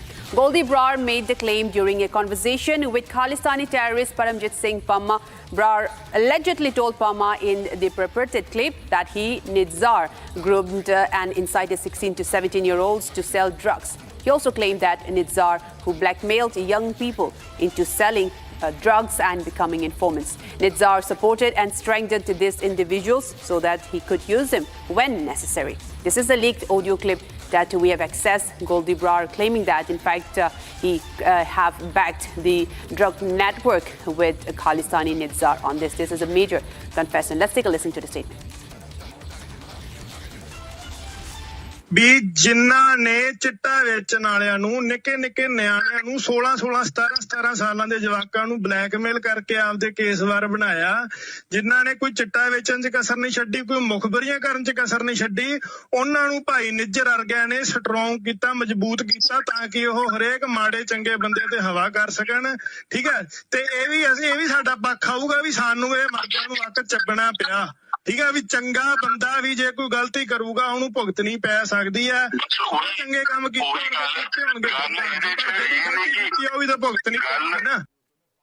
ਵੀ ਜਿਨ੍ਹਾਂ ਨੇ ਚਿੱਟਾ ਵੇਚਣ ਵਾਲਿਆਂ ਨੂੰ ਨਿੱਕੇ ਨਿੱਕੇ ਨਿਆਣਿਆਂ ਨੂੰ 16 17 ਸਾਲਾਂ ਦੇ ਜਵਾਕਾਂ ਨੂੰ ਬਲੈਕਮੇਲ ਕਰਕੇ ਆਪਦੇ ਕੇਸਵਾਰ ਬਣਾਇਆ, ਜਿਨ੍ਹਾਂ ਨੇ ਕੋਈ ਚਿੱਟਾ ਵੇਚਣ 'ਚ ਕਸਰ ਨਹੀਂ ਛੱਡੀ, ਕੋਈ ਮੁਖਬਰੀਆਂ ਕਰਨ 'ਚ ਕਸਰ ਨਹੀਂ ਛੱਡੀ, ਉਹਨਾਂ ਨੂੰ ਭਾਈ ਨਿੱਜਰ ਵਰਗਿਆਂ ਨੇ ਸਟਰੋਂਗ ਕੀਤਾ, ਮਜ਼ਬੂਤ ਕੀਤਾ ਤਾਂ ਕਿ ਉਹ ਹਰੇਕ ਮਾੜੇ ਚੰਗੇ ਬੰਦੇ ਤੇ ਹਵਾ ਕਰ ਸਕਣ। ਠੀਕ ਹੈ, ਤੇ ਇਹ ਵੀ ਸਾਡਾ ਪੱਖ ਆਊਗਾ ਵੀ ਸਾਨੂੰ ਇਹ ਮਰਦਾਂ ਨੂੰ ਵਕਤ ਚੱਬਣਾ ਪਿਆ। ਠੀਕ ਹੈ, ਵੀ ਚੰਗਾ ਬੰਦਾ ਵੀ ਜੇ ਕੋਈ ਗਲਤੀ ਕਰੂਗਾ ਉਹਨੂੰ ਭੁਗਤਣੀ ਪੈ ਸਕਦੀ ਹੈ। ਚੰਗੇ ਕੰਮ ਕੀਤੇ ਹੋਣਗੇ ਉਹ ਵੀ ਤਾਂ ਭੁਗਤਣੀ ਪੈਣੀ ਨਾ। My colleague Saurav joins us to give us more information in this. Saurav, do tell us the latest that you have tracked so far. This is about this audio clip about Goldie Brar, who in fact claims to have killed the Khalistani. And also this is regarding a drug operation that was carried out in large scale. In fact, that has led to a severe collapse of the bilateral relations between India and Canada regarding the Khalistani operations. And now this audio clip that has surfaced now, it also shows how Goldie Brar have backed this as well. Tell us more in details, Saurav. Definitely, Amrita. Now Republic has accessed this exclusive leaked audio between the gangster Goldie Brar and the Khalistani terrorist Paramjit Singh Pamma. And in this audio, they are speaking about the killing of Harpreet Singh Nijjar, who was also a Khalistani terrorist and who got killed in Britain and he got killed in Britain. And after that, there was a major diplomatic row regarding this, while the Canada has alleged that the Indian government agents have involved in this killing of the Khalistani terrorist on their land. However, the Indian government at that time has rejected all the claims and saying that these claims were bogus. However, today this audio clip has surfaced in which they were speaking about the killing of Nijjar, and in this gangster Goldie Brar can clearly seen saying that he was responsible for supporting and recruiting 16 to 17-year-old youths and pushing them into a drug racket. And he also goes on saying that he was also making these youths informers. And these are the latest details in this, and that is why he and Goldie Brar and his associates made a foolproof plan and made him kill Nijjar on June 18th. And these are the details, and he got, I want to tell our viewers that Harpreet Singh Nijjar got killed on 18th June 2023 outside a Surrey, outside a Gurdwara in Surrey in Britain. And these details emerges today, and now the claims of India that the Canadian government have put up allegations on India, those allegations were bogus. These audio clips are clearly stating that no Indian government agent was involved in the killing of Khalistani terrorists in 2023. And he keeps on saying in the audio clip that he was responsible for supporting and providing support to those who were recruiting the youths to push them into a drug racket and making them informers. And that is why he and his associates made him kill in Britain by an unidentified gunman. These are the latest details, Amrita, in this. Thank you so much for giving us all of those details, Saurav, and we'll continue to track this as and when it unfolds. And now, viewers, in fact, we are going into more stories ahead. As India celebrates the National Space Day today, in fact, the Indian government has given a major push for increased private sector participation. And while interacting with the startup CEOs and founders of 20 space startups, Prime Minister Narendra Modi emphasized that India must attract global space talent and investment, stressing that when the world thinks of space, it should look towards India. Here's more on the interaction. Let's take a look.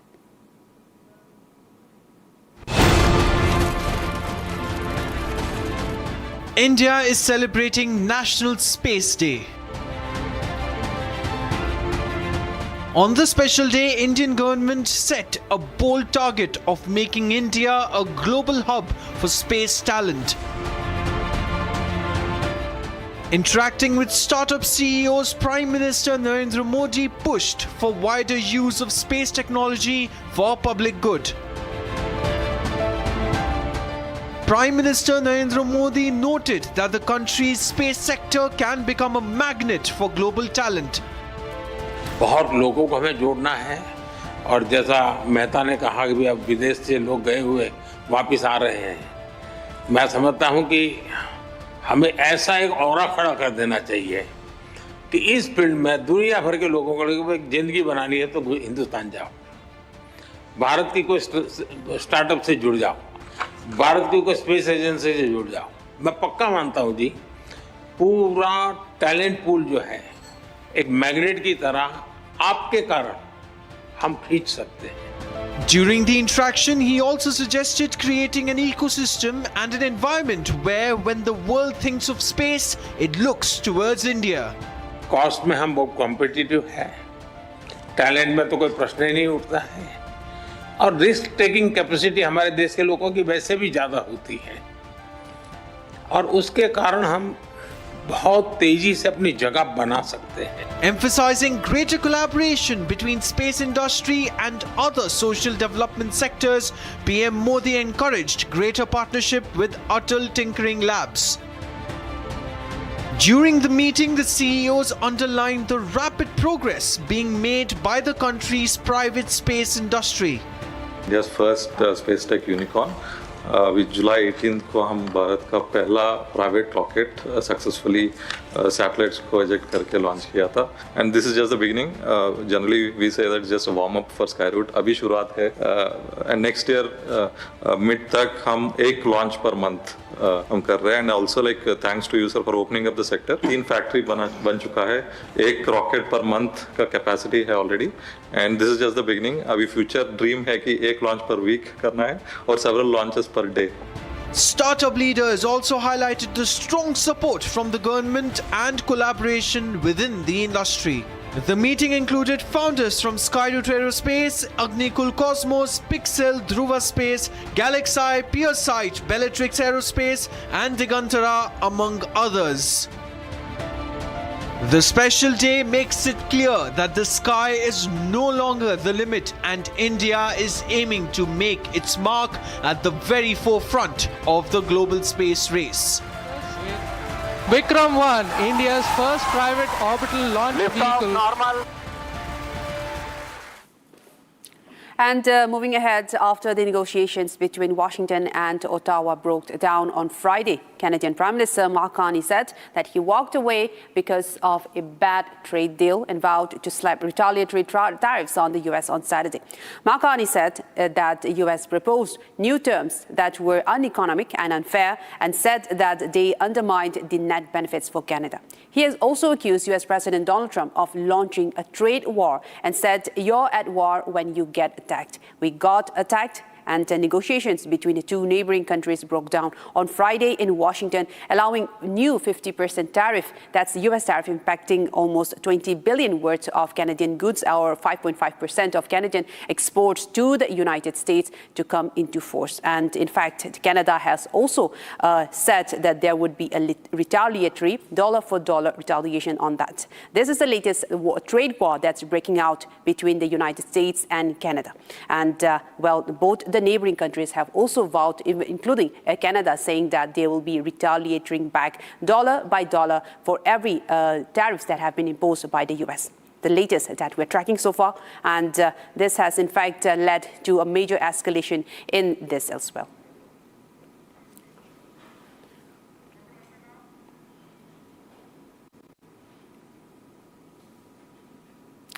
Now, all right, we are now being joined by a guest in this broadcast, Robinder Sachdeva, Foreign Affairs expert, joining us live to give us more insights into what's happening between US and Canada. Thank you so much, Robinder Sachdeva, for joining us on this broadcast. I'd like to know your comments and your reading of this latest escalation, especially between US and Canada. Now we're getting that the trade talks have failed between the two nations, and those, in fact, have hit Canada very hard. And now Canada also says that there will be a retaliatory dollar by dollar for every tariff that have been imposed on Canadian goods. So what do you read of this latest escalation? And the larger question being, will this also impact Donald Trump's midterm elections that's coming in on November also? Thank you very much. A pleasure to be with you. To my mind, this is no longer a trade war. Yeah, sure, it is a trade war that America and Canada have not been able to come to mutual tariffs.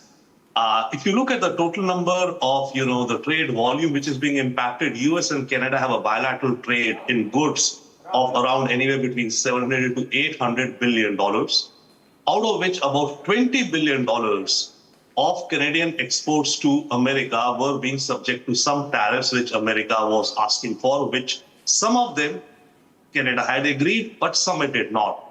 The larger question, I think, why the deal simply collapsed were the terms which America was asking Canada to abide by. One of the terms of the deal, apart from the tariffs, was that Canada will not enter into free trade agreements with other nations without an okay from the US. Now, that is quite something. And that is what Carney mentioned when he said that the deal was impinging our sovereignty. So that was one condition.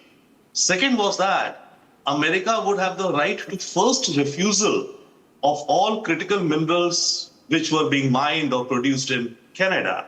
So that would mean that Canada would have to first ask the US, do you want to buy? If US wanted to buy, it would have to sell to US before it could sell those critical minerals to other countries. That again is, I think, a question of sovereignty. The third issue, which I find a key, and again, which Carney mentioned, he said that, there were cultural conditions. And the conditions therein which the Americans were asking was, Canada has a substantial number of French-speaking population, also particularly in the province of Quebec. So the labeling requirements for many, consumer goods in Quebec require the products to be labeled both in English language and French language. Now, the Americans were saying that no, our goods which go into Canada will be labeled only into English. So that is somewhat a cultural, impact. Also, the Americans were asking that Canadians stop subsidizing their music and film and TV industry, which promotes other cultural products, like including, once again, French. So that was quite something, I would think, for the Americans to demand and ask for. These three things, particularly that any free trade agreement you sign with anybody else, you have to clear it with us.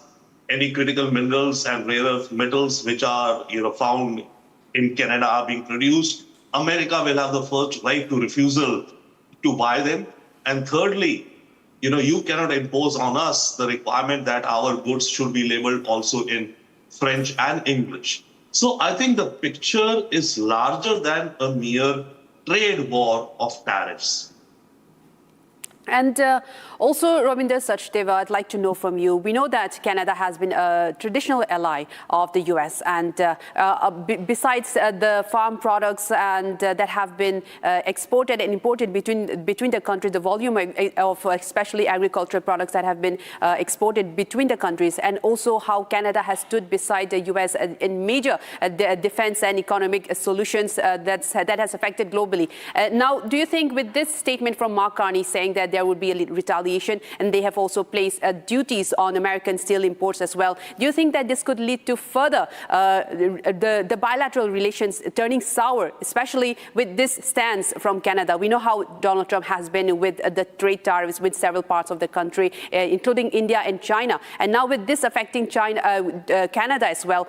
Do you think that this bilateral neighborhood relationships could turn sour and turn bitter in the future? How do you read this bilaterally, sir? I do think that it will leave a sour taste. Relations will go south. Trump will be not very happy. Just 3 days ago, he was claiming that the deal has been finalized and just giving the negotiators 3 days to, cross the dots and the T's, etc., and the deal is done. And now Carney in Canada is the one who's walking out. And especially given the fact that he is, of course, talking about the unfairness in terms of the tariffs and the numbers there. But what I find much more important for us to look at is that these conditions which the Americans were asking, which Carney simply refused, that any free trade agreement, if he has to sign with any country, why does he have to get a green signal from the US? Any critical minerals which are there in Canada, why should the US have the right to first refusal? Why should the US impose conditions that impinge on the cultural, mosaic and fabric of Canada? So, that said, it does seem to me that relations will go further south. How south do they go, we don't know, but we have to also remember that Trump does respect strength. So if Carnegie is standing up with strength, Trump could back down a bit also, but I think the taste which this episode is going to leave America with will be an unsavory flavor very much. That's right, and remains to be seen how Donald Trump reacts to that. Thank you so much, Ravinder Sachdeva, for giving us your inputs, and this has in fact been insightful. Thank you so much. And now, viewers, we move on to a very shocking and a tragic story that's coming out from Bangladesh. 2 people have been arrested in connection with the Bangladeshi Hindu family murder. On Saturday night, 22 of August, police broke the locks of the house and recovered the bodies. The deceased are Ganapati Chakraborty, a retired Hindu teacher of Rangpur Zilla School who later practiced as a homeopathic doctor. His wife, Pritilata Chakraborty, their daughter, Agami Chakraborty Prarthi, and their son, Priyam Chakraborty, a family of 4. According to the preliminary assessment of the police, this could be a planned murder. At the same time, looking at the condition inside the house, the possibility that the killings were carried out with the intention of robbery or theft is also being examined. Let's take a look at this report for more details in this. In fact, we have a statement coming in on this. Let's take a look.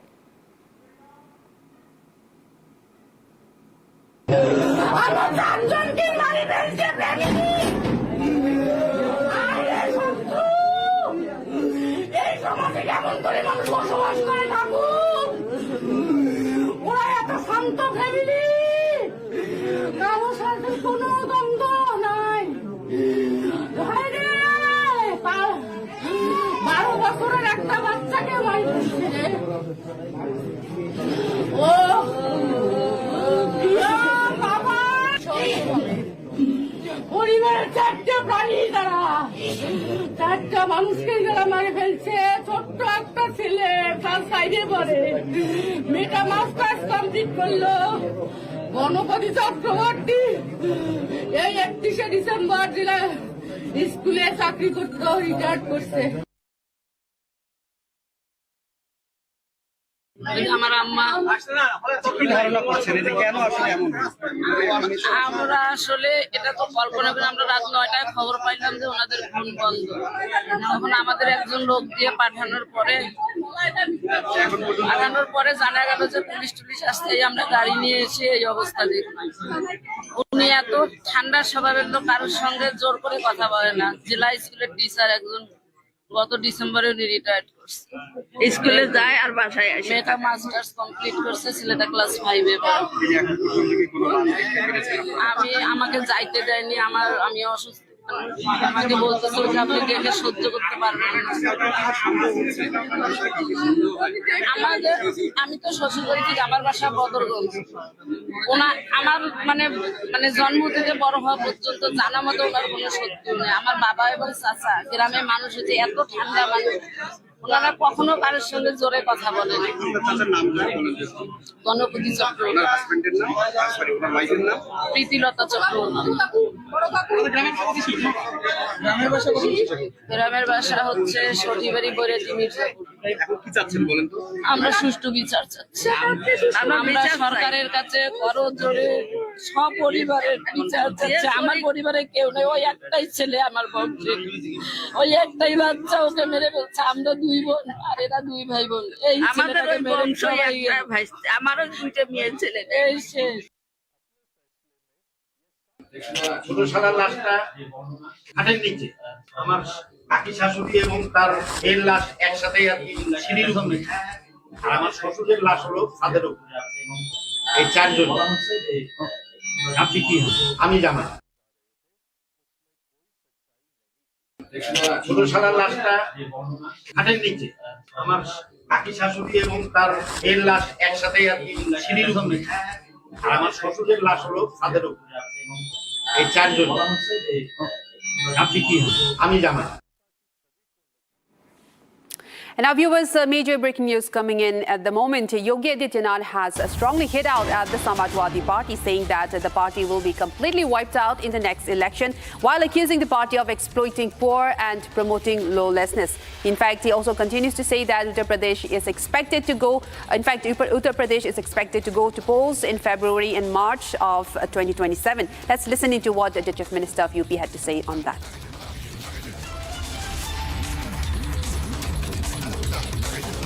एजेंडे में गरीब कोई मुद्दा ही नहीं था। आज आपने उनका बयान पढ़ा होगा, समाजवादी पार्टी के मुखिया का। बबुआ ने आज एक बयान दिया है, कहा है कि जब हमारे परिवार के सभी लोग सांसद हैं इसीलिए तो सपा बनी हुई है। हमने कहा अब सपा इसलिए सपा है क्योंकि जनता उसको अगले चुनाव में साफ ही कर देगी, हमेशा के लिए। एक गरीबों का शोषण करते हैं केवल अपने परिवार की खातिर। इन्होंने लूटा है, प्रदेश को गुंडा प्रदेश बना दिया था, गरीबों की जमीनों पे कब्जा करते थे, बेटी की सुरक्षा में सेंध लगाते थे, कोई सुरक्षित नहीं था, रोज दंगा, रोज फसाद। पर्व और त्योहार के पहले लोगों की खुशी छीन ली जाती थी। प्रदेश विकास ठप था, विकास के कार्य नहीं हो रहे थे। इसलिए नहीं हो रहे थे क्योंकि प्रदेश के पास कुछ था ही नहीं। आज आप देखते होंगे, कोई बेटी की सुरक्षा में सेंध लगाएगा, किसी बहन को छेड़ेगा तो मान के चलिए कि यमराज के घर जाने का उसका रास्ता तय हो गया है। ये काम इसलिए नहीं होता। And now viewers, let us take a quick look at some of the top national headlines in our Bharat in One.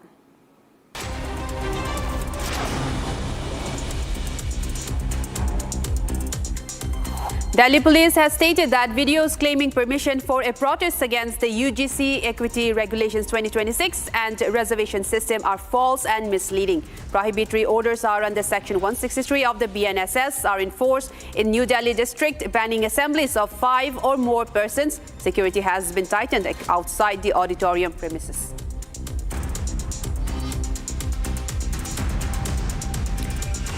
17 people involved in gambling activities were apprehended by a 15-member police team during a raid in Tamil Nadu's Krishnagiri district. The cops seized ₹17 lakh in cash, 17 mobile phones, a car and two-wheeler from them. An investigation into the incident is also underway.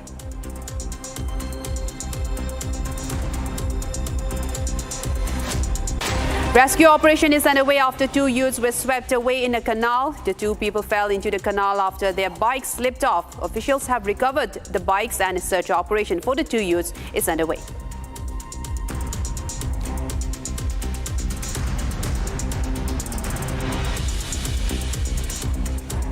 And our viewers slipping into a very short break, but we'll be right back with you with more updates on the other side. Coming up next is National Security Advisor Ajit Doval in China tomorrow to hold talks with Chinese Foreign Minister Wang Yi on Tuesday over the boundary dispute issue. Coming up next.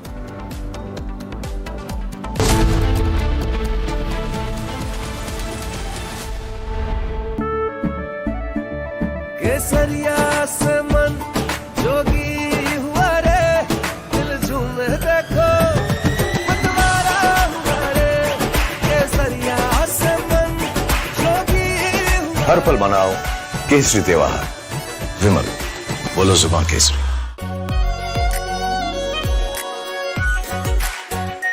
Are pure shahi paneer masala delicious healthy everyday. Senco से मेरा नाता सालों पुराना है। ये मेरे लिए बस एक ब्रांड नहीं है, ये है एक लेगेसी। मेरी शादी के कंगन सेनको से ही लिए थे, क्योंकि ऐसी बारीक कारीगरी और कहाँ। इसीलिए सेनको इंडिया का amongst most trusted jewelry brand as nominated by the TRA। अब मैं क्या ही बोलूं। परिवार, अटूट भरोसा। चमकी चाट से क्या बना है? सैंडविच, लस्सी और छाछ। हर घूंट में चमकी चाट। अब बताओ स्वाद आया? असली स्वाद सिर्फ चंकी चाट। आर प्योर सूजी पास्ता उबालो मिलाओ और खाओ 8 मिनट में तैयार। क्या टेस्ट है सबका राजा R pure masala.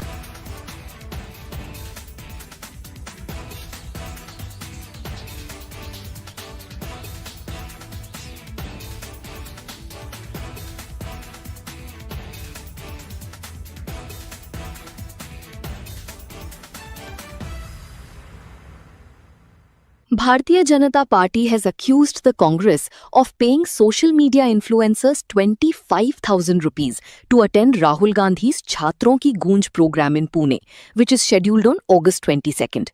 The BJP shared a video claiming it shows a phone conversation between a social media influencer with a worker of the Congress party, who asks her to attend the event and highlight it on her social media handle.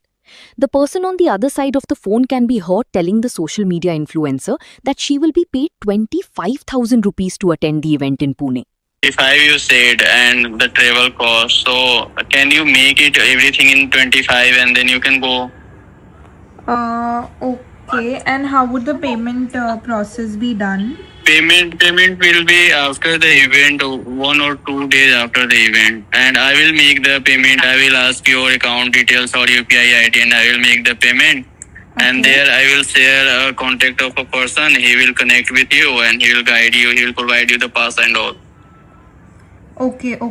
All right. So will I get an official email to attend this? Because No official email. You direct reach at the venue. I will share the location and there our person will contact with you. Okay. I will share that person number to you also. But what exactly I have to do over there? Just attend or I have to do something? No. You not just attend. You have to highlight the event, like make 2 or 3 videos. One, the Rahul Gandhi ji will be speaking, to record some part from there and some part from crowd.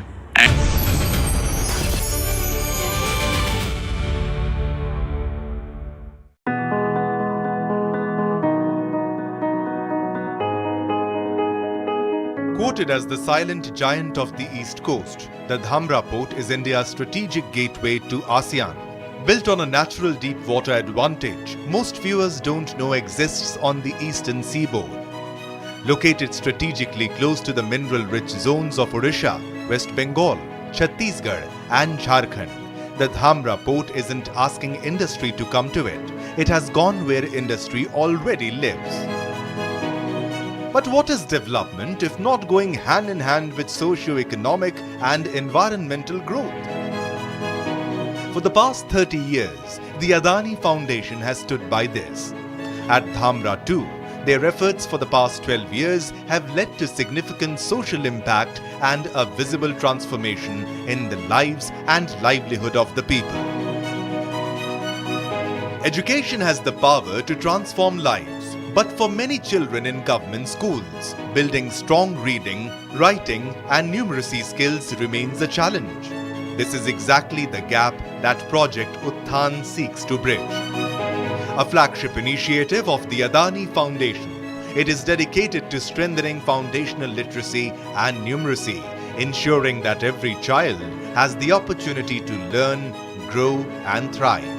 At the heart of the initiative are Utthan Sahayaks, trained facilitators from local communities who support teachers, conduct regular assessments and make classrooms more engaging through activity-based learning. Hello, myself Saya Punaraut, working as Utthan Sahayak at Government UPS Palisai. मैं अपना graduation complete करने के बाद यहाँ पर join कर रही थी एज ए उत्थान सहायक as a teacher in the school. तो मैं जब शुरू में ये कर रही थी मुझ में इतना कॉन्फिडेंस नहीं था बच्चों को पढ़ाने के लिए। जब मैं रेगुलर हुई, जब मैं पढ़ाई बच्चों को, उनको समझाया तो मुझ में वो कॉन्फिडेंस इंक्रीज हुई। मुझे भी अच्छा लगा बच्चों को बनने के लिए, पढ़ो, उनको एजुकेशन के थ्रू अट्रैक्ट करने के लिए मुझे भी बहुत अच्छा लगा। इस जॉब के थ्रू मैं खुद ही अपने पढ़ाई के सारे खर्चा उठा लेती हूँ। Through IT on Wheels, mobile computer labs bring digital education directly to government schools.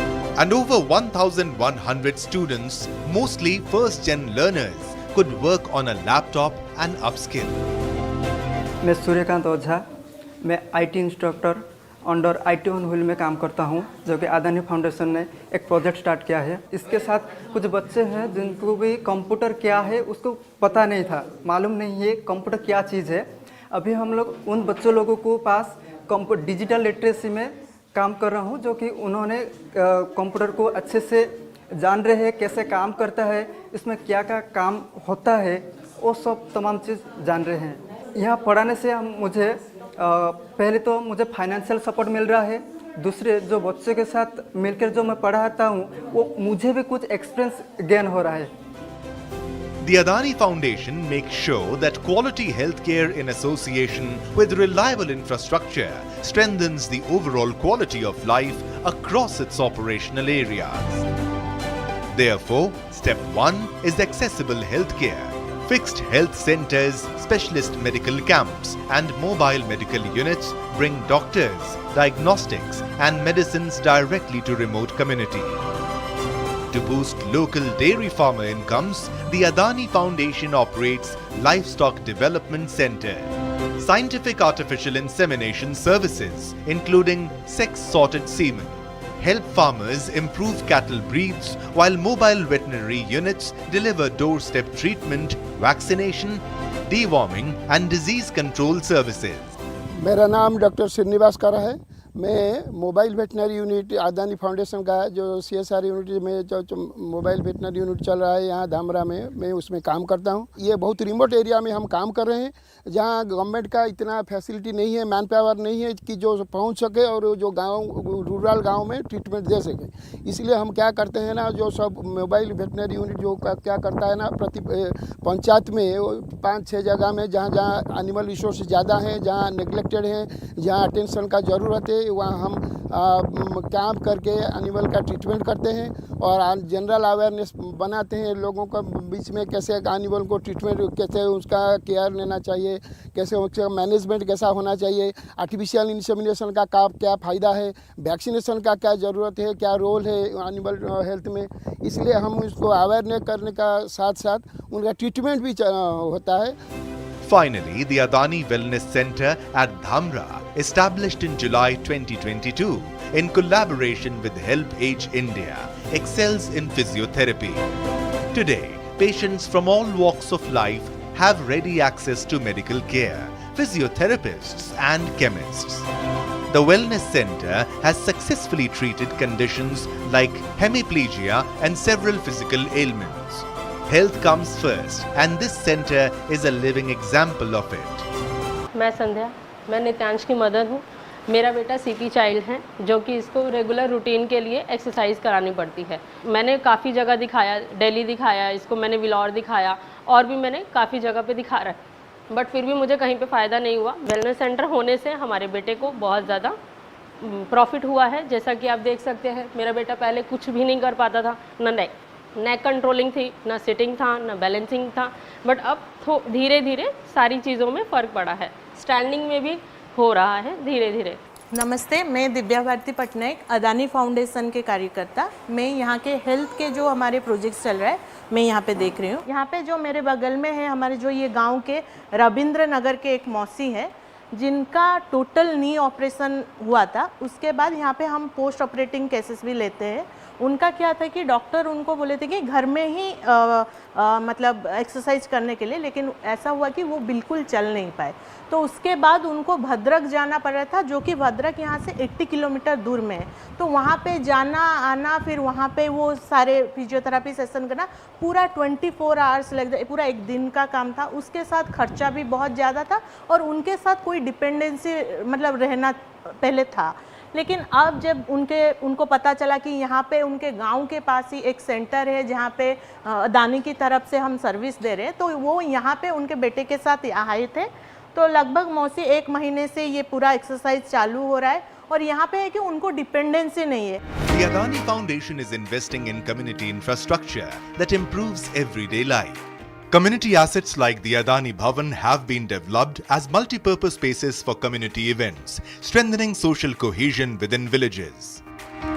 Their efforts also include these easy-to-handle EV units for the disabled, which allow them to live an independent life. Beneficiaries like Manmat Parida, who were initially bound by their disability, can not just freely traverse now, but independently earn, like Manmat himself does through a successful tent house business.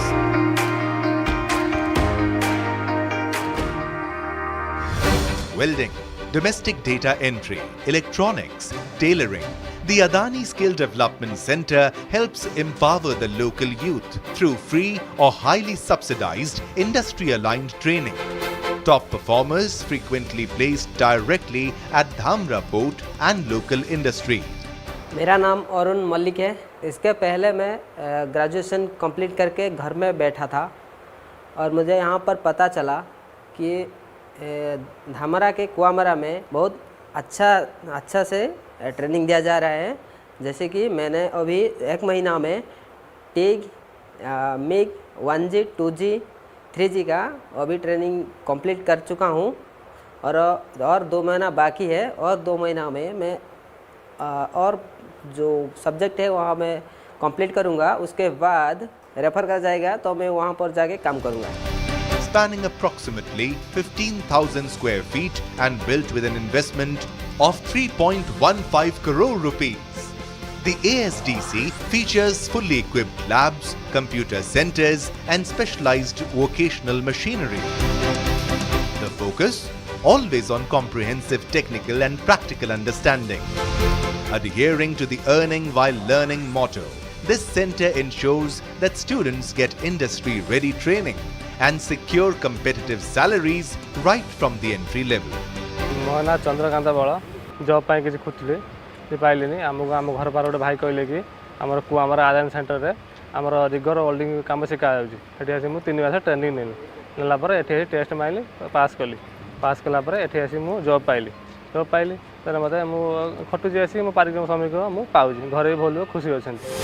Protecting the environment is an integral part of the Adani Foundation's commitment to sustainable development. Through focused climate action initiatives, the foundation is creating greener, more resilient communities while promoting responsible use of natural resources.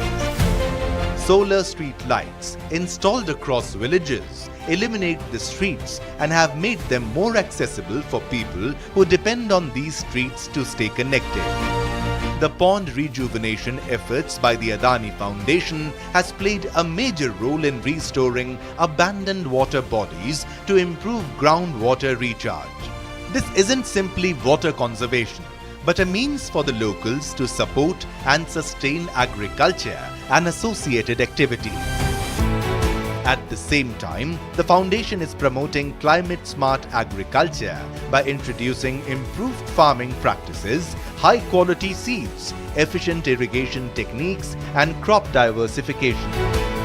मो ना बासंती गिरी मो family रे मो स्वामी expert करी 3 वर्ष है Adani foundation तरफ मो बड़ झी स्कॉलरशिप आदानी फाउंडेशन ही 24,000 देइचंती मो बहुत कष्ट दुखरे परिवार चाष ही करे आदानी फाउंडेशन मो संगे बहुत आसी बहुत सहयोग भी करती आ विशेष कथा कंपोस्ट खत जिया खत को भाया घरे उत्पन्न कले भल लाभदायक हो पार मार्केट रु सार औषध न किनिया पई केमती कौन कले माने निजे लाभदायक हो पार से भी सब सार माने आसंती घर को आउ सबू बजट रे भी ही सबू क्षेत्र रे ही से माने बहुत ट्रेनिंग दियंती आमे भी से ट्रेनिंग रे जाऊ आ सेथरे भी बहुत किछि शिखिचु आ से शिखिला भितरे भी आमे घरे निजे बिना मेडिसिन रे घरे तैयारी करी कंपोस्ट खत तैयारी करी मो चाष बास रे भी लाभदायक हो परचु। Across education, healthcare, livelihoods, infrastructure and climate action, the Adani Foundation is creating opportunities that empower people and transform community. Together, these initiatives are building a stronger, more inclusive and sustainable future. One life at a time.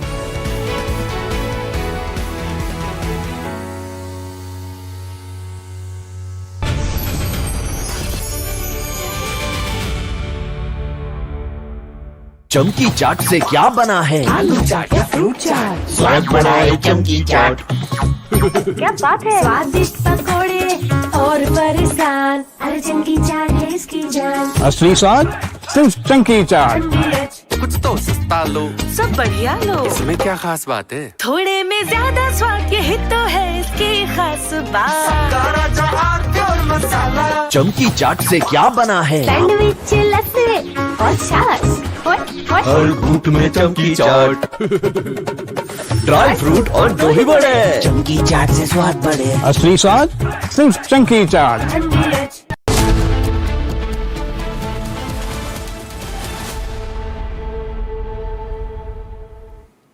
Viewers, we have a big breaking news coming in at the moment. Bhagwant Man's wife, Gurpreet Kaur Man, has now responded to the Rupees 5 crore rape case allegation. She said those making statements against her without proof should be ready to face legal action. The response comes after National Human Rights Commission has issued a notice to Punjab government and its police chief over a complaint alleging that Chief Minister Bhagwant Man's wife, Gurpreet Kaur, has sought 5 crore rupees to suppress a rape case, even as Gurpreet Kaur on Saturday sent a legal notice to former Punjab and Haryana High Court Judge Ranjit Singh for making the charges. We also have the statement coming in from her. Let's go to that.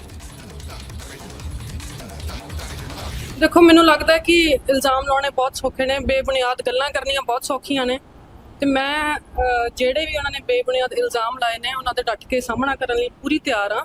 ਮੈਂ ਨਾ ਪਹਿਲਾਂ ਘਬਰਾਈ ਸੀ ਨਾ ਮੈਂ ਅੱਜ ਘਬਰਾਉਣੀ ਆ ਤੇ ਮੈਂ ਉਹਨਾਂ ਨੂੰ ਚੈਲੰਜ ਕਰਦੀ ਆ ਕਿ ਜਿਹੜੇ ਵੀ ਉਹ ਗੱਲਾਂ ਕਰ ਰਹੇ ਨੇ ਉਹਨਾਂ ਨੂੰ ਆਪਦੀਆਂ ਪ੍ਰੂਫ ਕਰ ਲੈਣ, ਨਹੀਂ ਤਾਂ ਫਿਰ ਆਪਣੇ ਲੀਗਲ ਜਿਹੜਾ ਵੀ ਨੋਟਿਸ ਲਈ ਜਾਂ ਲੀਗਲ ਕਾਰਵਾਈ ਲਈ ਤਿਆਰ ਰਹਿਣ।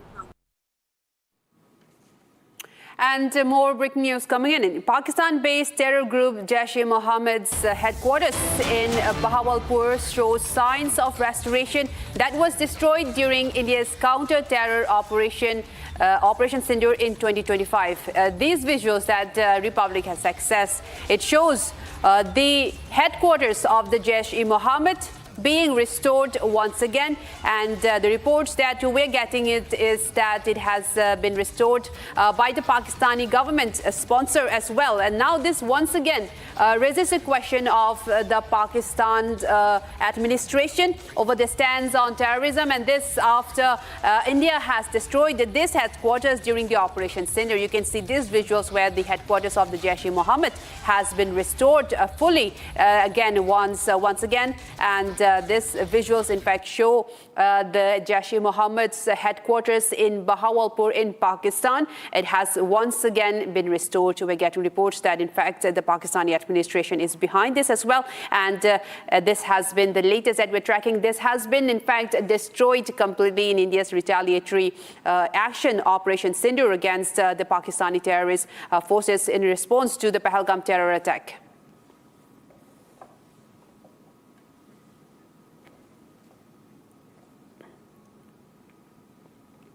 And now, viewers, we move on to another story. Tensions have erupted at a nursing college in Kakinada's Valasapakla after a scuffle between students from Manipur and local students. The dispute reportedly began over allegations of mobile phone theft and an argument over a charging point. Police say the situation is now under control, while efforts are underway to shift the Manipur students to another hostel. Let's take a look at what happened in this report.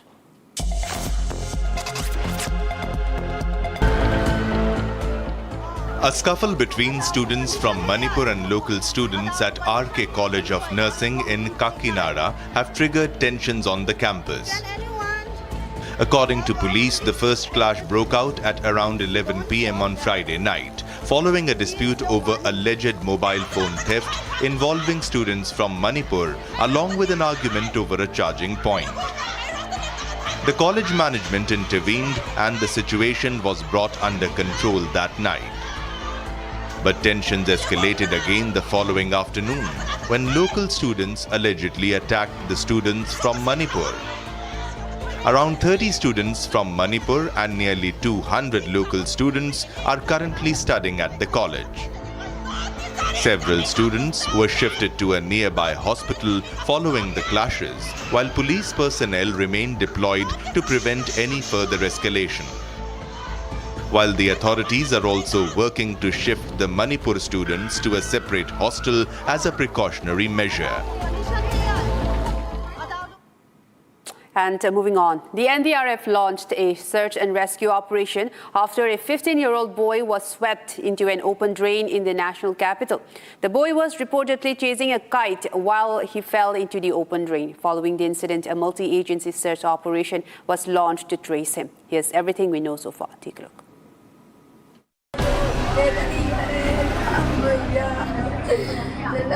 A 15-year-old teenager, Mithun, has fallen into an open drain in Delhi's Jasola area. The teenager was chasing a kite. It is to be believed that Mithun was swept away after falling into an open drain. Currently, we are present in Jasola, where a 15-year-old young boy has lost his life again due to the civic apathy. And now we are with the family of the victim. Sir, कितने बजे हुआ ये कल और अब तक क्या कार्रवाई हुई? 11 बजे कोई कार्रवाई नहीं हुई, कोई कार्रवाई नहीं हुई। बस कहीं ढूंढना है तो कहीं घूम रहे हैं। कितने साल का बच्चा था, कितने बजे गिरा? 14-15 साल का बच्चा है, कल 11 बजे का गिरा हुआ है। हम इनसे बोल रहे हैं कि हमारी बॉडी चाहिए, बॉडी कैसे भी ढुलवा दो। कोई सुनता ही नहीं, नाले में कोई नहीं गिर। तो यहाँ पे दिल्ली पुलिस NDRF कितने बजे आई थी कल? कल 1 बजे आई और 6 बजे चली गई। ऐसे ही ऊपर से डंडे मार के पानी में कोई नहीं घुसा, गोताखोर भी आए वो भी नहीं घुसे। किसी ने अंदर जाके ढूंढने की कोशिश? कोई अंदर नहीं गया, अंदर कोई जा ही नहीं रहा है। हम लोगों की बस यही मांग है कि बस इनके बच्चे की बॉडी ढूंढ के तो दें सर, कम से कम इंसाफ चाहिए हमें। इंसाफ तो करें, वो बॉडी भी नहीं दे रहे हैं। कोई पानी में उतरने का नाम नहीं ले रहा है, अभी तक कोई पानी में नहीं उतरा और यहाँ तक इस नाले का पानी तक बंद नहीं हुआ है। 24 घंटे होने वाले हैं इस चीज के लिए। Rescue workers have been facing difficulties due to the continuous flow of water in the drain. The NDRF has resumed the search operations, combining the drain and adjoining stretches in an effort to locate the boy. However, no trace of Mithun has been found so far, and his body has not yet been recovered.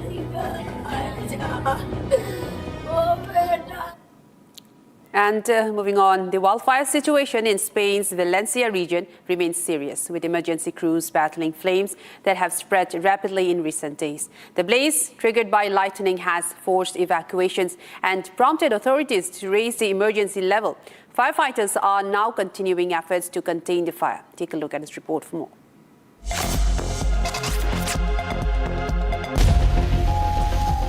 Firefighters in Spain's Valencia region are battling intense wildfires. Authorities say lightning triggered the blaze. The fire broke out near Segorbe late Thursday and spread rapidly on Friday afternoon. Strong winds and changing wind direction made the conditions worse. Residents in nearby Gatova were first told to take shelter and later they evacuated as the fire increased.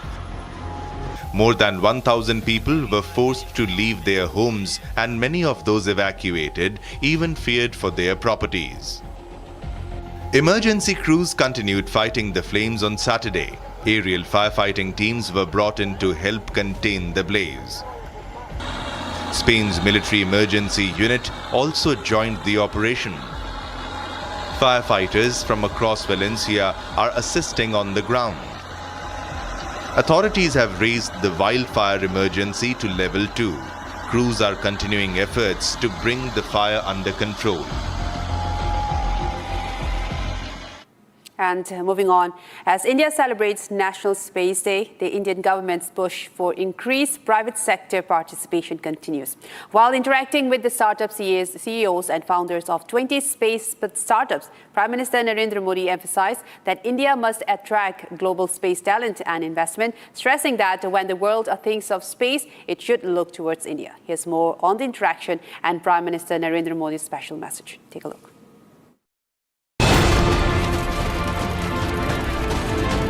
India is celebrating National Space Day. On this special day, Indian government set a bold target of making India a global hub for space talent. Interacting with startup CEOs, Prime Minister Narendra Modi pushed for wider use of space technology for public good. Prime Minister Narendra Modi noted that the country's space sector can become a magnet for global talent. बहुत लोगों को हमें जोड़ना है और जैसा मेहता ने कहा कि अब विदेश से लोग गए हुए वापस आ रहे हैं, मैं समझता हूं कि हमें ऐसा एक ऑरा खड़ा कर देना चाहिए कि इस फील्ड में दुनिया भर के लोगों को एक जिंदगी बनानी है तो हिंदुस्तान जाओ, भारत की कोई स्टार्टअप से जुड़ जाओ, भारत की कोई स्पेस एजेंसी से जुड़ जाओ। मैं पक्का मानता हूं जी, पूरा टैलेंट पूल जो है एक मैग्नेट की तरह आपके कारण हम खींच सकते हैं। During the interaction, he also suggested creating an ecosystem and an environment where when the world thinks of space, it looks towards India. Cost में हम बहुत कॉम्पिटिटिव है, टैलेंट में तो कोई प्रश्न ही नहीं उठता है और रिस्क टेकिंग कैपेसिटी हमारे देश के लोगों की वैसे भी ज़्यादा होती है और उसके कारण हम बहुत तेजी से अपनी जगह बना सकते हैं। Emphasizing greater collaboration between space industry and other social development sectors, PM Modi encouraged greater partnership with Atal Tinkering Labs. During the meeting, the CEOs underlined the rapid progress being made by the country's private space industry. India's first space tech unicorn. With July 18th को हम भारत का पहला private rocket successfully satellites को eject करके launch किया था and this is just the beginning. Generally we say that just warm up for Skyroot, अभी शुरुआत है एंड नेक्स्ट ईयर मिड तक हम एक लॉन्च पर मंथ हम कर रहे हैं and also like thanks to you sir for opening up the sector. 3 factory बन चुका है, एक रॉकेट पर मंथ का कैपेसिटी है already and this is just the beginning. अभी फ्यूचर ड्रीम है कि एक लॉन्च पर वीक करना है और several launches per day. Startup leaders also highlighted the strong support from the government and collaboration within the industry. The meeting included founders from Skyroot Aerospace, Agnikul Cosmos, Pixel, Dhruva Space, Galaxy, PureSight, Bellatrix Aerospace and Digantara among others. The special day makes it clear that the sky is no longer the limit and India is aiming to make its mark at the very forefront of the global space race. Vikram 1, India's first private orbital launch vehicle. Normal. And now, viewers, two massive explosions occurred in Tainan's Anand district. The explosions occurred in an open lot that was used as a parking area. The blast spread to nearby residential buildings and several people were reportedly injured. Here's a quick report. Take a look.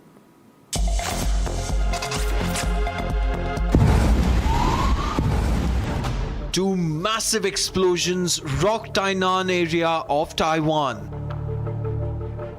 The twin blasts, which occurred in the early hours of an industrial waste area, soon spread to the nearby residential buildings. Though several people are said to have been injured in the blast, reports put the numbers of injured at around 13.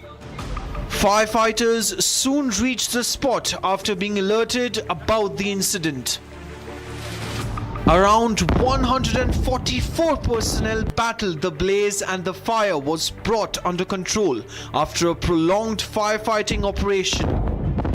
Authorities stated that nearly 11 residential buildings were damaged and 68 households have been affected. More than a dozen vehicles have been damaged in the explosions. An investigation is underway to determine the cause behind the blasts. And viewers, on the third National Space Day, the Indian Air Force celebrated India's remarkable journey in space exploration and its growing capabilities in the aerospace domain. The Indian Air Force saluted the vision, innovation and dedication of India's space community as the nation continues to advance its space aspirations. Take a look.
केसरिया से मन जोगी हुआ रे दिल झूमे देखो मतवारा हुआ रे केसरिया से मन जोगी हुआ हर पल मनाओ केसरी त्योहार विमल बोलो जुबान केसरी चमकी चाट से क्या बना है सैंडविच लस्सी और छाछ हर घूंट में चमकी चाट अब बताओ स्वाद आया असली स्वाद सिर्फ chunky chaat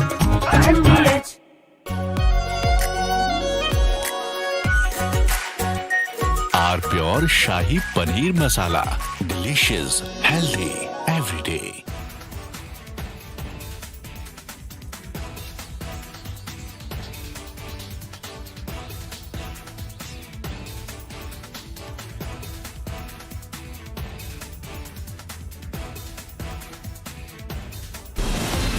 From Asia's largest news headquarters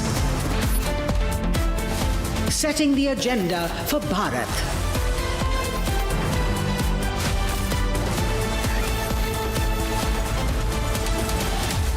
You're watching Republic.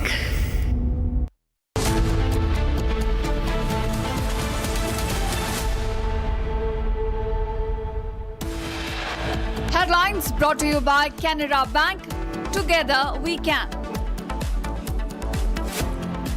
Panama flagged ship carrying 24 crew members sinks off Odisha's coast. Indian Navy Coast Guard continue rescue operations. 2 rescued so far. Hindus targeted again in Bangladesh. Family of 4 stabbed to death by unidentified assailants in Rangpur.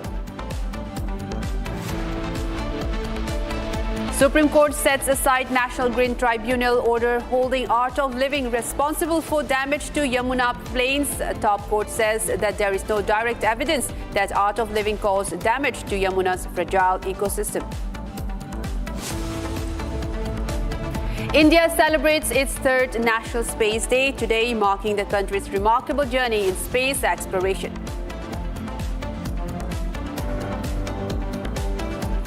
A 15-year-old boy falls into open drain in Delhi's Daspara area. Rescue operations continue. Family demands accountability from authorities.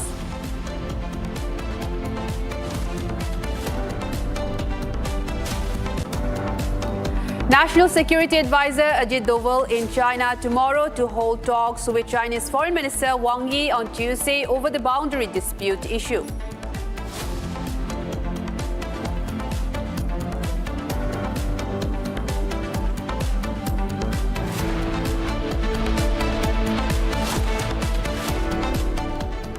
And viewers, the top story today, the CBI has registered a corruption and criminal conspiracy case against former DGCA official Captain Anil Gill and several companies and individuals. Gill, who was a director of flying training at the DGCA, has been accused of abusing his official position to extend undue favors to select flying training organizations. Now, according to the FIR, Gill allegedly facilitated procurement of training aircraft at nominal prices through Benami entities managed by his relatives and then leased them to favor FTOs at higher rates. The agency says Blue Throat Aero Global Private Limited, incorporated in 2016 with Gill's family members as directors, bought 2 Cessna aircraft for 10 lakh rupees and 37.5 lakh rupees and leased them to Redbird Aviation Academy, generating over 2.16 crore rupees in rentals between 2021 and October 2023. In fact, the FIR also alleges regulatory favoritism. Redbird received its FTO approval in just over a month, while competitors took 4 to 6 months. The case was registered on August 21st under the Prevention of Corruption Act and IPC Section 120B. A major corruption scandal now exposed.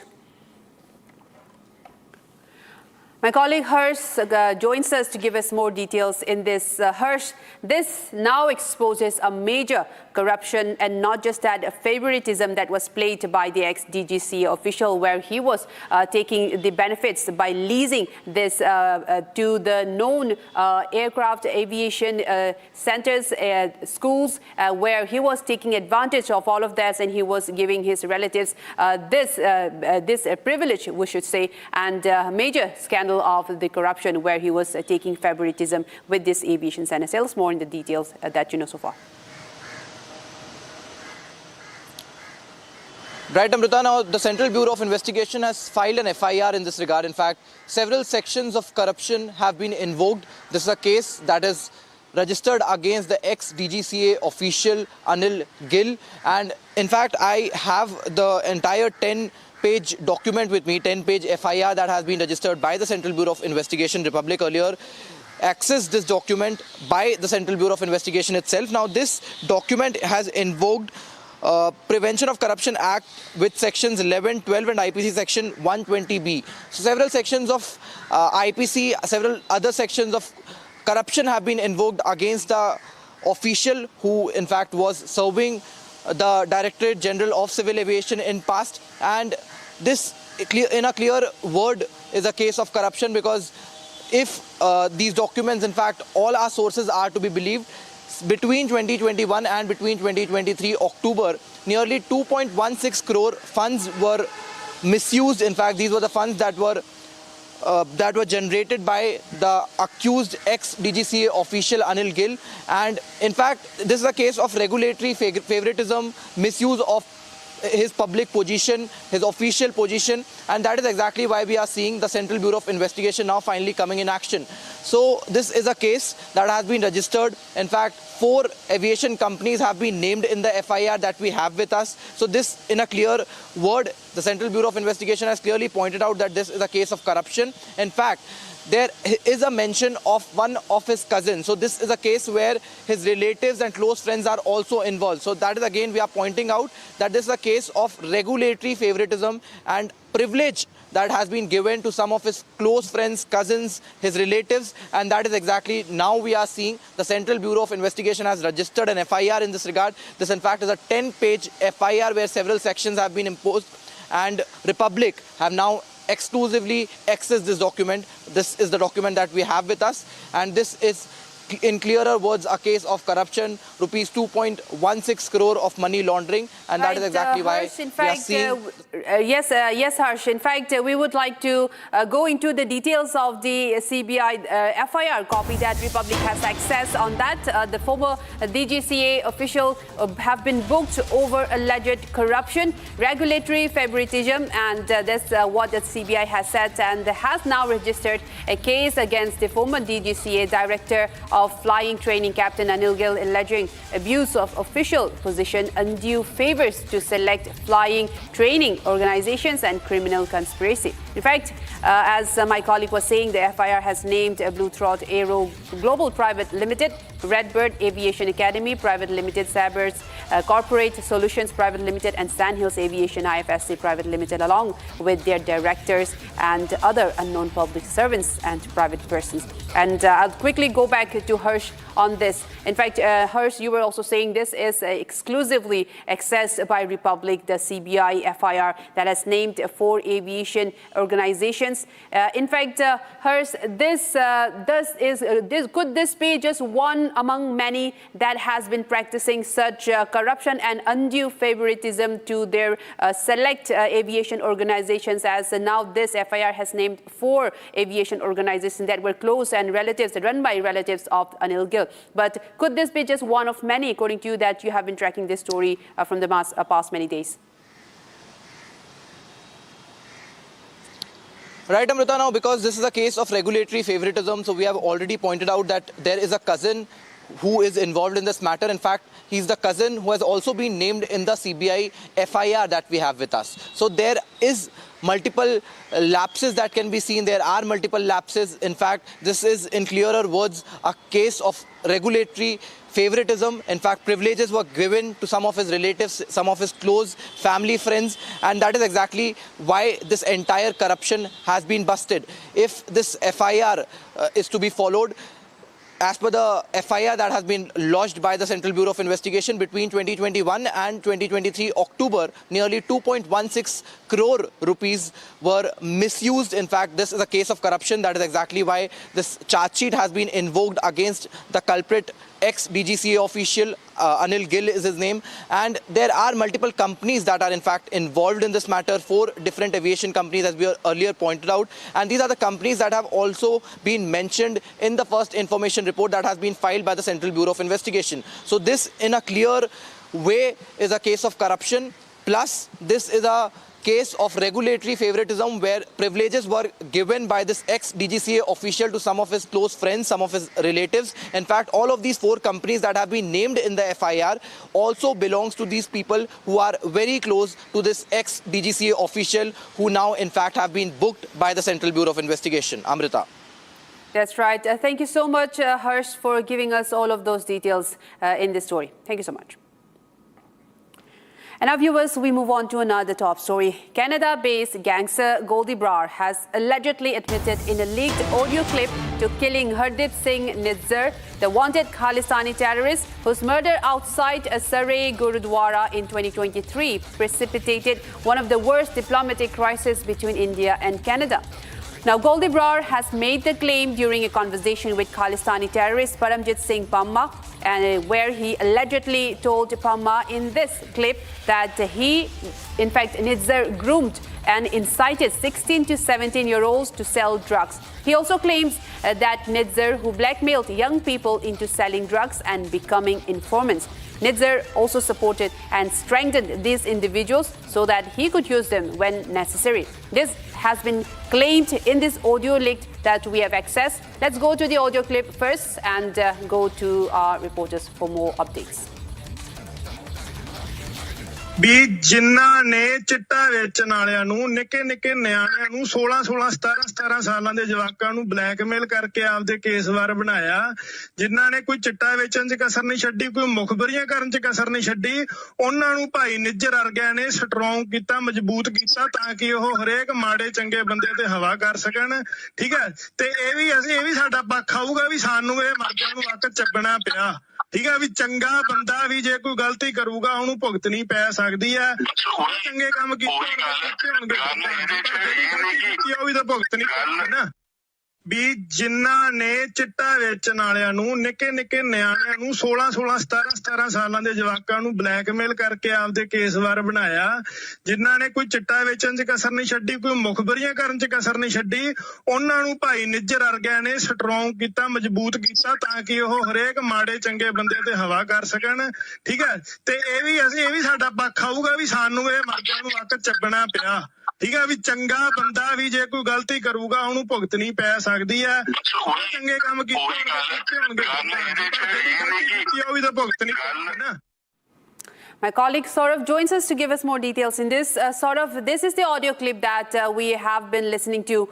Goldie Brar, where he is claiming that he has in fact killed Hardeep Singh Nizar, where he also claims that Nizar was involved in drug trafficking, where he was using youngsters, minors who were between 16 to 17 years to sell drugs, peddle drugs and become informants as well. And in fact, this particular incident has raised serious concerns between the bilateral ties between India and Canada. But with this audio clip that we have accessed, could things turn dramatically regarding the killing of Hardeep Singh Nizar that happened in 2023? Definitely, Amrita. Gangster Goldie Brar now has claimed the responsibility of killing the Khalistani terrorist Hardeep Singh Nizar on 2023 in Canada itself, and now Republic has accessed an exclusive conversation between gangster Goldie Brar and Khalistani terrorist Paramjit Singh Pamma, in which he is taking all the responsibility, and he was seen saying that Nizar was allegedly supporting the groups who were recruiting and pushing the 16 to 17-year-old youth into the drug trafficking and the drug cartel in India. They were compelling them to sell the drugs and drugs among the youths and distribute it, and to create a bigger network. And following this only, he and his associates made a foolproof plan, and he then initiated the killing of Khalistani terrorist Nizar in Canada, where on July 18, 2023, an unidentified and unknown gunman came and shot him outside a Surrey, British Columbia, outside a Gurudwara. And these are the latest details. And at that, then Canadian Prime Minister Justin Trudeau has also put up serious allegations on India that the Indian government agents were allegedly involved in killing of Nizar on their soil. But after this video clip surfaces, it is very clear that no Indian government agent was involved in this. However, gangster Goldie Brar and his associates took full responsibility of this alleged crime, and no Indian government agent was involved. This gives a clean chit to the Indian government also, and it opens the ways for the more diplomatic relations between India and Canada. Because in 2023, after this incident took place, the India-Canada diplomatic relations hit a rock bottom, and now, after this video clip has emerged in which the gangster Goldie Brar has seen taking responsibility of the killing of Nizar, it is very clear that he and his associates have conducted this on the Canadian soil, that they have killed Khalistani terrorist Nizar, where an unidentified gunman comes and shots him to death, and they have also given the reason in that audio clip that he was particularly supporting the groups and who were recruiting 18 to 17-year-old youths and pushing them into a drug cartel, drug network, which is run in India. And that is why they have killed him. And in the audio clip which we have accessed, he was also seen saying that if any other person will be seen doing such kind of crime, he will also be killed in such a manner. Back to you, Amrita. Right. Thank you so much, Saurabh, for giving us those details, and we'll come back to you for more. Now, viewers, after the negotiations between Washington and Ottawa broke down on Friday, Canadian Prime Minister Mark Carney said that he walked away because of a bad trade deal and vowed to slap retaliatory tariffs on the U.S. on Saturday. Mark Carney claimed that the U.S. proposed new terms that were uneconomic and unfair and said that they undermined the net benefits for Canada. He accused U.S. President Donald Trump of launching a trade war and said, "You're at war when you get attacked. We got attacked." Now, negotiations between the two neighboring countries broke down on Friday in Washington, allowing new 50% U.S. tariffs impacting some $20 billion worth of goods, or 5.5% of Canadian exports to the United States, to come into effect. This has sent Canada and U.S. into an economic tit-for-tat tariff war that may only escalate.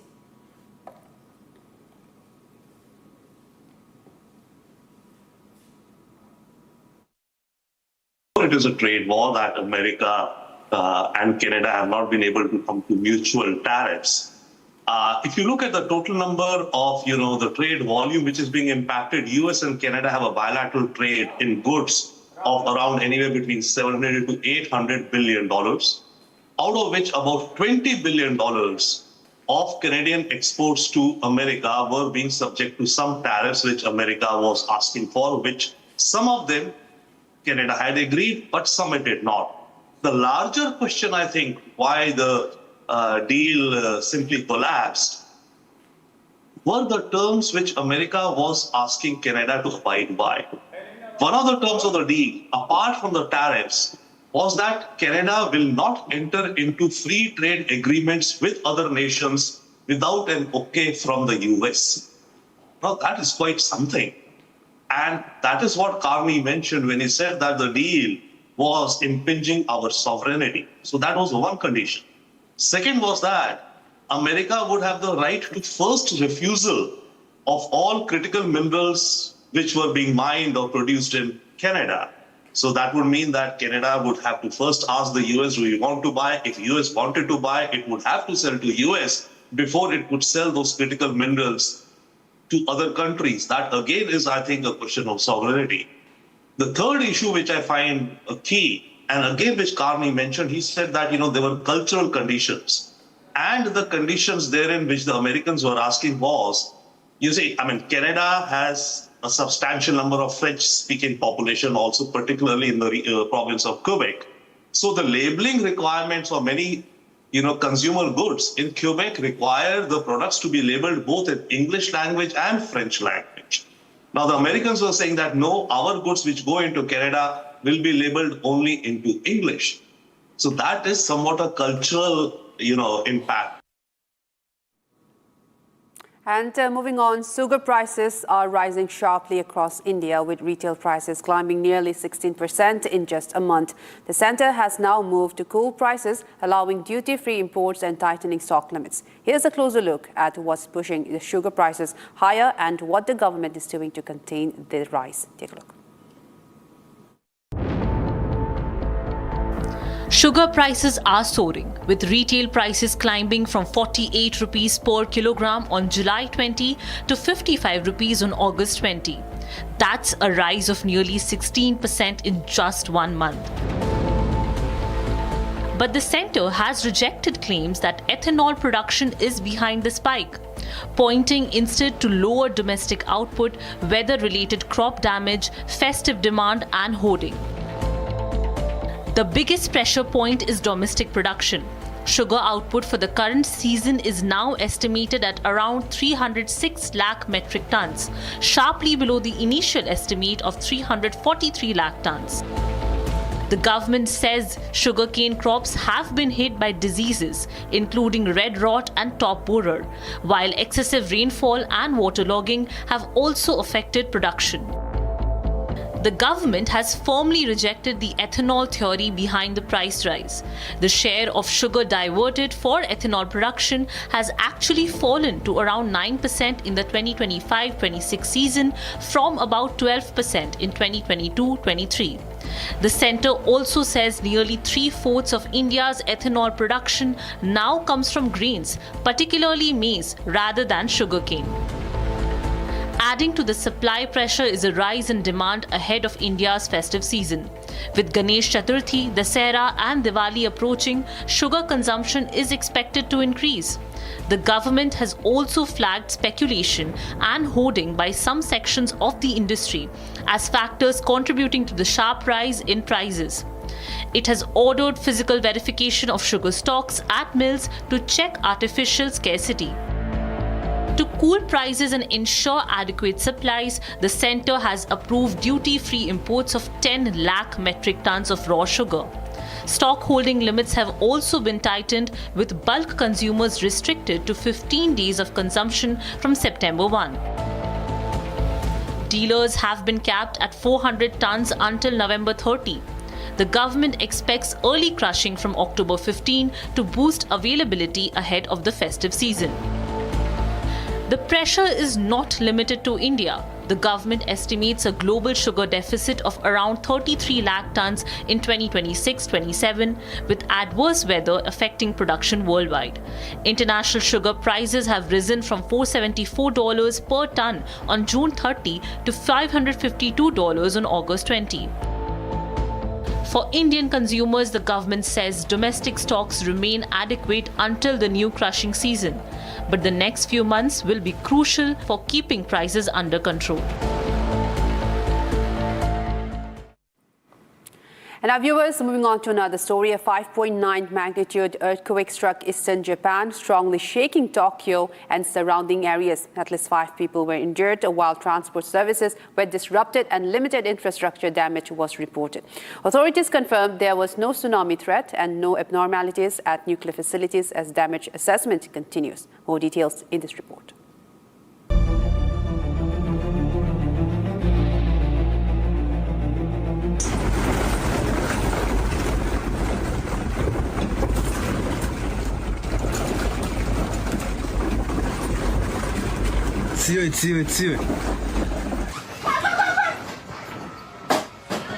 Ow! Ow! 好大好大 Oh my god!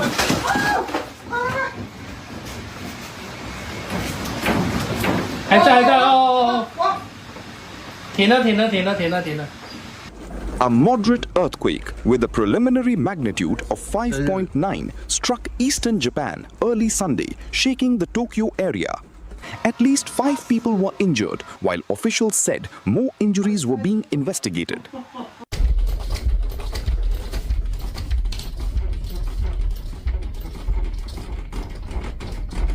The earthquake triggered emergency alerts and caused limited damage, including a burst underground water pipe in Tokyo's Koto ward.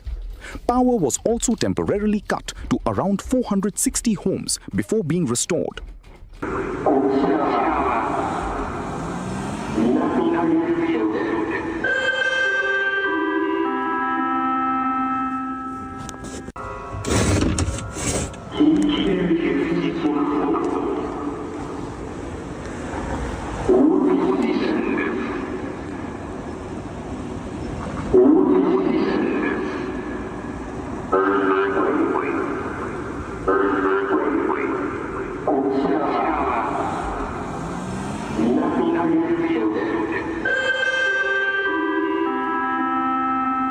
The tremor disrupted several rail services in the region, including express trains serving Tokyo and Narita Airport. However, Shinkansen bullet trains continue to operate normally. 本日13日、プーチンロシア大統領が択捉島を訪問したという報告を受けました。2024年1月に靖国神社というのは、戦没者慰霊の中心的な、施設であり、また平和のお社でございます。どのように慰霊をするのか、またどのように平和をお祈りするのか、こういったことについては適時適切に判断をさせて。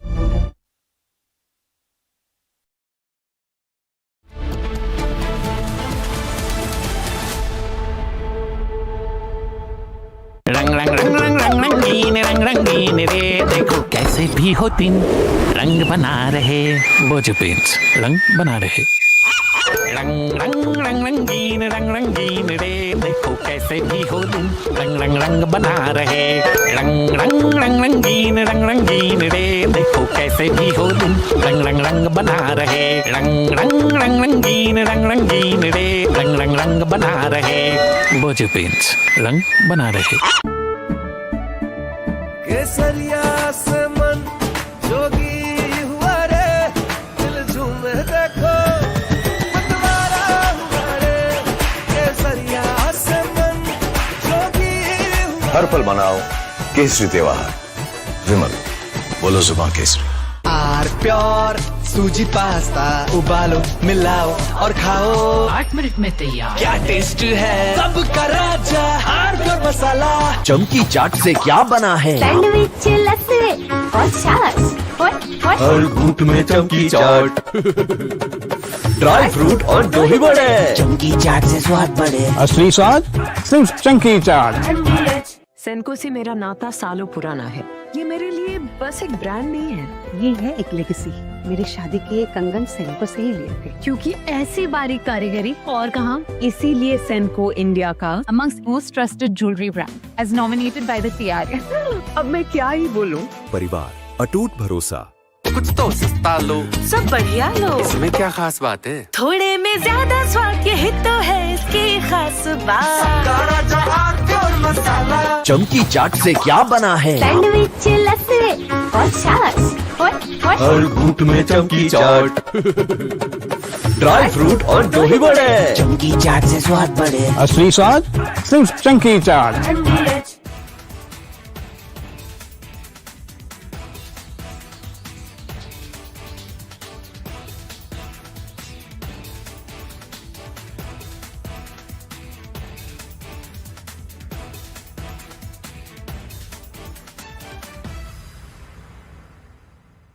सच बेरो कैसे करके क्या हो जाए हो गया, हम लोग को कुछ पता नहीं चला। तो हम लोग अभी क्या करेगा क्या नहीं, कैसे चलेगा क्या करेगा। मेरा घर और भी कुछ भी नहीं है अच्छा से, ठीक है, एक तो घर भी नहीं बनाया है हम लोग।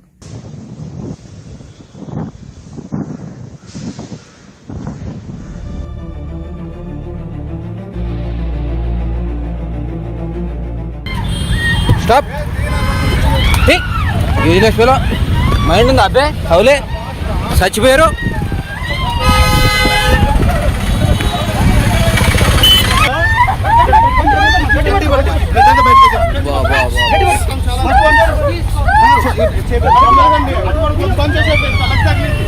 ఇలా చూడు కైకు పోయి ఇట్లా భాగ్య Aathe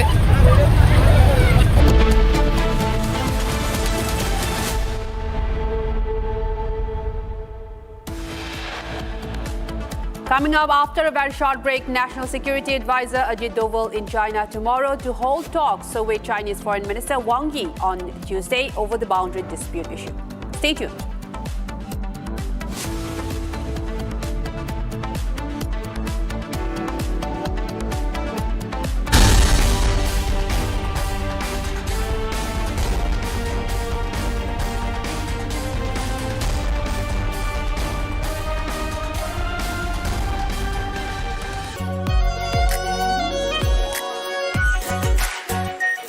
are pure shahi paneer masala delicious healthy everyday. रानी इस घर में कुछ है जो टूटता नहीं। ये पिलर कभी नहीं टूटेगा। रुंगटा स्टील TMT से बना। रुंगटा नहीं तो घर स्ट्रॉन्ग नहीं। रुंगटा स्टील TMT बार एकदम सॉलिड। चमकी चाट से क्या बना है? सैंडविच लस्सी और छाछ हर घूंट में चमकी चाट अब बताओ स्वाद आया? असली स्वाद सिर्फ चंकी चाट। आर प्योर सूजी पास्ता उबालो मिलाओ और खाओ 8 मिनट में तैयार। क्या टेस्ट है सबका राजा R pure masala. Bharatiya Janata Party has accused the Congress of paying social media influencers 25,000 rupees to attend Rahul Gandhi's Chhatron Ki Goonj program in Pune, which is scheduled on August 22nd. The BJP shared a video claiming it shows a phone conversation between a social media influencer with a worker of the Congress party, who asks her to attend the event and highlight it on her social media handle. The person on the other side of the phone can be heard telling the social media influencer that she will be paid 25,000 rupees to attend the event in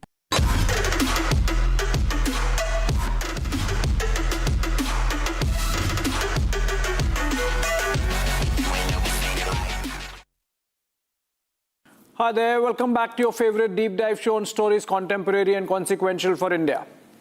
This week, an unusual development went below the media radar. Amid the Op Sindoor frost, Pakistan brought out an interesting sliver of freedom history by deciding to confer its third highest civilian honor on two Indian doctors who were instrumental in keeping Pakistan's founder, Muhammad Ali Jinnah's illness under wraps. Shrouding of that one piece of information has had a devastating consequence on India's political history, indeed destiny, and is worth recollecting. Second, the Vande Mataram debate is back to 1937, with the Congress party shooting itself in the foot. How long before we reach a closure on this front? Let's get going.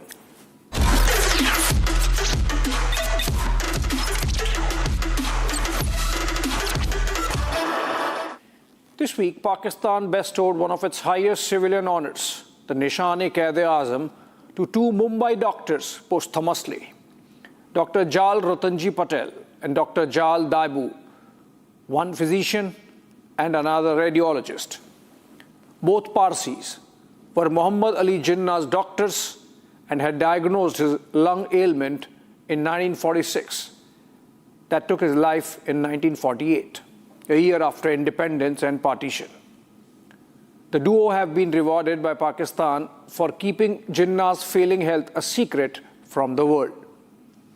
When they examined Jinnah's chest X-ray, the tuberculosis had spread and they gave Jinnah a year or two to live, which means had it been known in 1946 that Jinnah won't live that long, the transfer of power from the British could have been delayed. There's always been that debate whether India would have charted a different course of history had Jinnah's dying state was known to partition leadership and the British. Perhaps Pakistan would not have been born. That's the reason why the two late Parsi Bawas have been acknowledged by Pakistan for keeping the lie intact. The announcement was made by Pakistan's Planning Minister Ehsan Iqbal as the head of the awards committee ahead of their Independence Day. In his own words, many historians regard this as one of the most consequential secrets of 20th century. Let's look at how the secret was kept. It seems Dr. Patel was also a personal friend of Jinnah and gave a word that he would not reveal his condition to anyone.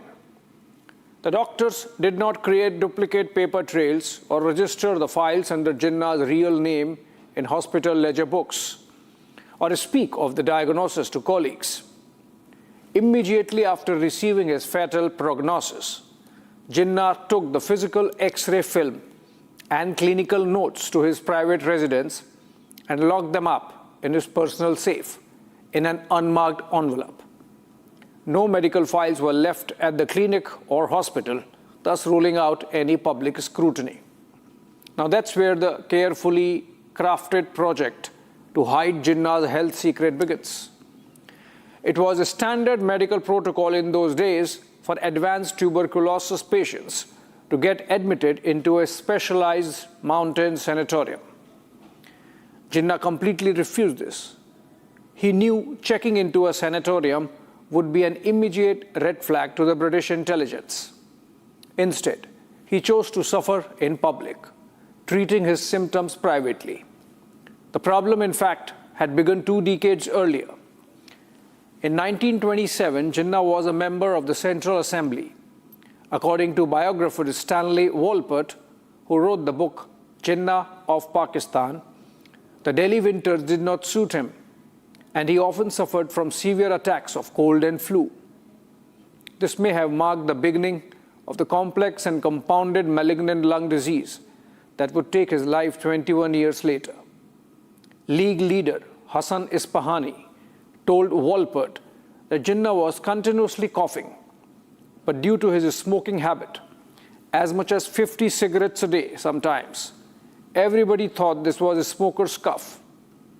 In 1937, after the Lucknow session, Jinnah reached Bombay and had to take a month's break due to exhaustion. The disease was building up. Nothing would have been more damaging to his plans for the League than to permit rumors of his fragile health to surface in public. Personal well-being was indispensable to political power. The least of suspicion that Jinnah had spots on his lungs that would never disappear would have shattered his charisma. He devised a strategy. He would withdraw long enough behind private palatial barricades to recover from high-visibility, frenzied political activity. Only his sister, Fatima Jinnah, would stay with him as a nursemaid, and no one else. For this privacy, Jinnah even remodeled his palatial Malabar Hill bungalow spread over 15,000 square yards. In a sign that he sensed his perilous mortality, Jinnah signed what would be his last will in 1939, bequeathing most of his wealth to his sister and some sustenance allowance for estranged daughter Dina. Jinnah's mental preoccupation with his illness reflected in his correspondence too. A problem became disease. Solutions were diagnosis and treating symptoms. For example, in an article he wrote for London's Time and Tide in 1940, he said, "The constitutional maladies from which India at present suffers may best be described as symptoms of a disease inherent in the body politic," unquote. One episode Fatima recalled from this period in her book, My Brother. In January 1940, they were returning from Lahore to Delhi by train. Jinnah was running fever. After dinner, he developed a pain in his upper back and asked Fatima to help relieve it with a massage, which was of not much help. On reaching Delhi the next morning, a doctor was summoned who diagnosed the pain as pleurisy. Jinnah let the doctor go and preferred to have full medical checks only on reaching Mumbai with trusted medical friends. Wolpert writes that Jinnah was acutely aware of his TB consuming his lungs and that he had little time. It is no coincidence, perhaps, that the lung disease diagnosis by Dr. Patel and Dr. Dabu happened in June of 1946, the same month that the cabinet mission plan came up with partition idea. In his first meeting with Jinnah, Viceroy Mountbatten was counseled to carry out a surgical operation with his feet. He found Jinnah imperious, impetuous, psychopathic, and the most in hurry. It was perhaps this acute awareness of his failing health that Jinnah chose to be the first Governor General of Pakistan and not Prime Minister, because that would be less taxing and make him enjoy power without getting saddled with the daily struggles of running a government. Mountbatten later recorded that had he known of this situation with Jinnah's health, he might have delayed the transfer of power by a year. But who was feeding the crown? What was the intelligence machinery doing? Why did the British intelligence fail so miserably? They for sure were tracking each and every leader of India's freedom struggle. How come the Intelligence Bureau and MI5 in British India completely missed Jinnah's terminal illness? The British agents would have routinely intercepted Jinnah's mail, tapped his phones, and monitored his political travels. Did they overlook his private medical visits? Jinnah was a London-trained barrister who understood exactly how surveillance and evidence gathering worked. He managed his health like a state secret. He systematically gaslit both his political rivals and the British regarding his physical frailty. Whenever Jinnah suffered a severe coughing fit, had to take a sudden leave or absence, or looked visibly emaciated, his public relations team and sister Fatima attributed it entirely to sheer exhaustion, pleurisy, or a nervous breakdown from overwork. Because Jinnah routinely pulled 18-hour work days, managing the intense, high-stakes negotiations of the Muslim League, British officials found the exhaustion narrative completely believable. They assumed his physical deterioration was a temporary byproduct of his stress rather than an organic terminal disease. Now, how did the Congress react? The revelations on Jinnah's health came much after Mahatma Gandhi's assassination. But the ever-intuitive Mahatma perhaps saw it coming when he advised Nehru to let Jinnah be the first Prime Minister of independent India. Gandhi thought if that was the price to pay to keep India united, it was worth paying. Nehru, of course, would not let that big historical crown be given to anyone else, least of all Jinnah. Though later accounts show Nehru did lament that massive intelligence gap, Nehru's comments are available to the effect that if he had known Jinnah was terminally ill and running out of time, he would have perhaps opted for a different political strategy and listened to the Mahatma. The Pakistan movement, the entire momentum for the separate state for Muslims, hinged on one man. By simply waiting a year or two, the dynamics would have changed. But this, of course, is all hindsight. In the end, a millennia-old civilization was left asunder as the freedom leadership and the British were outpaced by a ticking clock they did not know of.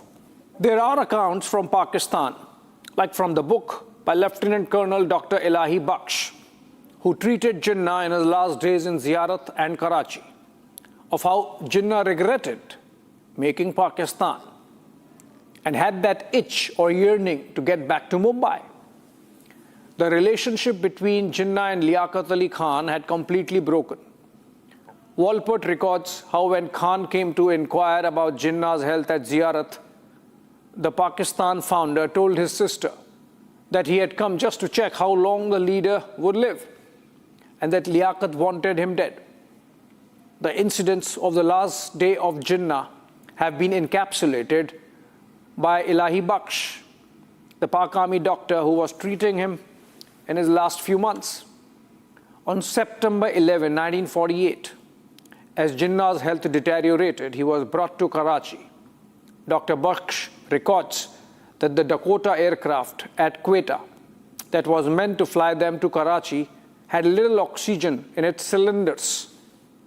Baksh, in fact, had to make efforts to procure a filled oxygen cylinder before flying out. At Karachi, neither Liaquat nor anyone from his cabinet or a government official of any ranking came to receive the head of a state. A sole ambulance was sent to bring them from the airport, and that too broke down midway. Once Jinnah reached the Governor General's residence, there was no doctor to attend. Baksh had to run from pillar to post to arrange one and one nurse. He also records how he and Fatima lifted a heavy bed to adjust the height so that Jinnah could lay appropriately. The narration speaks of the complete breakdown between Jinnah and his proteges.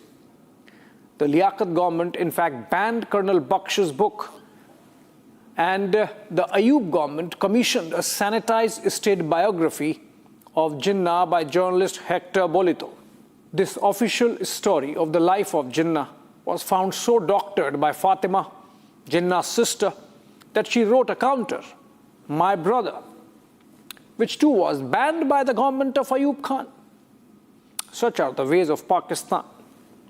In bestowing its highest civilian honors on the two Parsi doctors posthumously, Pakistan is only acknowledging the lie, the hustle, the camouflage, the dishonesty and egotism of its founding father Muhammad Ali Jinnah and nothing else. Insofar as India is concerned, we gave the same Dr. Jal Patel our second highest civilian honor, Padma Vibhushan, back in 1962. Was the Congress party under Nehru being gullible? For it was known by then what role Patel had played in the partition of the country. Perhaps. Or maybe the Parsi doctor was rewarded for the same reason in life by India for which he is being rewarded in death by Pakistan. His act of secrecy helped the ambition of one man, of Jinnah on the side of Pakistan and of Nehru on the side of India. But for that secret, Pandit Nehru might not have become the first Prime Minister of our country. Moving on. Congress working committee में भी हमने discuss कर दिया. हमारा stand very clear है. 1937 का resolution Mahatma Gandhi ji, Pandit Jawaharlal Nehru ji, Devendranath Tagore ji, Subhash Chandra Bose ji, this type of Sardar Patel ji, this type of topmost leadership of that point of time decided that whatever the decision they took, we will obey that decisions. This was Congress announcing that it would not sing full Vande Mataram, as is the new law on the national song, putting it at the same pedestal as the national anthem when it comes to showing respect at official functions and events. The Congress leadership made a scene of itself on Independence Day by refusing to sing all stanzas and followed it up with this resolution which harks back to 1937 Calcutta session of the Grand Ole Party, where a similar resolution was passed. What's the history with this 1937 date that Congress is talking about? What's the context?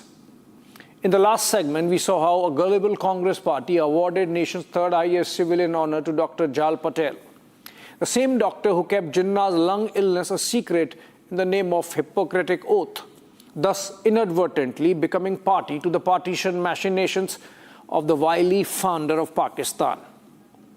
For one, the Congress of today is not the same as that of 1937. The Congress of our freedom struggle was an omnibus of freedom fighters, which included both Shama Prasad Mukherjee and Keshav Baliram Hedgewar at different points in time.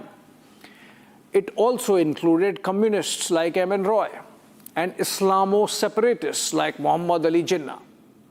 Second, the 1937 resolution was an attempt by that Congress to find a middle ground faced with Jinnah's intransigence.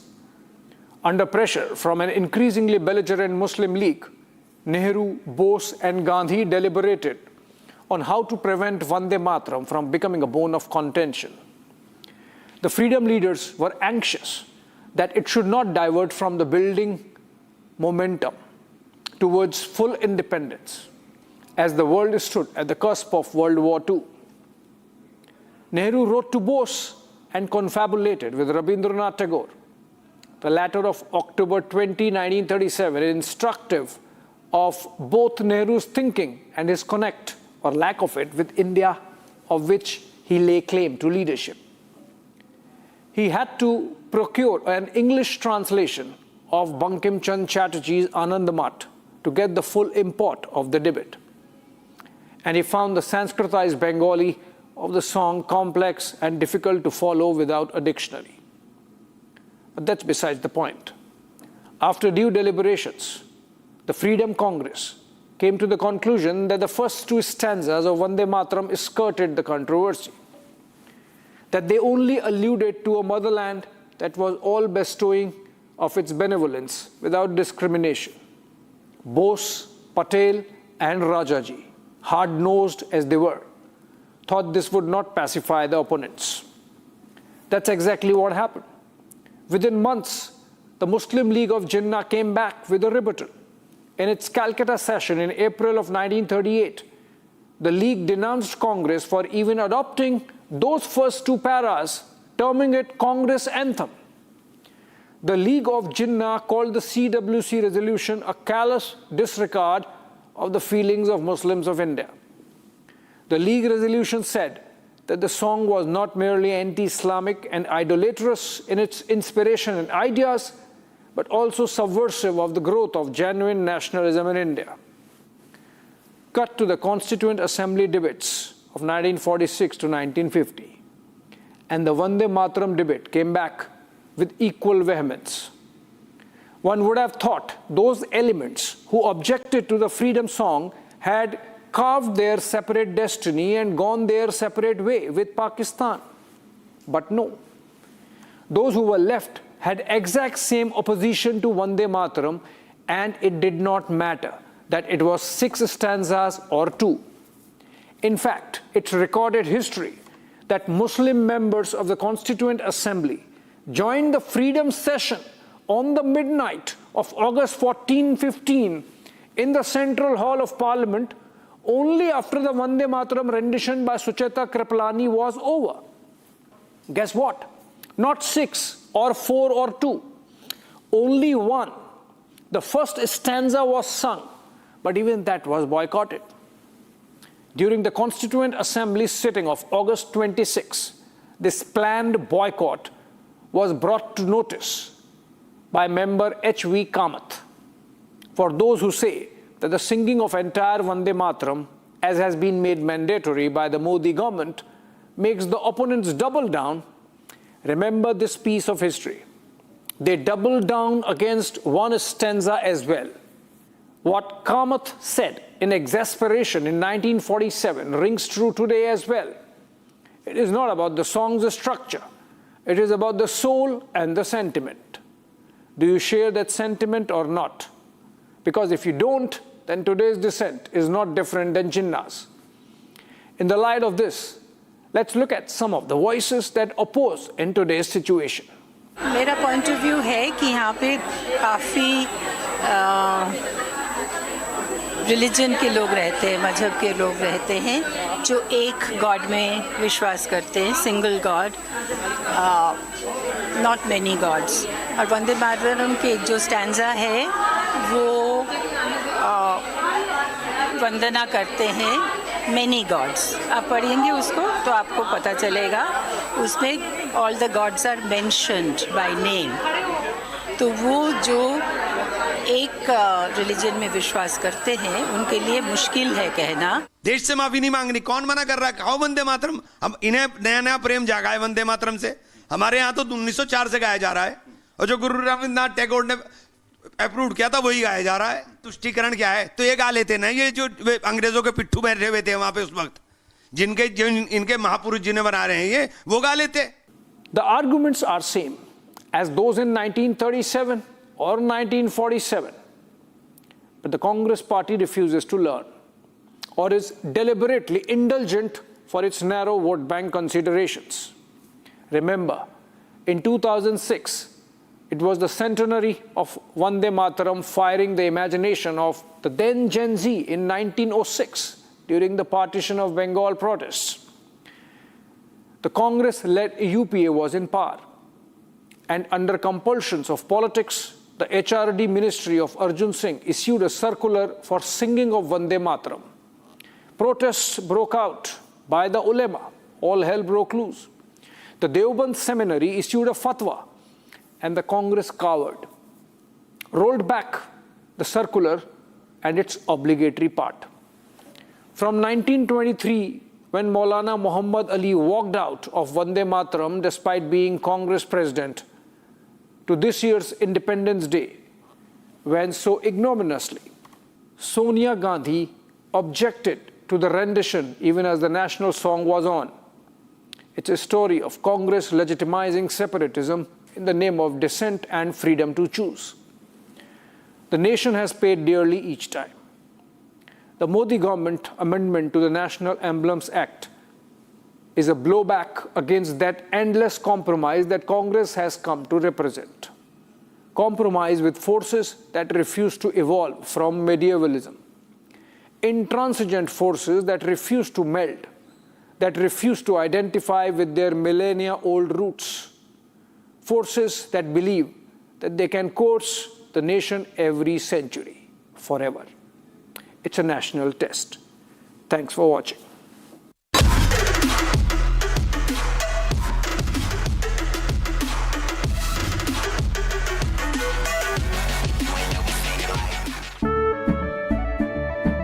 केसरिया से मन जोगी हुआ रे, दिल झूमे देखो मतवारा हुआ रे, केसरिया से मन जोगी हुआ। हर पल मनाओ केसरी त्योहार।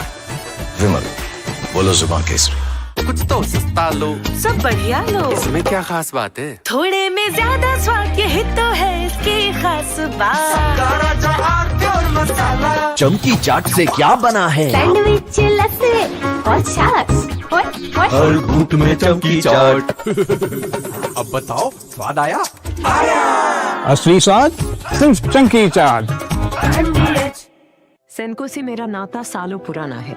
ये मेरे लिए बस एक ब्रांड नहीं है, ये है एक लेगेसी। मेरी शादी के कंगन सेनको से ही लिए थे, क्योंकि ऐसी बारीक कारीगरी और कहाँ। इसीलिए सेनको इंडिया का amongst most trusted jewelry brand as nominated by the TRA। अब मैं क्या ही बोलूं। परिवार, अटूट भरोसा।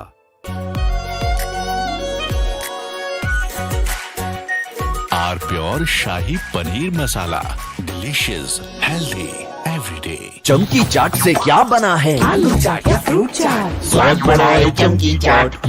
क्या बात है, स्वादिष्ट पकोड़े और परेशान, अरे चंकी चाट है इसकी जान। असली स्वाद सिर्फ चंकी चाट।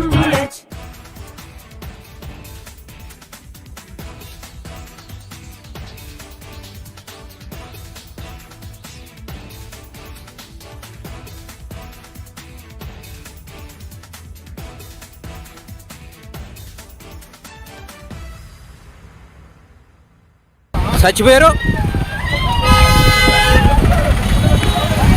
कैसे करके क्या हो जाए हो गया, हम लोग को कुछ पता नहीं चला। तो हम लोग अभी क्या करेगा क्या नहीं, कैसे चलेगा क्या करेगा। मेरा घर और भी कुछ भी नहीं है अच्छा से ठीक, एक घर भी नहीं बनाया है हम लोग।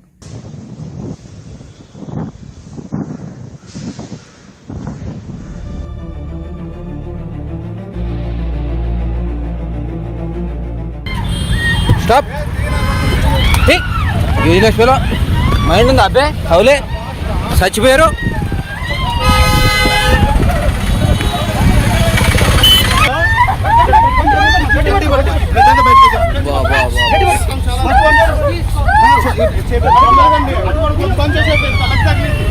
ఇలా చూడు కైకు పోయి ఇतना भाग के आते।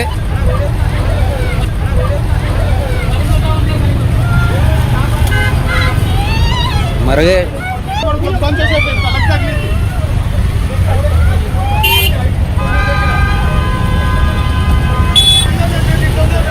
चिल्ला जोड़ कई को भी इतना भाग के आते।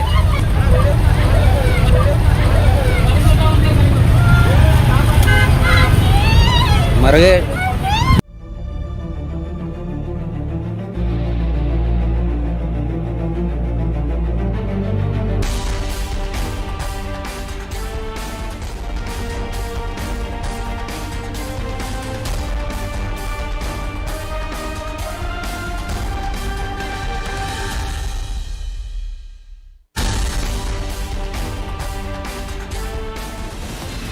From Asia's largest news headquarters, setting the agenda for Bharat.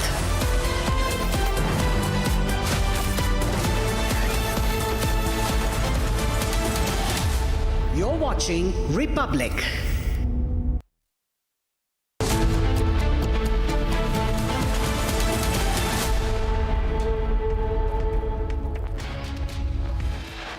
Headlines brought to you by Canara Bank. Together we can. Panama flagged ship carrying 24 crew members sinks off Odisha's coast. Indian Navy, Coast Guard continue rescue operations. 2 rescued so far.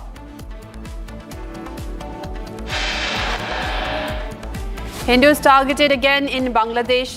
Family of 4 stabbed to death by unidentified assailants in Rangpur.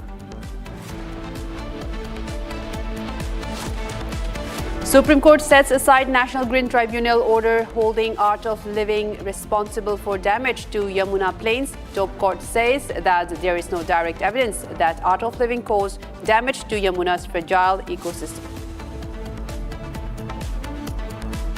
India celebrates its 3rd National Space Day today, marking the country's remarkable journey in space exploration.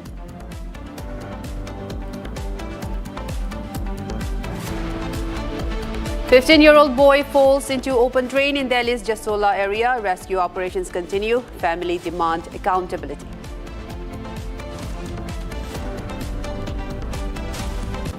National Security Advisor Ajit Doval in China tomorrow to hold talks with Chinese Foreign Minister Wang Yi on Tuesday over the boundary dispute issue.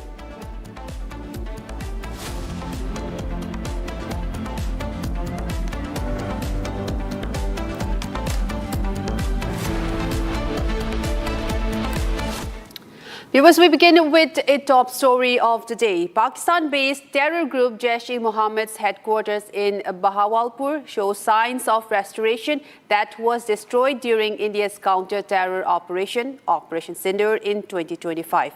These are some of the visuals that Republic has accessed. It shows how this headquarter that was used as Jaish-e-Mohammed's main headquarter, which has been completely destroyed in 2025 in Operation Sindoor by Indian Armed Forces, has now seeing signs of restoration.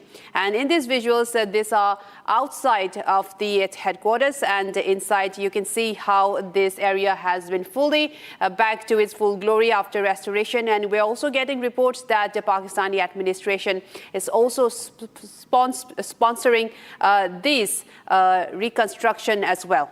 So this question continues to remain, and on that we have an esteemed guest joining us to give us more insights and what this could mean as well. Major Samar Partul joins us to give us more insights on this. A very good evening to you, sir, and thank you so much for joining. I would like your first reaction. This is a site which was used as a Jaish-e-Mohammed's main headquarters, which was in fact destroyed by the Indian Armed Forces in Operation Sindoor. Now we are getting to see that it has been restored back to its full glory, and we're also getting reports, in fact, Major, that the Pakistan administration is also sponsoring these reconstruction. What is your say on that, sir? See, what I can definitely tell you, one thing is that there is a build-up at Sir Creek, which is, opposite Gujarat. So, with the new inputs coming in, with the Turkish aircrafts flying in, and with the Chinese aircrafts flying into Pakistan for the last 60 hours continuously, probably Pakistan is definitely arming itself against India. And, as far as Bahawalpur is concerned, it's a critical markers in terms of its training facility, in terms of its approachability and specialized training at this area. It is in a comparatively plain area. It has all the training aids which the Pakistan military regulars go through. So Bahawalpur was definitely has always been an important training center for the terror organizations, and definitely Jaish-e-Mohammed is it is restored this. That definitely means there is something which they are probably planning in terms of hitting back at India.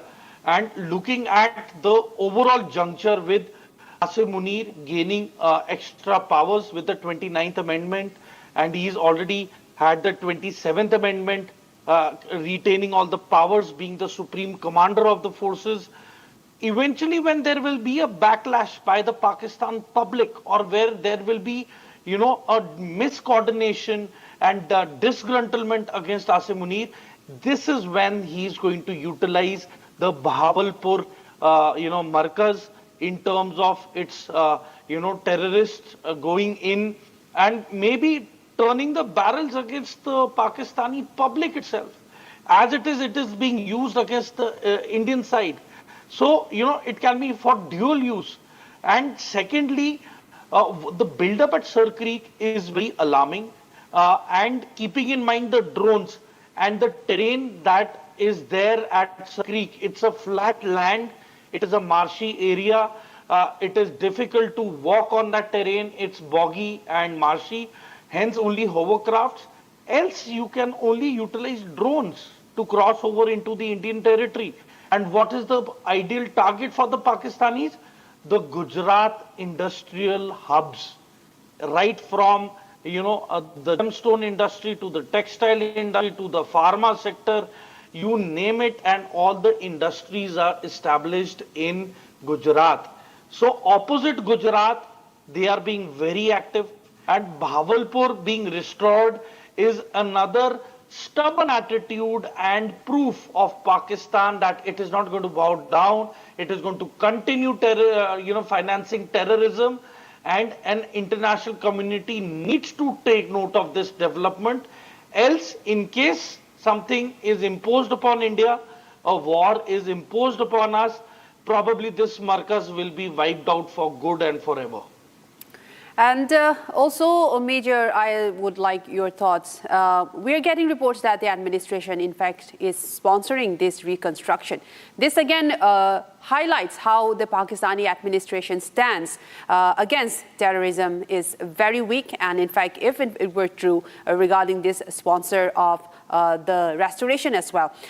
Does this once again reflect how the administration is taking towards terrorism? Because we know that Operation Sindoor, India has made a firm resolve against the terror, counter-terror and cross-border terrorism infiltrations and such attacks. And with this, 1 year later of Operation Sindoor, and we're seeing the administration's stance showing that they are still continuing to sponsor such reconstruction, even showing their backing of this elements in the country. Does this once again reflect how Pakistan's stand is despite a year after that Operation Sindoor incident? You see, Operation Sindoor was an embarrassing moment for the Pakistan military. It no face to hide, the incompetencies and how underprepared the Pakistani forces were. And, the amount of terrorists which were killed in these markazas, and the funeral procession being openly attended by the Pakistan top brass was itself a witness. The world was a witness to this incident about Pakistan being a supporting mechanism to the terrorists. And you see, these markazas and these terror tanzeems are an asset of the Pakistan army. They are definitely not going to disappoint them. They are not going to look away from them. They are not going to dissuade them when it comes to India and its proxy war and spread of terrorism against the Indians. So I certainly feel that yes, Pakistan military has a very big hand in terms of re-establishing this Markaza at Bhavalpur of Jaish-e-Mohammed. And I am very certain that probably the training is also begun at these locations. And this time it is not only going to be Kashmir, but they would target places opposite Rajasthan, and Gujarat. So India needs to be double prepared. We need to have our, anti-drone grid and our, anti-drone jammers well in place, our directed energy weapon systems, our air defense missile systems and L-70 upgraded guns to be deployed at the right places. And probably the coming war, what probably with the intelligence inputs which are coming in, Pakistan is fast pacing its strategy to hit India as an excuse to Asim Munir having a face-off with the Pakistan public. So the only excuse would be that it would go to war against India, and these are the preparations what the Pakistan military has been doing. Right. Very insightful, in fact. Thank you so much, Major Samarpaltu, for joining us and giving us your comment and your insights into that. And moving on, viewers, a fresh incident of assault on a doctor has been reported at the well-known Bhanu Jyoti Hospital in Kalyan East in Thane. Now, according to the information that's available, on Saturday night, Vinit Deshmukh, who had accompanied a patient, entered the doctor's cabin while the doctor was explaining the patient's medical condition. During this conversation, Deshmukh allegedly became angry and asked his son to leave the cabin. However, after some time, Deshmukh allegedly returned to the doctor's cabin and assaulted Dr. Jaiswal. These are the visuals, CCTV footage of the incident that has now surfaced. The incident briefly created tension inside of the hospital. Now, the Kotwali police in Kalyan have also registered a case in connection with the incident and are conducting further investigation. But in fact, another doctor was once again assaulted, the CCTV footage that we are tracking. My colleague Revati joins us on the phone line to give us more details into this incident. Revati, can you break it down for our viewers? What exactly happened? We're seeing that there's been a big scuffle. The CCTV footage is showing the father, in fact, was inside the doctor's cabin and the doctor was badly assaulted. What exactly went down during this incident? Right, so once again, doctor security is at stake, and this particular incident is again condemned by the doctor fraternity. This is the second incident of doctor assault in Kalyan itself. Now, in this second incident, a doctor is assaulted at Thane's Bhanujot Hospital in Kalyan East, and according to the information, Vinit Deshmukh, who had accompanied a patient, enters the doctor's cabin while the doctor was explaining the patient's condition, medical condition.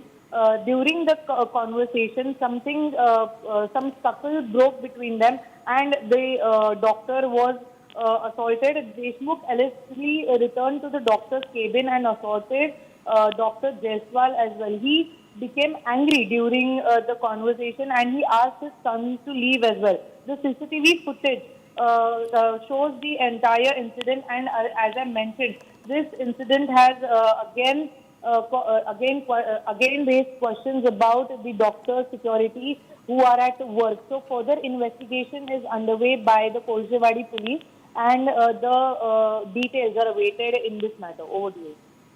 All right, those are the details that we're getting. Thank you so much, Revati, for providing us with those inputs on this incident. And now, viewers, we move on to another scuffle that broke out in Delhi. Delhi cops were attacked. They were beaten with sticks while a team had gone to apprehend a person for questioning. In fact, the incident occurred on Saturday, and today footage of the assault has emerged.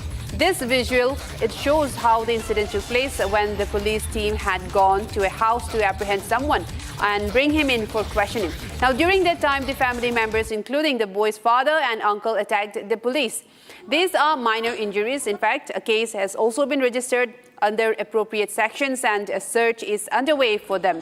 Now, the family also has a criminal background. That's what we're getting. And in these visuals that has just emerged of the incident that took place yesterday